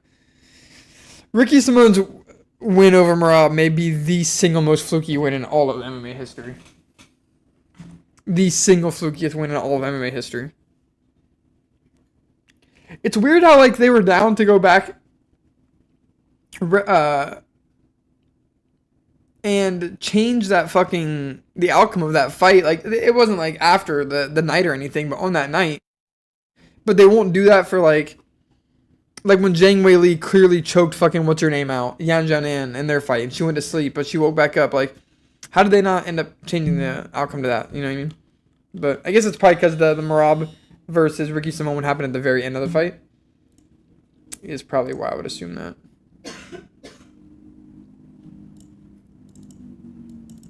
That is probably why I would assume that.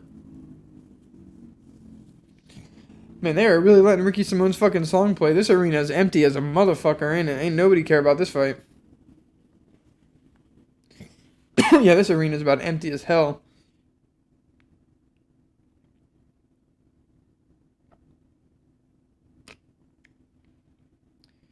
John Anik, Rogan, Cormier, Olivi, and Dean Thomas, or as Colby Covington would say, Din Thomas. Typical people you would expect whenever you have an American card. Left Bisping at home, probably for the best. Leave Bisping's loud ass at home. I guess Bisping just did Power Slap last night, didn't he? For anybody who watched Power Slap last night, great fucking Power Slap, by the way. Paige Van Zant's, of course, iconic debut.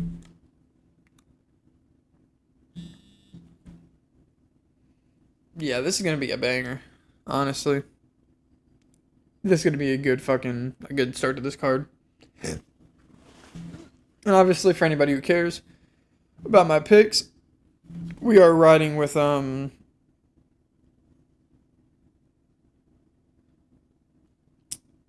just to reiterate, Ricky Simone by decision is what we're going with.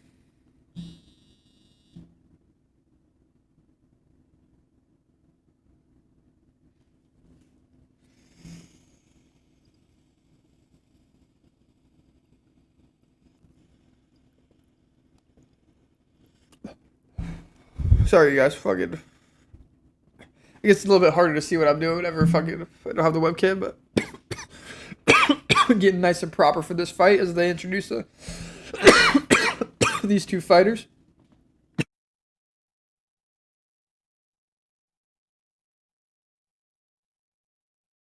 Minus 250 on Ricky Simone seems crazy to me. Minus 250 on Ricky Simone seems crazy to me personally.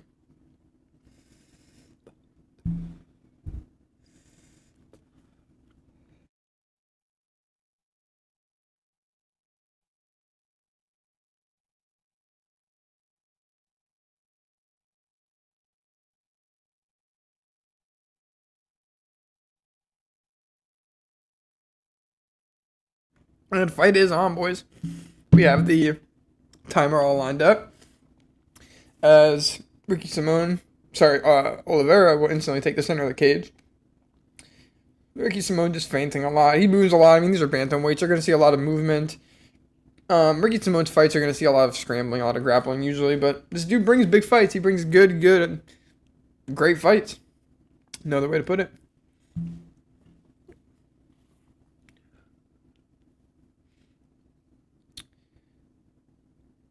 Simone's slowly trying to take the center of the octagon as he's now on the monster can himself. And Oliveira back to the cage. A lot of feinting from Simone here, but honestly, he just got one there, but he's not getting a lot of reactions out of Oliveira. Big leg kick from Oliveira there. Gets a good reaction out of Simone.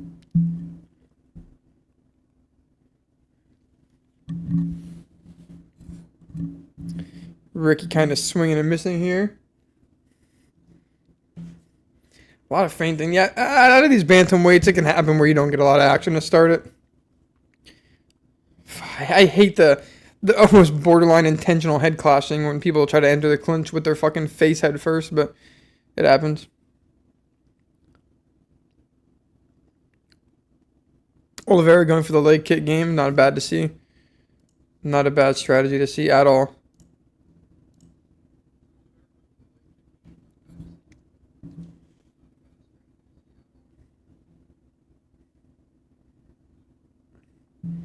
Yeah, Oliveira is going for headshots, man. But not a whole lot is happening here so far in the first 2 minutes of this fight at all. Good shot from Oliveira right there. Simone swinging at nothing. Good body shot from Oliveira after a good right hand lands.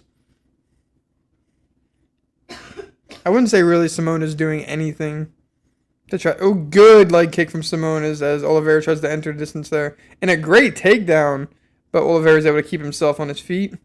Great sweep, though. You love to see stuff like that. We got Calico, Rigo, Better, Newman, Plug all live. Yeah, that's usually what's going to happen during a UFC 303 card. That's an iconic panel of people right there, though. That is a great panel of people there. Great left step and left hand for Simone.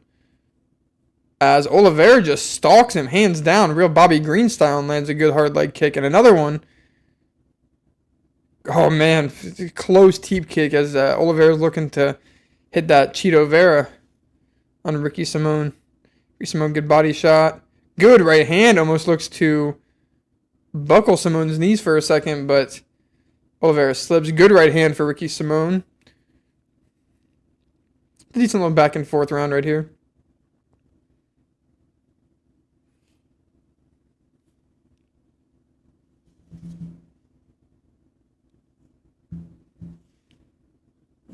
Simone just swinging in air. Oliveira has great head movement with his hands all the way at his hips. Oh, but he lands one there, pops him with a left. Oh, great fucking body shots followed by a head kick from Oliveira. Lands on the guard. Oh, now Oliveira's starting to put some combinations together on him. He hits him clean with a 1-2 and throws that same head kick.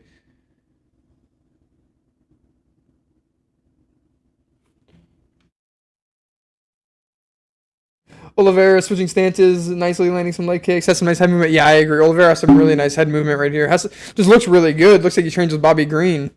He's looking like the bantamweight Brazilian Bobby Green right now, honestly. Just walking Simone down. He does get caught right there, though, as Bobby Green also tends to do. A lot of leg kicking going back and forth between these guys. As they're just exchanging punches, but every time I'd say Oliveira's getting the slightly better reactions, stuffing his takedowns nicely. Yes, he is stuffing his takedowns nicely. He has a lot of height on him though. He has way more reach on him. Simone's gonna have to dig deep for these takedowns. As he gets reversed here, Oliveira now has Simone up against the fence. Ricky Simone initiates a clinch and breaks. It's not bad at all.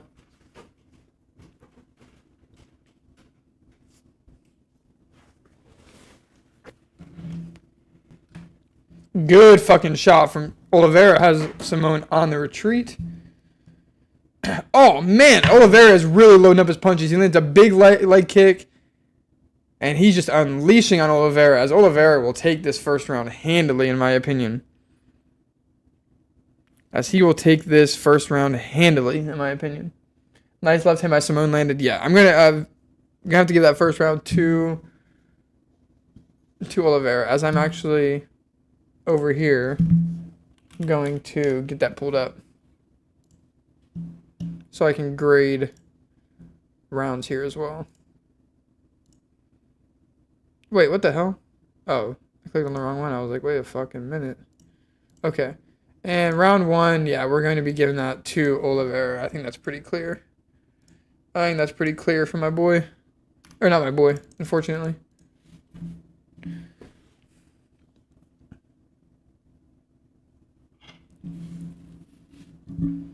Good first round, though. That was a good first round. I will say, though, for anyone betting on Simone or hoping that Simone wins this, it's bad look for him because he can't find his takedowns and he damn sure is not going to be able to strike with this guy. It just is not happening. It just is not happening.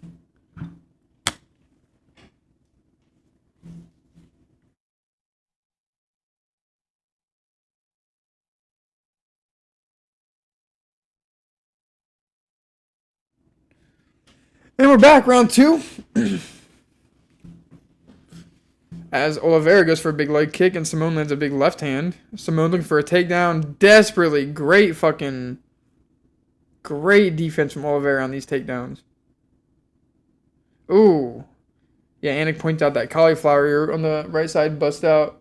Fun round, I agree. Simone has great cardio. Yeah, these guys both have really good cardio. Simone's actually been in 5-round wars before, so and 3-round wars. He's been in. He's no stranger to going the distance.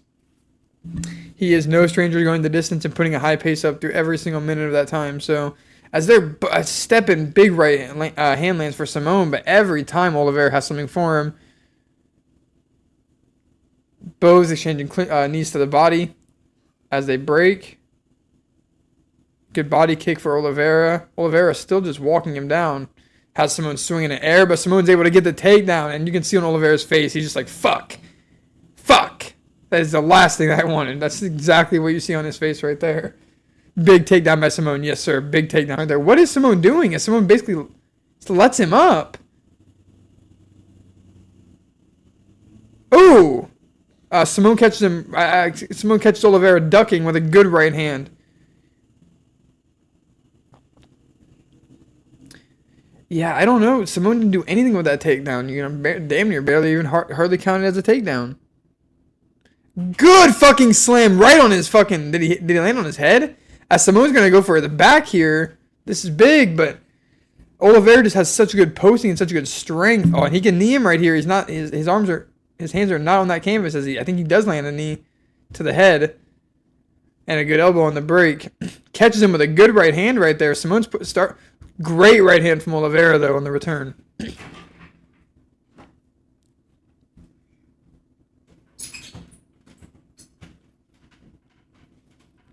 kind of just patting hands back and forth. Whew, man, Simone is asking to get sniped right there coming in like that. Oliveira was just a hair away from landing a big one on him. Good body shot from Simone.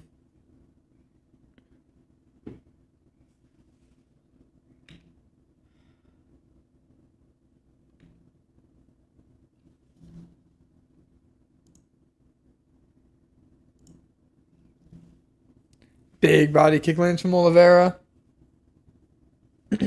Second round up for grabs, no takedowns or ground control. Yeah, and it's just been trading good, solid blows back and forth. Just good blows back and forth from both guys. I'd say it's a very fucking even round so far. Very even. As Oliveira kind of loads up on a big one right there and lands a stiff leg kick on Simone. Simone with a good left hand, though. Man, those kicks are landing on the guard of Ricky Simone, but they are still rocking his head.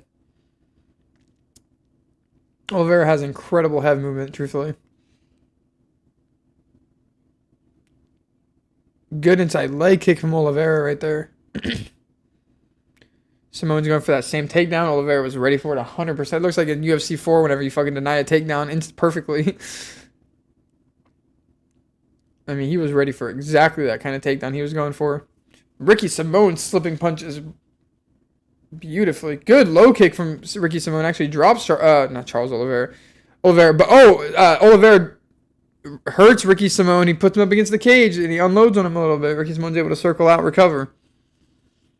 That was looking like the potential start to a finishing sequence. Come on, Ricky, let's go. Yeah. Yeah, Ricky's just getting outstruck so... I mean, these numbers look crazy. Are these really the numbers? I guess with leg kicks, yeah. Honestly, yeah. I want to say this second round goes to Oliveira. I just think he landed the harder, stiffer punches. But, man, and this takedown defense is really something to watch. I mean, he is just... It's like he knows the exact play. Oh, big leg kick right there. Actually has Oliveira's leg. Oh, no. Oliveira looks like he may have hurt his perennial nerve. What is Ricky Simone doing? Kick his leg. Kick his leg. Ricky Simone checks a calf kick beautifully, and you can just tell that Oliveira is on fucking wobbly legs, but Ricky Simone is making Ricky Simone... Oh, and what the fuck? Oliveira hit him way after the bell. That's a DQ. What the fuck? Get this fucking dirty ass Brazilian out of here, bruh.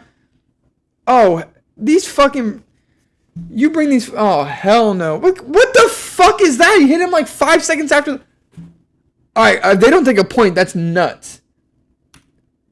If they don't take a point, that's insane. That was so far after the bell. I thought they were about to DQ him. Ricky Simón may be a fucking idiot. How did he not throw a single leg kick after checking that? Yeah, he literally punched him just because Ricky Simón yelled. His legs broke from taking that kick. I hope Ricky Simón breaks his little dirty Brazilian ass in this next round. I will still say, though, I'm going to grade the round right here. And I'd still give it to Oliveira, personally.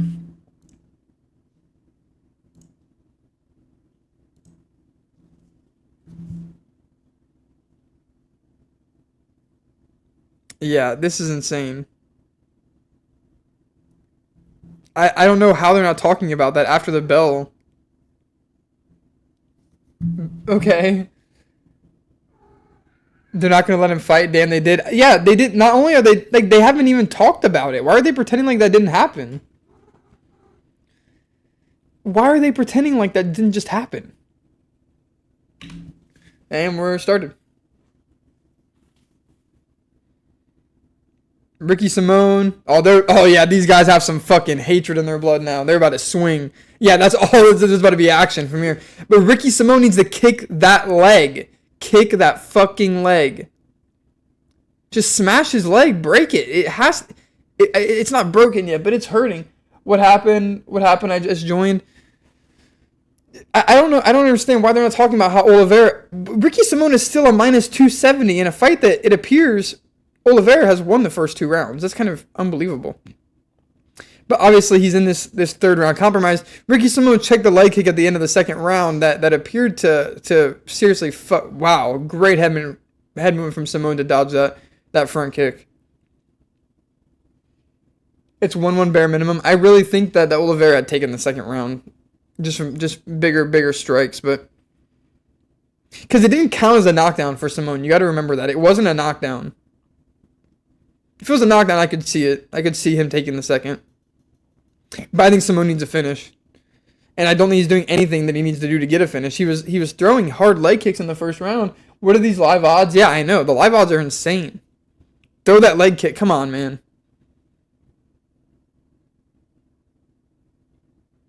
I mean, yeah, he's fucking throwing crazy fucking head kicks. And Simón has fully let him recover at this point. This is silly. Simón does land a good flurry combo coming in.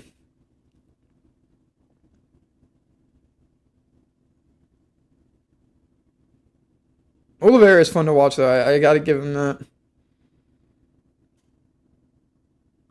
He is fun to watch. Ricky Simón. No fucking takedown is yeah, man. Another good leg kick. That was checked, though, by Oliveira. But Ricky Simón will go for this takedown. I don't know what a takedown really is going to do for you, as he basically gets reversed. And Oliveira has him pushed up against the cage. Yeah, Oliveira has some unreal takedown defense. 8 of 10 so far.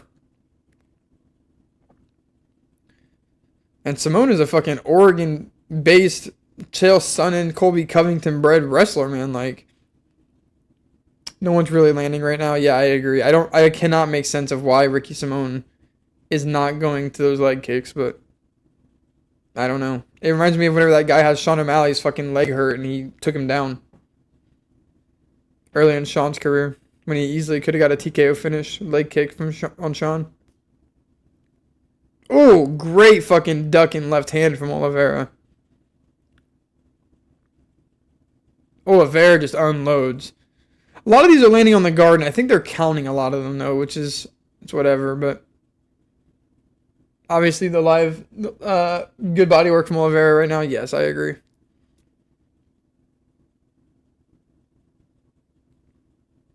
Yeah, Ricky Simón really shit the bed in this third round right here. I can't believe he didn't go out hunting those fucking leg kicks. Oh, he got beautiful fucking kick lands.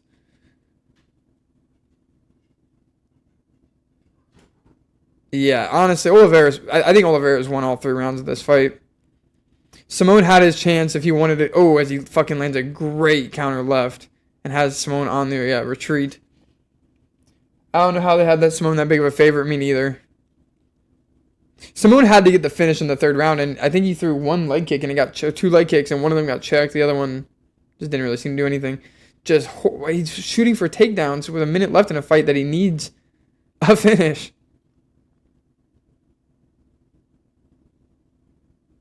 Oh my god, fucking just barely misses that head kick that would have been devastating on Simone.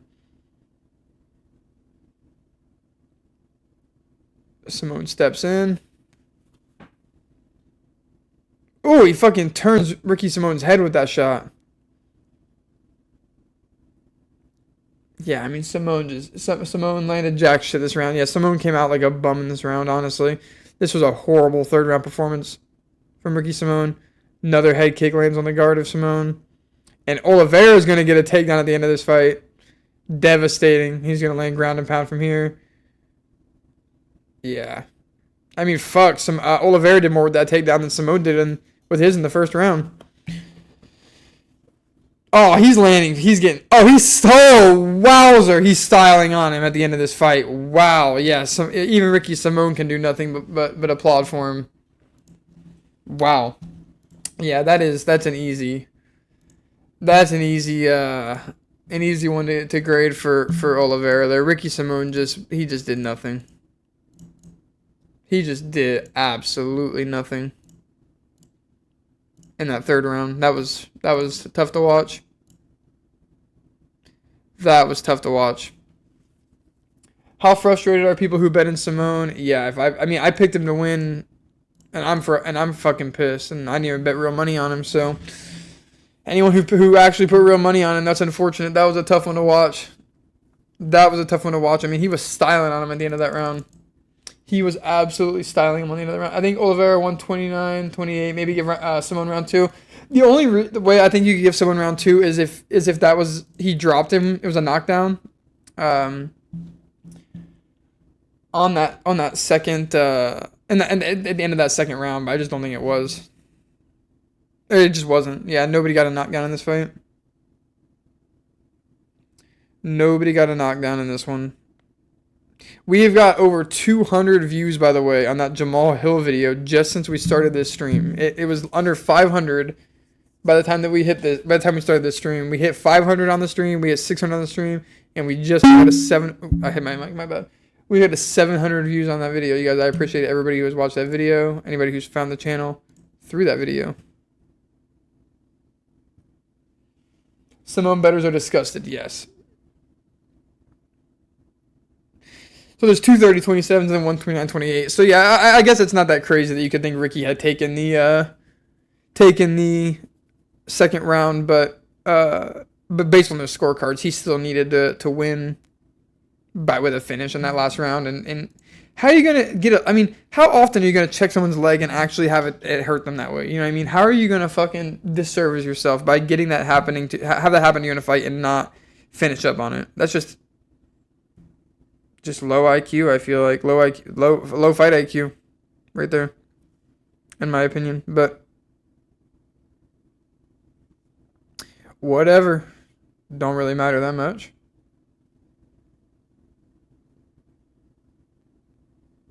Don't really. Oh, fuck, my bad. Let me finish that. Cool. And we are on to. Yeah, I don't really know much about these guys, but I think this should be a pretty good fight. It seems like this is probably another fight that's going to go the distance. So, whatever. The late shot at the end of the 2nd should have been docked a point. I know. Hans, rewind and watch my reaction to that. I was like, what the fuck? What is this? This is bullshit. Like. Should have been. I mean, I was genuinely surprised that they didn't like fully shut that fight down and like take a moment to even see if they should keep going, because like he literally fucking, they were walking away, he turned around and fucking hit him right in the face. Like, what the fuck is that? So weird. So weird how some shit happens and nothing gets said, nothing gets pointed out about it. Yeah, that was corny. 100%. They should have taken a point. Yeah, but to me in my head, like I was thinking, like fuck it, it doesn't matter. Uh, Ricky Simone has him on fucking skates out here. On his leg is busted up, but Ricky Simone had no intention on trying to get a leg TKO, as we saw. So it happens that way. That's how it happens sometimes.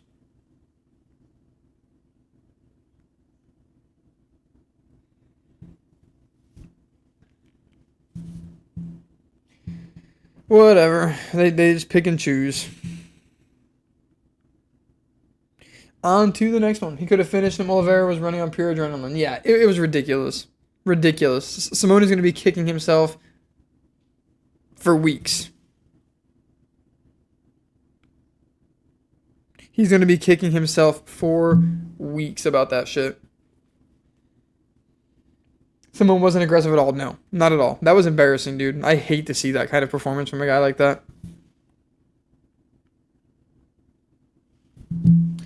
Especially from a guy who is fucking aggressive in his fights, who is a beast like that, like who actually is about that shit. Like it's so fucking weird. I'm actually probably gonna do this. Um, there we go. Yeah, I'm going to do this. Cool. I like that better. I like that better. Cool. Yeah, Simone was not aggressive at all. That was tough to watch. Simone fans are in hell. Simone betters are burning in fucking hell. 100%. Without a doubt.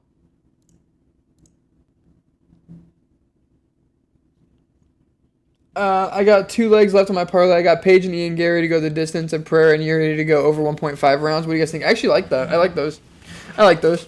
I see. I actually am a fan of trying to find those fights, where like people think like, okay, there's no way that this is going to be this won't, be a finish, like your Justin Gaethje versus your Michael Chandlers or your what's another one that like it's just like, man, how did that go to finish? I mean, I wasn't betting back then, but like Derek Lewis versus Francis Ngannou, shit like that. I really like betting those fights to just go the distance because it can happen. Like two people just don't want to engage. I could 100% see Yuri and Pereira being like very cautious for a round or maybe even 2 rounds, maybe even fucking 2.5 rounds, And because of that, uh, we just see the fight, going a little bit longer than anticipated. I will say though, a little weird how long they're waiting to get to this next fight, because obviously, usually whenever these fights go the distance, I feel like they try to speed them up. I mean, there's how many fights we got? 1, 2, 3, 4, 5, 6, 7, 8, 9, 10, 11, 12, 13 total fights. Wait, 1, 2. Yeah, 13 fights. So it's a pretty good amount of fights. So that's a lot of fights, honestly. And we're talking about. I mean, this fight could go the distance. I could see this. I personally think I have this being a sub, but it's whatever. This fight could be a first round finish, but it could. I think more of like a second round. I think Peyton Talbot may take his time on this one. This could be a finish. So yeah, we actually have a lot of finishes that could speed this card up, though, potentially at least. I will be right back. Paige is going to bounce around the ring. Yes, I agree. And Yuri vs. Poatan is going to be a brawl. Yes, I agree. But I could see Yuri vs. Poatan just taking a little bit of time to get to be a brawl. Like both of them, because the last fight ended so fast, they both, or maybe not both, because obviously Alex won, but Yuri could feel like he did himself a disservice by not giving himself more time in there to feel it out. I'll be right back, though.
All right, here we go. Here's the clappy, jappy, jappy.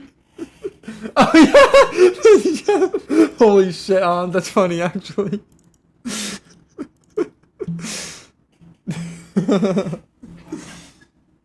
That's funny and unbelievably based.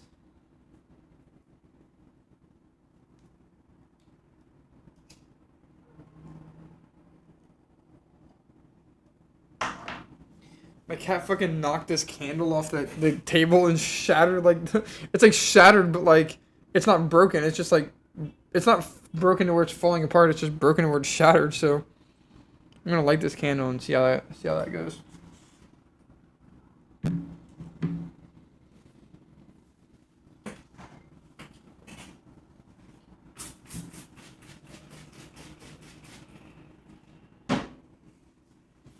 All right, they're announcing both these fellas right now. Ray, I probably should have listened to that more so I could actually know how to say this fellow's name, but it's all good. It's all good. All right, let's get this timer ready to go.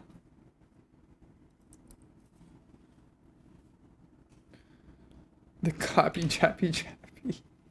And we're on. Fight has started. I fuck with this Japanese dude's braids though. These are kind of sweet. These braids are actually kind of fucking sweet. Lots of feinting going on in the first 10-15 seconds here.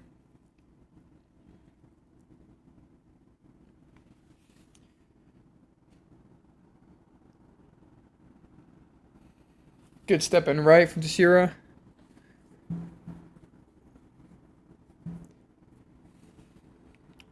This is flyweights though, so you guys already know. These flyweights sometimes do not be brawling. These flyweights from time to time do not be brawling. Good leg kick from Hernandez, actually. Oh, I don't know why this is. Here we go. There we go. Good takedown from Teixeira. As Hernandez actually does a great job getting out of this. Just gets to the single leg, but he is holding onto that firm. Great. Yeah, this is the scrambles I'm looking for out of a flyweight fight, honestly. Great. He slams him right on his head. Wow.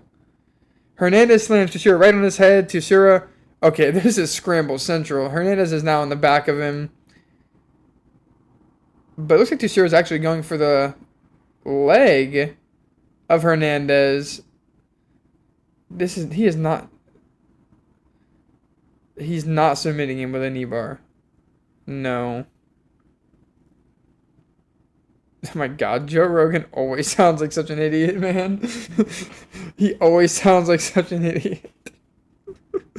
That calf slicer never had anybody in trouble, and it was nothing more than a decoy to try to get out of that position.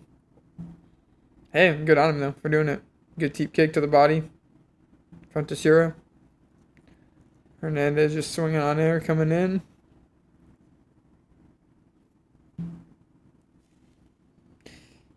I will agree, though. Yeah, those are some unbelievably impressive scrambles. Is exactly what I'm trying to see from this.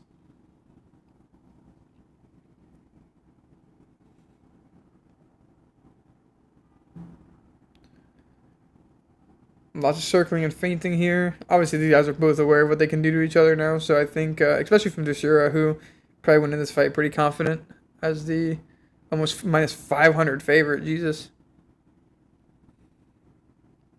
Ray Teixeira. Good leg kick from Hernandez. Yeah, Tatsuro Taira knocked this Hernandez guy out, so we'll see which Japanese prospect can put a better beatdown on him. But so far Hernandez is holding his own. I may even say he's potentially, I don't want to say won this first round, but that head slam takedown was by far the biggest moment of this first round.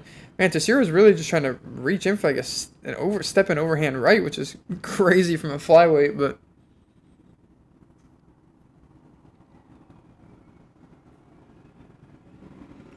he's using that step in right to try to go for his takedown, but Hernandez is pretty much hip to that at this point. But Teixeira will get him up against the cage. This has been a really close first round. Great throw. Holy shit.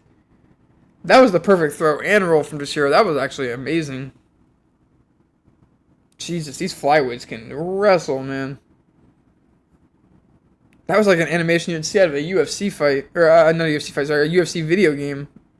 Like one of those perfect animations that you get. That was insane. And he's actually looking to maybe isolate an arm right here. Hernandez is doing an amazing job, though, at keeping himself alive here. He's trying to get his butterfly guard going. He doesn't even need to worry about it, though. He's going to get his leg on the cage. Yeah, Teixeira's doing a really good job of not letting him climb that cage, though. 40 seconds to work. This isn't enough time to work, honestly.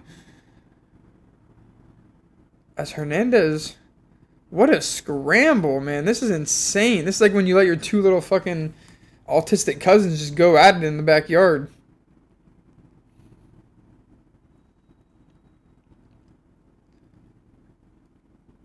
Okay. Hernandez's toes appear to be in the cage, but...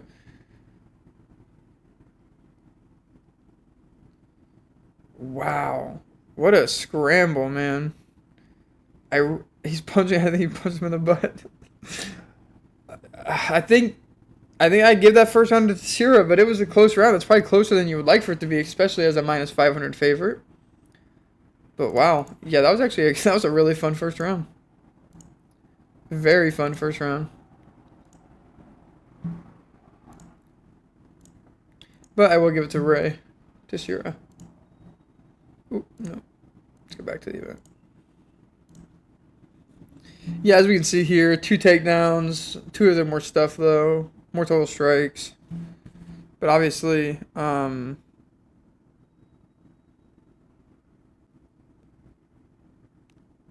damn it. Probably should have fucking...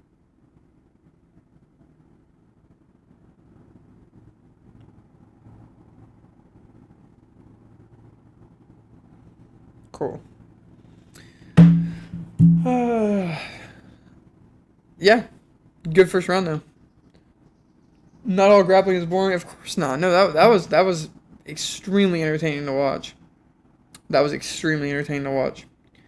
And it appears like this may be another going the distance fight potentially. So we may see them really start to try to speed these fights up as far as getting them out here, which is cool. Which is ultimately what we want. But the UFC always does an amazing job at putting these together as far as, the fights not going on for longer than they should. Oh, wow. Right out to... Oh, I forgot to start the timer. Oy. Well, it's all good. Oh, actually, I can just start it up whenever... I'll start it up at 4 minutes. Yeah, I'll start it up at 4 minutes. Just like 80% of it is. Yeah, that's fair to say, though. As Teixeira is on top here.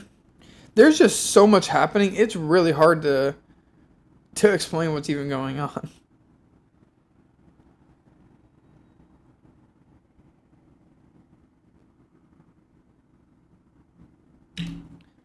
And there we go. We got the timer line back up. Hernandez is really... Ooh. That was a really good elbow to the ear. Holy shit. You could fucking hear that. I don't know if you could hear it landing on the elbow, if you could hear it landing on his ear, if you could hear it landing on the canvas, but Jesus Christ.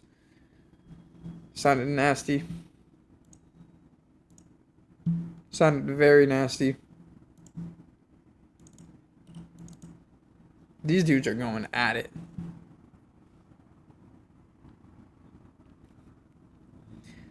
Teixeira's finally looking to take the back here and just put an end to this fight, it appears.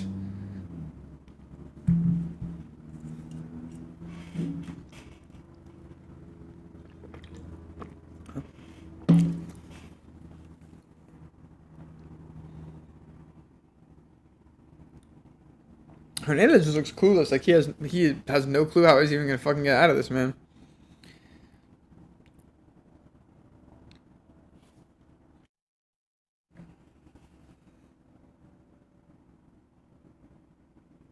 Wow, yeah, he just has him wherever he wants. This is unbelievable to watch.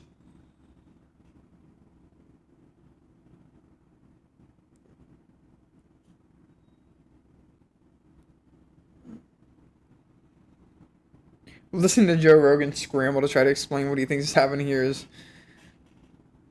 it's definitely something. It's definitely something to listen to, but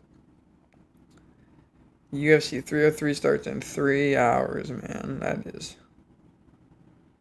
That is gonna be insane.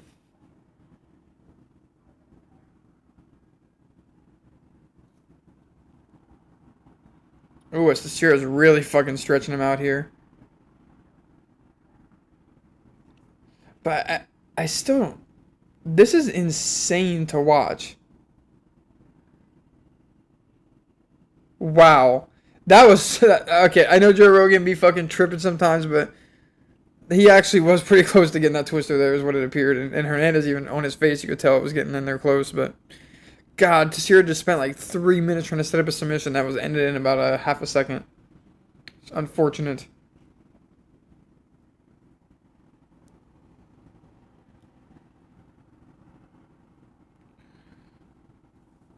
Yeah, Teixeira is just dominating him at this point. This is.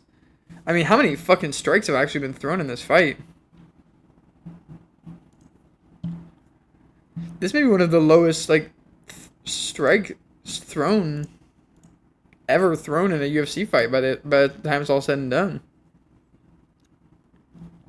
Which ain't nothing wrong with that, you know what I mean? These are two grappling chads here. This fight sleepy. Yeah, he was going for a twister. Yes, he was. This fight sleepy.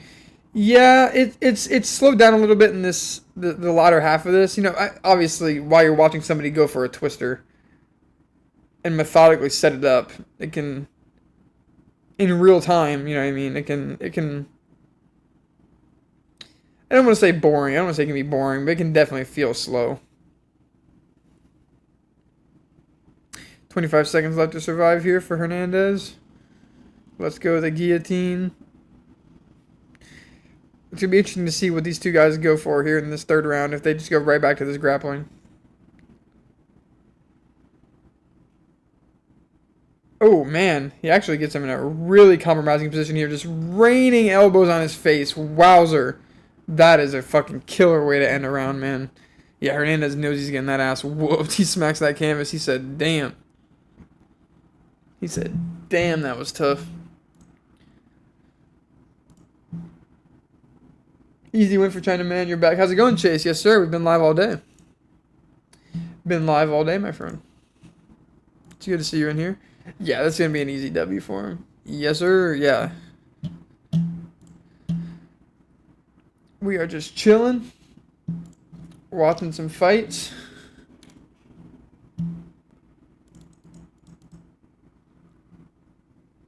Exactly what everybody came here for, right? Exactly what we all came here for. I appreciate you hanging out, Chase. So how many strikes have been thrown in this fight? Less than 100. So it's not going to be... Oh, they're still grading them. They're still changing. So I wish these had the live odds on here too. That'd be really nice. Slovakia. Man, what a sick... Yeah, there can be a lot of finishes. Now that I'm seeing it, man. Yeah, this may speed up after these early prelims. Andre Arlovsky or Martin Boudet really might kick shit off in a crazy way. Oh, fuck me. I forgot that. Damn, shit. I'll be back and forth with you in MMA Joey. I appreciate it, my friend. Getting my views up. Thank you. Arlovsky been fighting for so long. Yeah, he has. I forgot to start the timer again. We're going to start it at 4 minutes, actually. Yeah, we'll start at 4 minutes.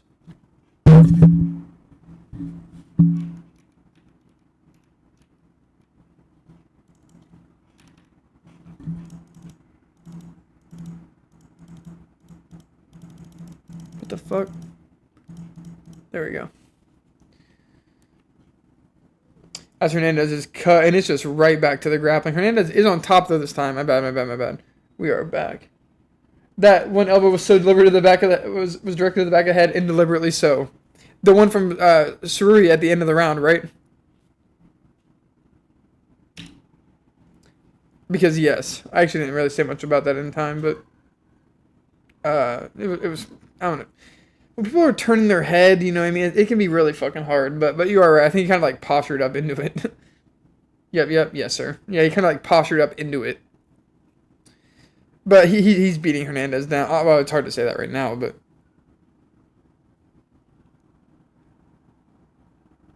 I would say Suria's cut on his left or his right eye actually appears to be worse than Martinez's cut, or Hernandez's cut.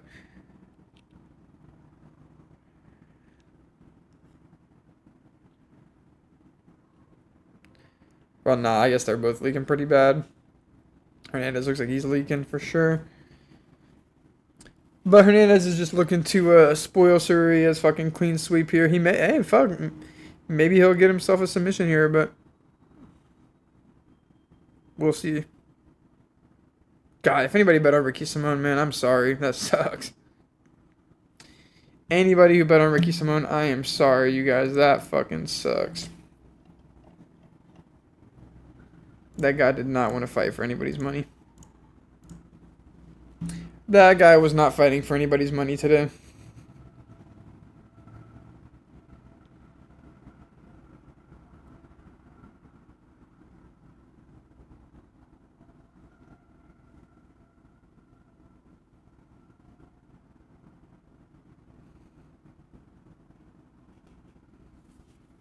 Martinez is fighting for his life to stay on top here, but Suria's... Oh, man, he's just stronger, it seems. He's just going to stand up like Derek Lewis. Muscle him to the cage. Put his back to it. Yeah, you love to see that shit.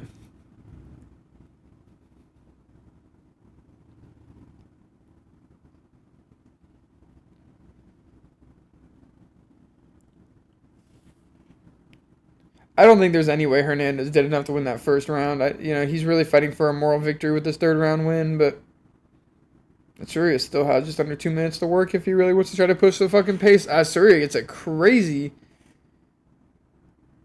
No, Martinez gets... I thought Suria went for that takedown, but no, Martinez gets it. Now he's on his... Martinez, wow, I don't know why I keep calling him that. Hernandez gets it, ends up on his back. I don't know why I keep thinking of Jonathan Martinez. I got Jonathan Martinez on the brain right now.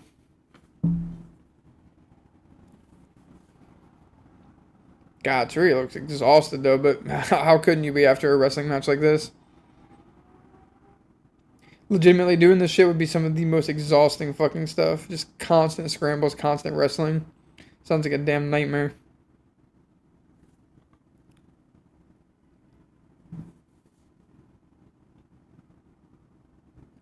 I really don't think there's anything Hernandez can do to try to get this win.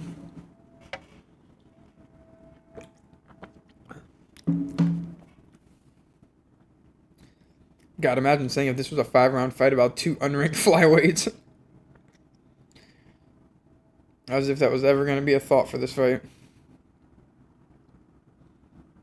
Hernandez looks to be content just winning this third round, which doesn't really make nothing I've done gas me out like wrestling. Yes, very true. Yeah, wrestling is exhausting, man.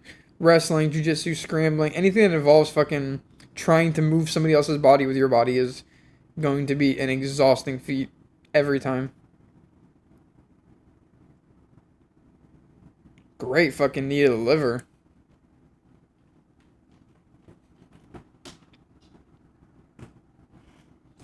Suria really had an amazing fucking second round, honestly, but wow. It was a good third round for Hernandez, but there's not a shot in hell that he did enough to come back and win that fight. I will give him that third round, though. He spoiled the clean sweep, which is cool. That's a good little, like I said, moral victory for him, but that's all about it. That's about all it's going to be good for, is a moral victory.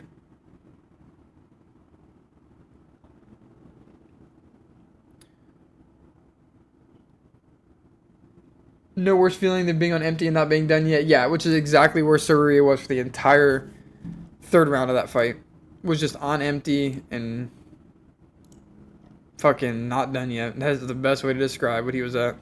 I think I have 0 sub attempts. That was definitely a calf slicer that Suria was going for in the second round. And the twister, 100%. Or sorry, I think it was a calf slicer in the first round.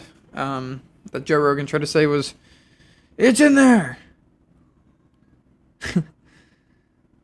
Not quite. Not quite in there, was it? But yeah, I mean, for what it's worth, they are slightly right about if this was a 5-round fight, could be different, but what's the point even considering that when you're talking about 2 unranked flyweights, you know what I mean?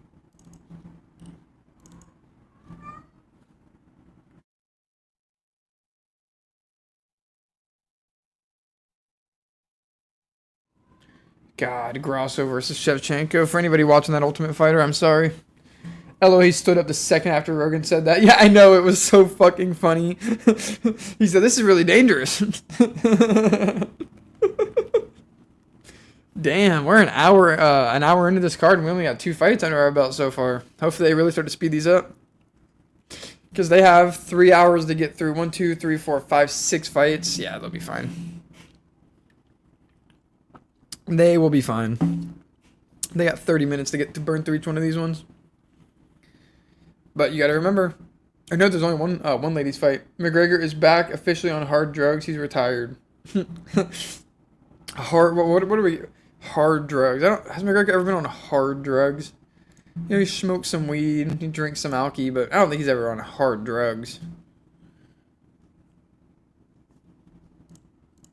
And Martin Buday versus fucking Andrei Arlovsky. This is actually a fight I think that you can get a little hyped for. I mean, fucking look at these records. These are just not even slightly comparable. This dude has the same amount of no contest that he has losses. This dude has fucking almost double. He has 9 more losses than this guy has fights. Crystal Methy's on. He may be smacking some heavyweight. Oh, yeah, you're right. Yeah. He's definitely smacking the white. Yeah, you're right. Yeah, I'm tripping. Yeah. McGregor's definitely doing some booger sugar. There ain't no question about that.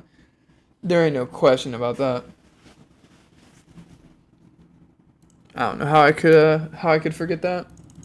Oh, no. 42nd UFC fight coming up for Andrei Arlovsky. What the fuck do we think about that? Holy smokes. This dude's been around forever. This dude's an OG. For anybody who has not liked the stream yet, if you could go ahead and like the stream as well, I would appreciate that. Thank you. But yeah, Andrei Arlovsky, man. That's awesome. I'm hyped.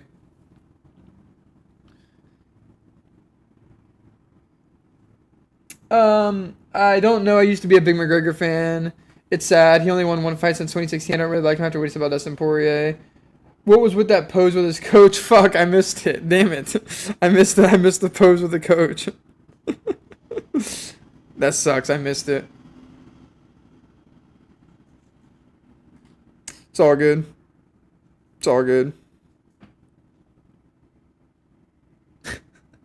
Arlovsky been fighting since before you were born? Yeah, literally. Like, that's actually probably true. That is actually probably fucking true. Which is kind of sad, but whatever. Man.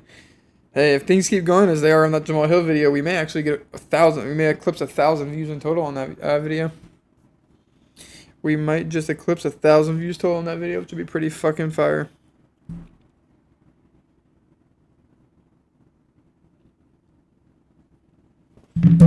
Let's get into... Here we go. God, yeah, 20 years ago he was having his first UFC fight. So this dude's definitely been fighting MMA, boxing, kickboxing, and shit since before I was born 100%. I will like it since I've been here since then. Oh, I appreciate it, my friend. I appreciate it. Chase, it's good to see you back in here. Yeah, I think you're the only mod we've had in here for quite some time, so... Yeah, the last mod we had in here, I think, was Western Mass Climber. So yeah, we definitely need a mod up in this hill. Keeping shit down.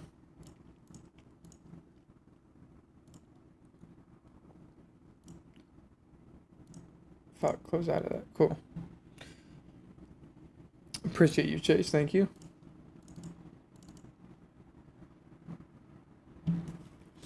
Who did I take in this fight? I think I took Martin Buday by decision. That sounds about right. I don't know if the UFC wants to. Man, I do not want to see a decision though. We've seen 2 decisions. I need some action. I need a finish. I think that this might just be where things get kicked the fuck off for a sweet finish right here. Do I want to switch it up? I don't think so. I think we're gonna keep it with. God, when was the last time that Andrei Arlovsky got knocked out though? Oh damn, Dante May slept this dude. What the hell? Damn, that is not a good sign. coaches behind him with their arms like weaved together. Very weird. I'm sure I'll see a picture of it. Very weird. I'm sure I will see a picture of it though. Honestly, man, I'm gonna switch this up to KO. Oh, have I not fucking... Have I not put all of my XP on one of these, No, I did. I put it all on Marc Andre. Yeah, true. We're gonna actually... I'm gonna switch it up. I'm gonna go Martin Buday to finish him in the second round. I'm gonna say he knocks him out. He has to. I mean, you can't be this fucking young. This dude is... what the hell? He's only... He's 32. He's old. But dude, oh my god. Andre Arlovski's 45. Come on. What the hell? I didn't realize Andre Arlovski was 45 years old. Dude, he's old as fuck. What the fuck? He's old as shit. 45? Who's the oldest person to ever fight in a UFC fight?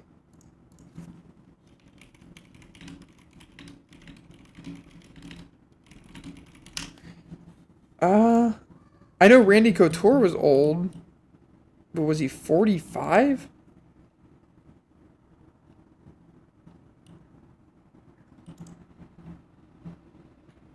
Anderson Silva fought when he was 45. What? That's yeah, damn. Randy Couture was 47. Wow. Well, that's how those base fucking Washington boys are. Arlovski's actually 62. Yeah, I mean, in when you count, you know, brain damage from fighting and whatnot, I think that calling him 62 would only be fair. I think that would only be fair.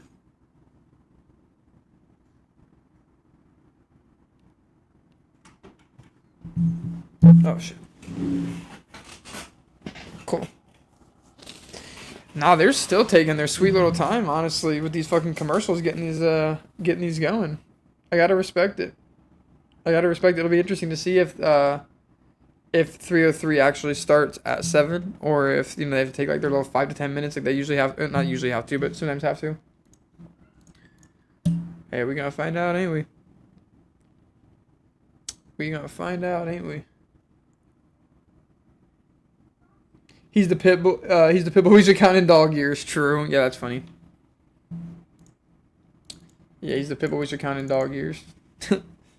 Well, he is a dog, man, for sure. There ain't no question about that. There's definitely no question about that.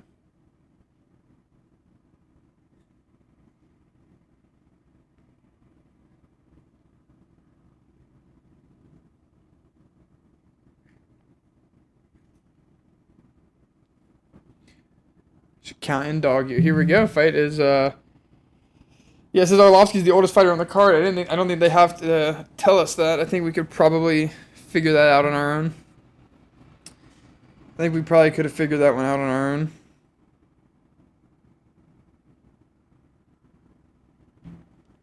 Bruce Buffer's suit is looking fucking crispy. I'm not even gonna lie. His suit's looking nice. Martin Buday, minus 280 favorite. Yeah, he's looking to spark Arlovski's ass. He's looking to spark Arlovski out right now, honestly.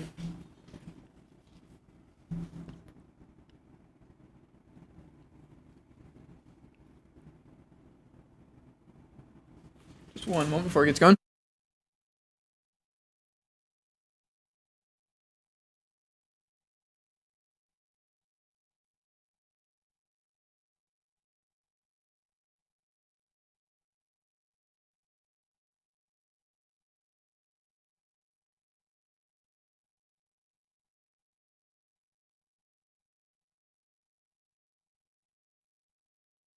Weird. Anybody else's ESPN Plus just like blink blue? ESPN Plus is the worst fucking platform. There's no question around it, man.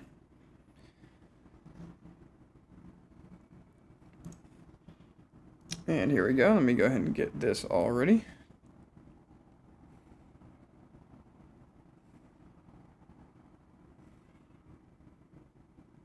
And here we go. They meet right in the center instantly. Arlovsky Patton.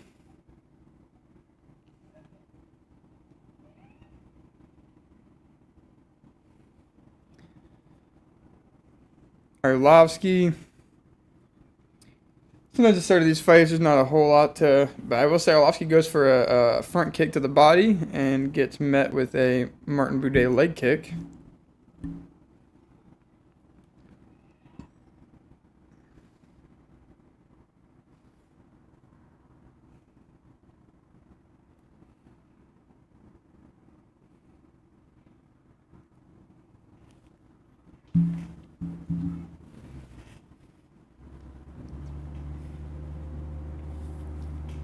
A good leg kick from Arlovsky.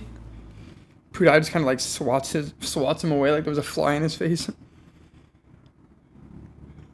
Good high guard from Buday.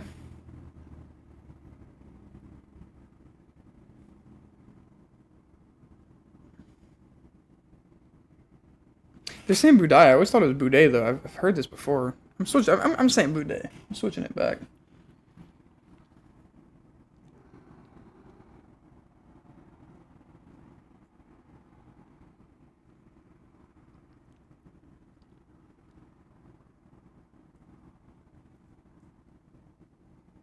They're just clinching up against the cage right here. I should have kept this as a decision. I should have kept this as a decision, but hey, maybe he's just trying to drain Arlovsky of all of his fucking gas tank before he tries to start unleashing on him. Arlovsky reverses them though, has Buday up against the cage. It's crazy. He's still going to. Yeah, is he going to fight until he's 50? Exactly. Like, he's only 5 years away from 50. It's not like he's that far away from it.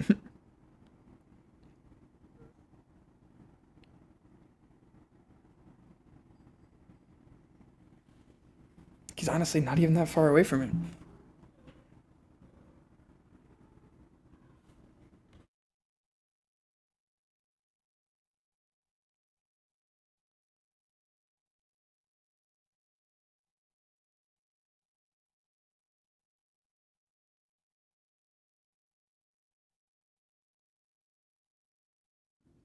Yeah, we are just seeing nothing but clinching right now. It is.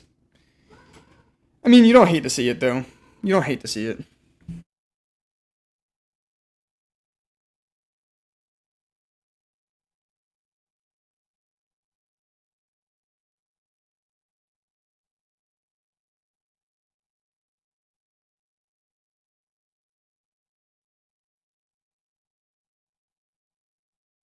Very small, short hooks from Buday. I mean, yeah, uneventful is the best way to fucking describe this. This is a real snoozer for a second.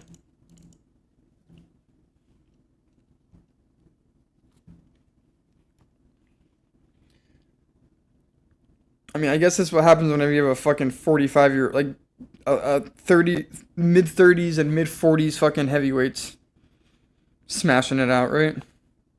Can't always expect a banger.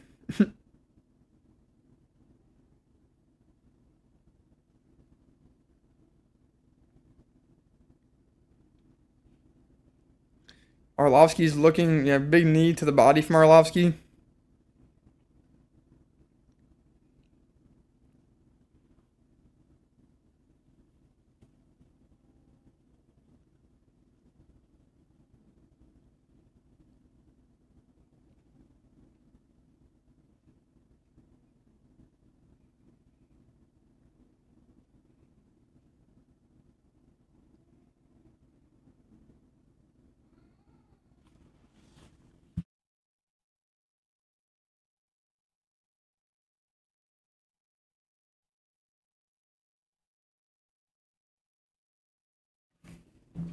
Yeah, I mean, there is nothing that this is. Holy shit. This may be the most uneventful first round I've ever watched in the UFC. Maybe even the most uneventful round. Yikes. I don't even know who you grade this for. Yeah, they're getting booed, and I think that these are deserved. Unfortunately, I think these are deserved boos. Nope, can't even fucking grade this yet. Hopefully, hopefully this does not continue. Hopefully we fucking see some action, man. Because these are two guys that are definitely capable of being knocked out, I guess is the best way to put it. These guys can both be knocked out. 100%. And I think it'd be a shame if we don't get to see one of them get put out.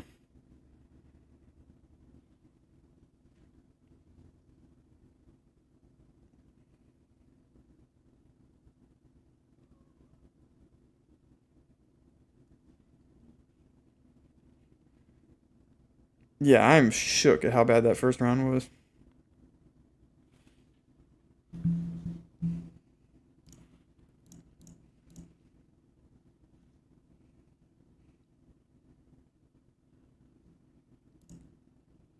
Well, on to round two. I think that Jesus, man. I think that Andrei Arlovsky probably could end up winning round two if he didn't